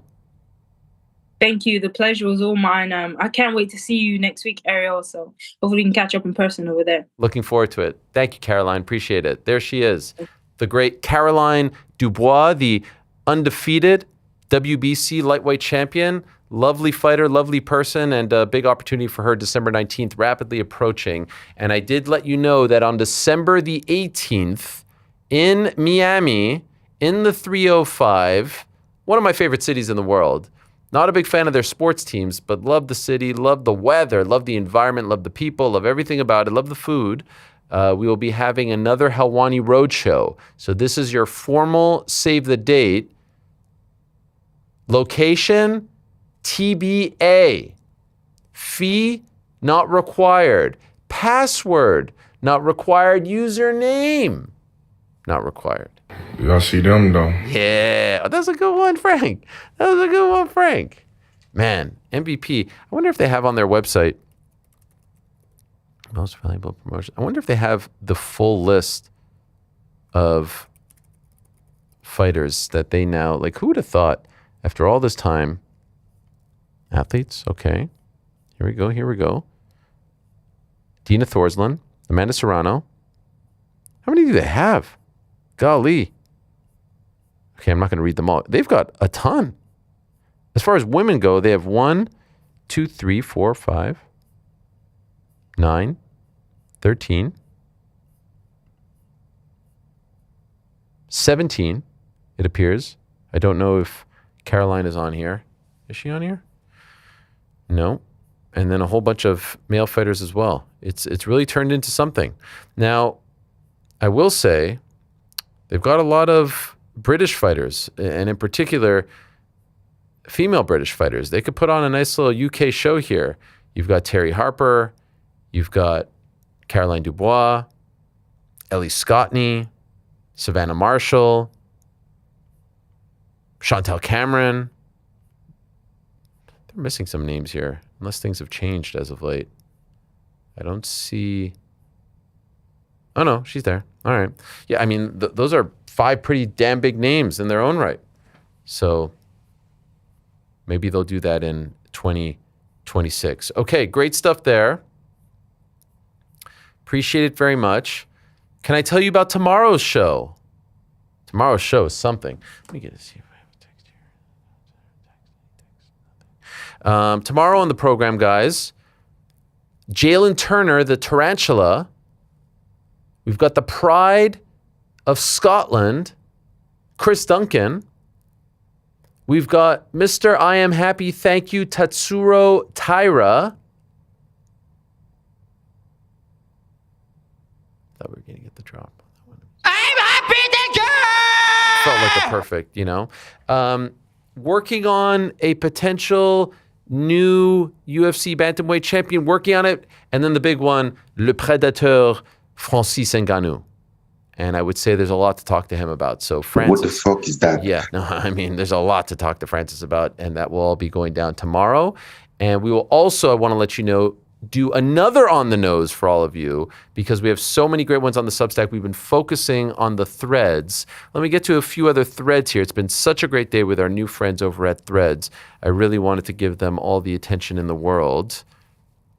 Going into 2026, this is from T-Brone23. Going into 2026, there will be no current male champion with a title defense. Is that fair to Tom? I don't know.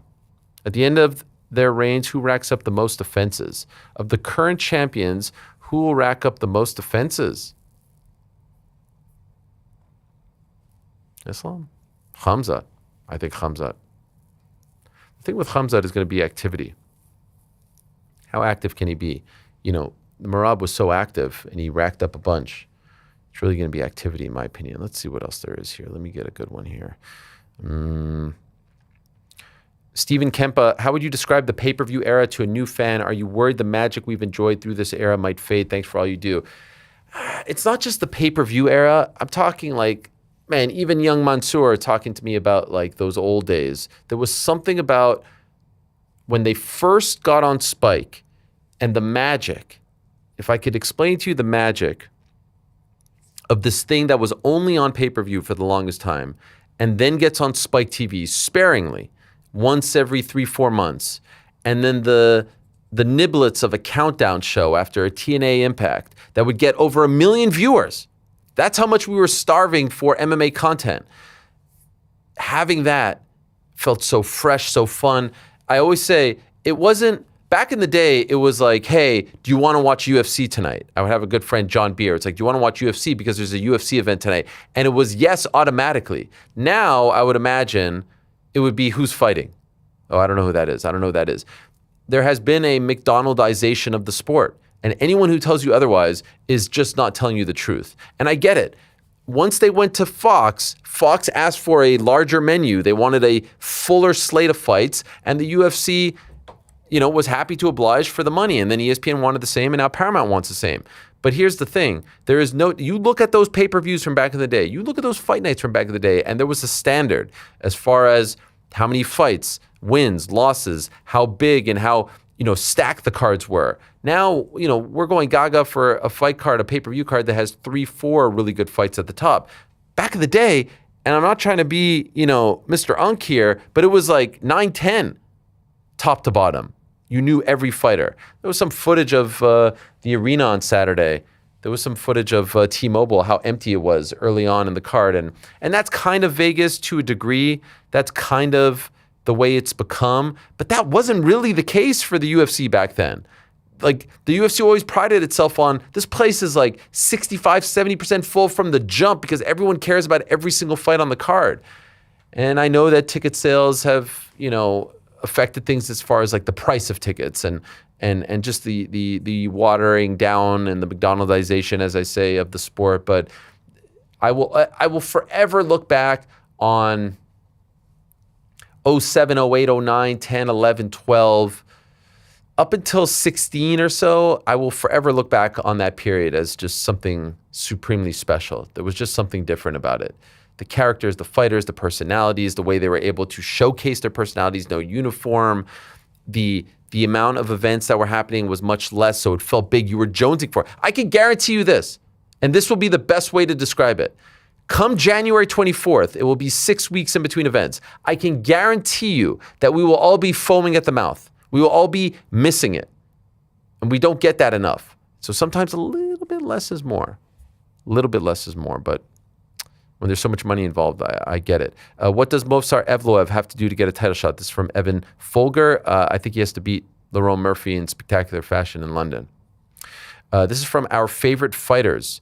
What fighter surprised you most in 2025? Golly, I mean, who surprised us most? I mean, if you would have told me at the beginning of the year that Josh Van and Petr Yan were the champions in their respective weight classes, I'm not sure I would have believed you.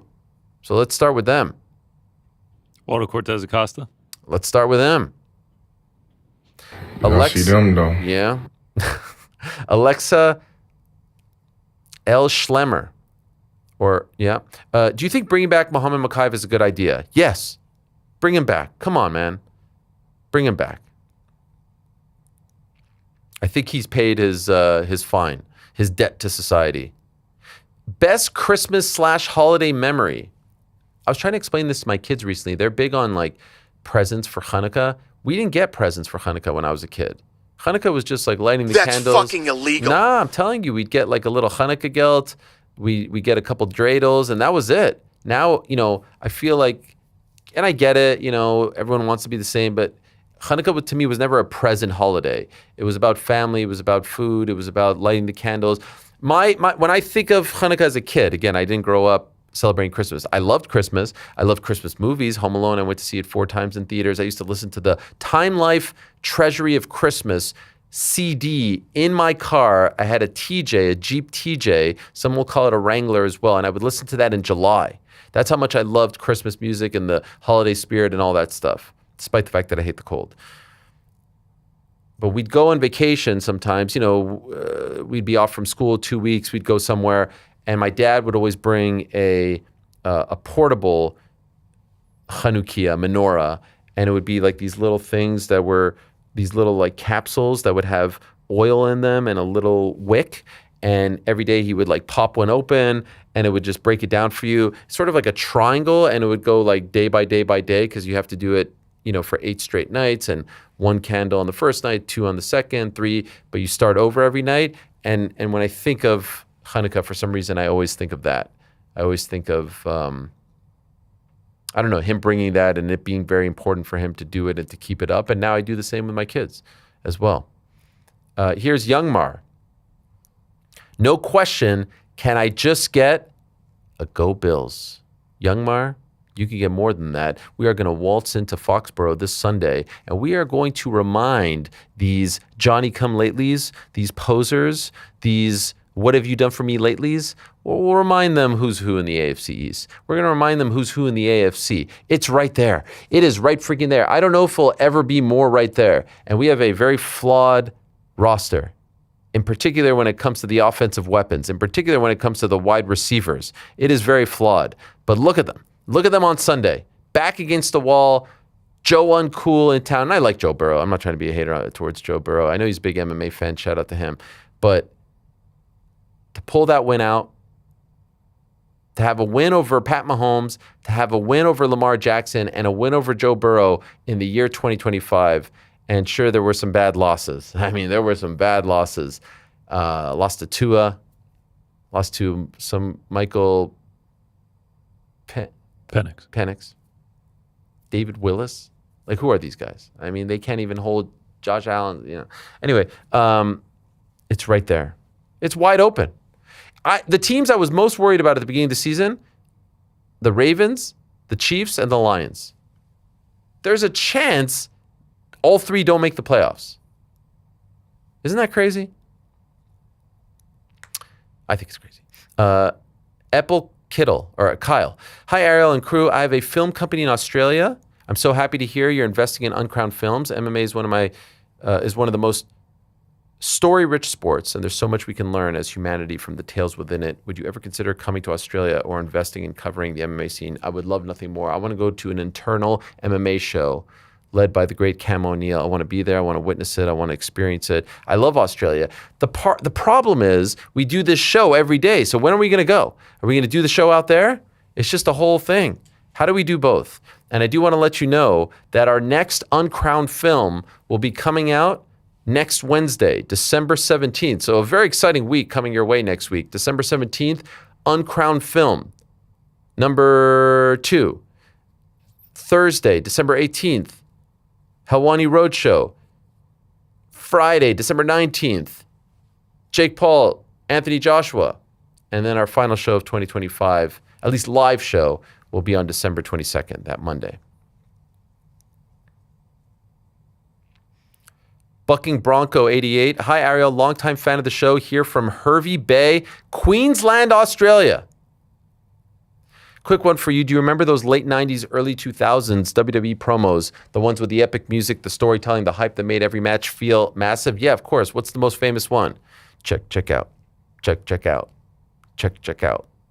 Check out my melody. Sing it, Frank. Just one more than, and I'll be history. And I think they tried to recreate that with that Kellerman promo a couple of shows ago. You know, the MSG one? Didn't quite hit the same. Anyway, do you think UFC promos today stack up against those classic WWE promos? No. How about this one? DPB1033. Do you think Mansur Abdul-Malik could be the next star to be pushed in 2026? He had an incredible outing. Guys, by the way, I mean, kind of blown away by this young man, right? What a personality. What a vibe. You love the vibes from him. Optimism. Oh, my God. Through the roof. That's one of those guys, like, you see him on the card and you're like, oh, this guy looks good. And then you talk to him and you're like, holy shit, I want the best for this guy. And then some, you know? Also, love that he goes and watches old countdowns. Oh, my God. How cool is that? Amazing. Another one from DPB. With all the extra time between fights this year because of the Paramount deal, any new segments or something to get excited for in a potential slow period? Enjoy all of the content and cannot wait. Yeah, we'll be here. Don't worry. The interesting one's going to be in February for us, right, guys? Can't wait. Drew Sokoff. Not sure if this is a sensitive topic, but I remember that you were supposed to have Connor on the show and it didn't come to fruition. Any update on when he'll be on the show? Who's to check? Look, we announced that he was going to be on. He was supposed to come on.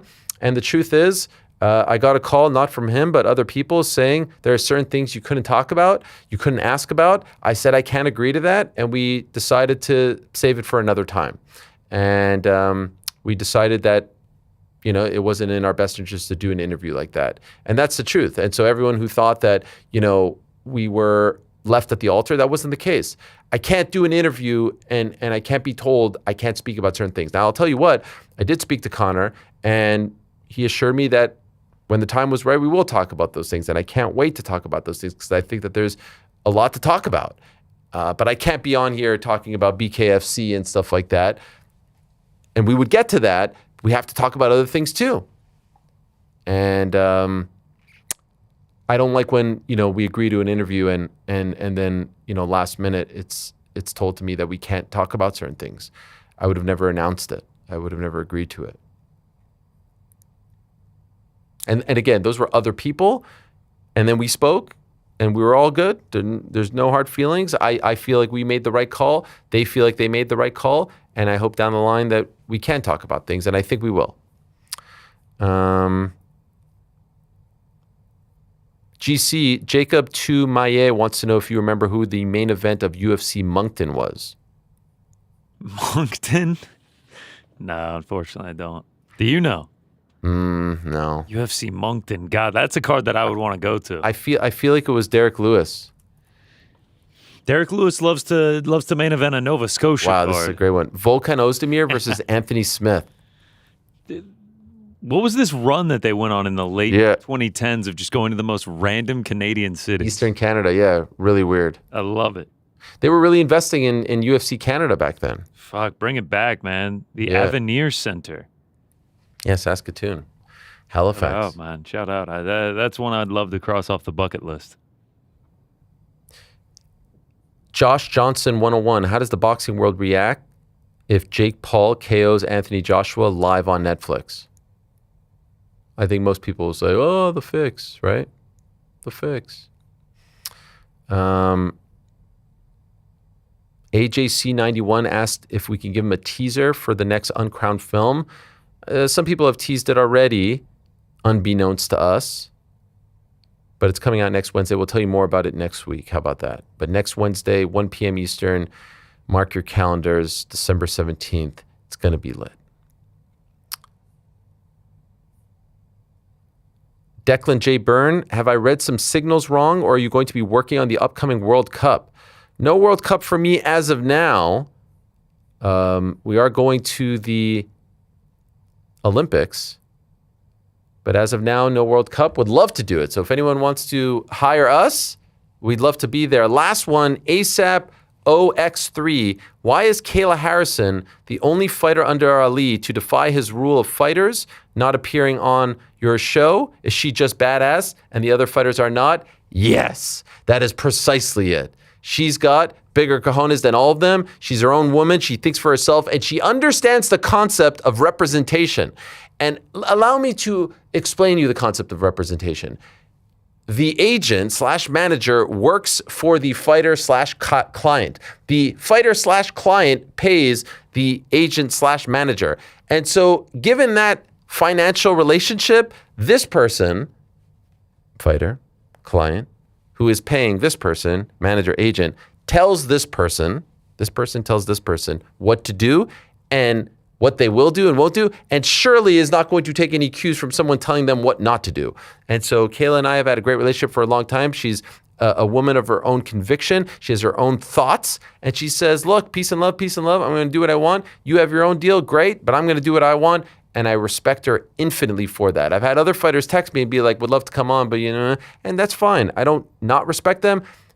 The one that I don't respect is the one telling their fighters not to come on because of zero actual factual reason other than to better their own position with the company that they're supposed to go to battle with and negotiate with and try to have good relationships with and try to be in good standing with, but also try to do what's best for their client, not what's best for them. Frank, any super chats? No, super chats. Jashank writes, any chance of you appearing on the prop quiz after a fun debut by the boys I saw in the back? that. You may be the final boss. I saw that, guys. Yeah, shout out to Long Island Luke, main card minute. It was fun. Trivia show. Can I ask a spoiler? Customized. Can I ask a spoiler question? Yeah, I mean, it's been out for 4 or 5 days now. Nah, maybe I won't. I wanted to ask who won, but What do you think? I don't What do want you think? You already know the answer. All right. Okay, this is good. No, it was good. I was watching some of it. I even commented on it. Yeah, I saw. Good stuff. It was very creative. I appreciate the TLC that went into it. Who's to check was a category. I know. I saw a lot of show-inspired themes. By the way, that number, what was that, 400 at the top of that super chat? What was that one? 400. What is that? Things. Things. Dollars right there. Shout out. That's something. What else, Frankie? What else? Gabe P12 says, you move into threads means Zuck might make an appearance. Yo, I think this guy wrote on my threads. Shout out to Zuck. Shout out to Gabe. And look, we're here. We're neighbors with Meta. So pull up. Come through. Those were LFG. rupees, by the way. Oh, okay. Well, shout out to them. What else, Frank? What else? Banana Breakdown. How did GC like Dave's hot chicken over the weekend? Wasn't able to make it in. Still have not had Dave's hot chicken yet. Oh. One to cross off the bucket list, though. Everyone keeps asking me about it, so I got to try it. Do they have one here in New York? Oh, yeah, they got several. Okay. I dig it. What else, Frank? What else? Root JH4U. Get Jack Pollard 1-in-100 on. Dude's story is crazy. I don't know who that is. Who's that? You should know there's a story up on Uncrowned saying by Oh, Lewis yes, Watson. of In my course. eyes, I have 101 wins. Yes. Okay, I was thinking UFC. Yes, that's a great story by Lewis Watson. It's a great story. Yeah, for some reason I was thinking of UFC fighter. I was also reading this quote here from Merab. The UFC contacted me and said, please rest as long as you want. Your next fight is a rematch with Petr Yan for the belt. Rest as long as you want and call us when you're ready. They probably want to do the fight in the summer, but I don't want to wait until the summer. I want to schedule the fight early, maybe in the spring, in April. Would be good, or maybe the fight can be scheduled in the summer. All right. Well, that's good news. Sucks for you, Rick. What else, Frank? What else? Electric Boots. Mansur watching A8 show in a candlelit room, listening to Ariel talk about shitting his pants on a bus in Egypt. That's pretty great. By the way, nice stuff from Merab and Petr Yan on Twitter, guys. Have you seen this? Merab saying thank you for the support. Much love, much love. Yan writing quick recovery. See you. Thought that was nice. Also, Jan hoping for the best as far as Merab's journey to find a wife and kids. In 2026, my friend, you need wife and kids. I'm looking, my friend. This is incredible. What else, Frank? What else? Create like Mike. Hey, crew. Love everything at Uncrowned. Been a fan since AOL. That deep dive / credential question was no dig. More asking why media don't check Dana at events. Keep doing what you're doing at Yahoo. Please don't. I don't know. I don't know about that. But we're doing it here. Number one, unbiased. It's great stuff. We're eating here, right? We're eating? Would you say we're eating? We're eating Damn good? right we are. Sort of like Armin Sarukian in the Caucasus Mountains. Another one has dropped. Tell your loved ones, hey, babe, wake up. Another Armin video has dropped. Do we have it? Do we have it?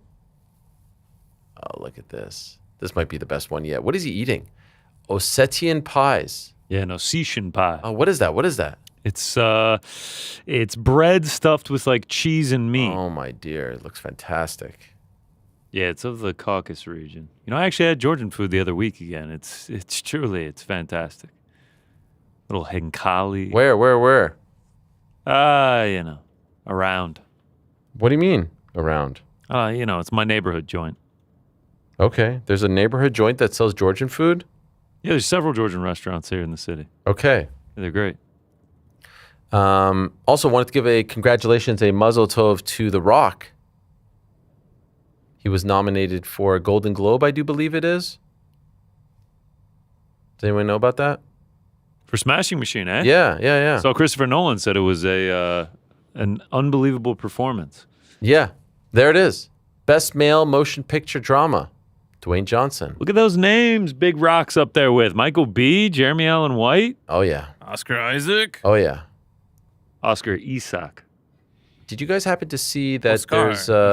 Did you happen to see that there's best podcast for the Oscars? Oh, shit. Did you see that? No, I didn't. Yeah. Who's nommed? Rogan didn't get nominated. We didn't get nominated. That too. Kinda No, I bullshit. think there was a big uproar about that. I think he should have been nominated. I mean, he's probably the biggest podcast in the world, right? Influential, I would say. I think Golden Globes. Golden Globes or Oscars? Golden Globes. Are you sure? Who's to check? Who is to check? Yeah. That's probably why I saw it. Who's to check? Can someone call Pete, by the way? I just wanted him to come on for 2 minutes. 30 million for the kitchen scrap. No. There he is. Hey, Pizzy. Someone call him real quick. I want to tell him something. Can you just call him? I mean, no, I want him to be on the screen. All right. Can someone tell him to jump on for 2 minutes before we go? Yeah. Real quick. Yeah, we'll tell him. Okay, what else, Frankie? 30 million for the kitchen scrap. What else, Frankie? What else? Lazy Bet MMA. GC must be Aquarius, how he has been bearing that water. Wow. Yeah, why was that such a topic of discussion in the chat? Okay, well, here's what happened. All of a sudden, Kron looks at me like this, and the eyes, they don't lie. And what the eyes told me in that moment was, I want out of here. I thought he was going to puke. I'm not going to lie. I thought when he was mid-sentence, and then he was like, all right, bye. Could I, Yeah. Could I get some water? By the way, that was the long, I don't know how long that was, 2 minutes, 3 minutes, longest 2-3 minutes of my life. I was like, yeah, about that water. Yeah, man. I mean, we got things to do back here. Had to get a mug. Had to ass. properly clean the mug. Had to fill it with purified, organic, ice-cold water, and then walk it over there through the studio. I do appreciate, as I'm taking the picture, he's just like, this is the guy that brought you the water. I know he took fucking forever, but he is the one that brought it. I needed something. By the way, this is the guy. I offered him a Celsius, the look of disdain. Yeah, he was like, nah, man, I don't do that shit. Yeah. I had to go. You can't see it now. I had a great joke planned. You can't see it now because the sun went down. There's a water tower on one of the buildings behind you. I was going to be like, yeah, I had to go to that fucking water tower. Doesn't hit. Do you think we should just have like a bunch of bottles here? Could we get a fridge out here? That would be nice. That'd be nice. Celsius, send us a fridge. Nice. We'll stock it with stuff. Water. What else, Frankie? What else? Waddy2925. Ariel, get on Arc Raiders, mate. What's that? It's a video game. It's like the flavor of the month. Oh, what else, Frankie? What else? SRG VLL GMZ. Because of New York Rick, I got into Magic the Gathering last year. I took my girl to a card shop. She then dumped me the next day. Thanks, man. Wow. She's someone else's girl now. Wow. It's actually me. Wow. She's with me now. It's because you're trash. What is MTG? Magic the Gathering. Your deck was garbage, and she upgraded. That's okay. Look, it happens to all of us. But you're virtual. This was a physical card shop. Yeah, I mean, look, a bad deck's a bad deck. Yeah. Your deck game, your deck game, trash, and you need to improve it. There'll be another. Somebody else will come back for you, but not until you improve your skills. Big decks to the body. Yeah, big decks. What else, Frankie? What else? Oh, God, it is really dark out there. What else, Frankie? What else? Is that all of them, guys? It's got to be fucking. That was it. Holy shit. Oh, that was it. Peetsy's here. Oh, Peetsy's here. Oh, perfect. Peetsy, how are you? Sorry, we just doesn't look bothered at all. Well, no, we had some breaking news. What, were you doing anything important? Just watching Champions League. Nothing crazy. Anyone winning of note? Was it Real Madrid? Liverpool won, penalty in the last, few minutes. Nah, who cares? No, we actually have big news. We were talking about, you probably weren't listening. We got nominated for an Oscar? No. Were you listening to us? Golden Globe. Fuck's sake. Were you listening to us? I'll take a Golden Globe. Suppose I'll take a Golden Globe. Is that what it is? I can't tell if that means you still tune in when you leave or you just kind of check out and you say, I'm done for the day. I feel like he's got one ear. Dip in and out. Dip in and out. Well, actually, no, but this is serious. I told the guys they needed to have you on because I meant to do this in the first hour, but I totally botched it. What's going on? What the fuck is this? We have breaking news. We have breaking news. I wanted to tell you. Yes. I should have looked at the phone. Then Rick's ringing me. I could have just I should have just said, I'm staying away from this. I forgot about that noise again. No, it's been a year of listen, it's been a year of Uncrowned. We were doing this with everyone personally, but I want to tell you how much we appreciate everything that you've done, all the hard work. What is this? What the fuck is going on? There's nothing. You can't take a compliment, and I just wanted to know we have secured for you. How are you doing? What the fuck is this? And a loved one, all expense paid trip to go on the brand new. This is flawless delivery. The brand new BKFC January 22nd. No, the BKFC. Have you heard about this? There it is. The Bruise Cruise, which is setting sail on January 22nd to the 25th. You got this fucking guy up off his couch, back up here and logged on just to be like, hey, man. The tears that are coming down my face, like it was a massive. Just to laugh all the way through we got you tickets to the Booze Cruise. What do you? No, the Bruise Cruise. Bruise. What do you? What do you think, Pete? What do you think? January 25th. Fuck me. That's call up Elaine. Ma and Pa, you're all going on the Bruise Cruise January 22nd to the 25th, 2000. Is it 27 or 26? January 2027. Golly, it's a full year away. Well, I'm glad you got me on here because Lord knows I would have been up all night wondering if I'd get tickets to the Bruise Cruise or not. If 2025, if Oasis was the ticket of 2025, the Bruise Cruise is in fact the ticket of 2027. Look, thanks so much for getting me on, lads. I don't know. I thought it was worth it. I thought it was worth it. I was gonna get into like pajamas and have an readable book there, but so glad that I got on now. Thanks, We're Aaron. still here. All right, well, we'll talk to you tomorrow. Start planning, right? Pete. Yeah, 15 months away, brother. I have to say, thank you, PC. Thank you for stopping by, and congratulations, by the way, to you and the missus. I did not realize it was 2027, guys. Yeah. I thought it was in like 3 weeks' time. Yeah. It's I thought we nailed that, right? I thought it was fun. Nailed it, dude, nailed it. I actually think he thought you were serious for like just a brief minute there as you delivered it, as you laid it on. At what point tears. did you pick up on it? Like when he goes like, yeah, I could tell. I actually noticed the exact moment when you figured it out. When I said all expense paid trip, you were thinking, you were wondering. Yeah, I didn't know what this was either. Oh, so good, so good. That's one of my best moments. Do me a favor, Spencer. You mind cutting that up for the socials? That was great. That was going to be great. It's going to pop up. There's going to be a note to Spencer. Yeah, I was not banger. serious. Do not cut that later. That's going to go big on Threads. You think that will be bigger than the breakdown of Jamal Hill, Ioane on J-Check? No. No, that's going to be an all-timer. Okay. That one's going to be. What about the T-spill, though?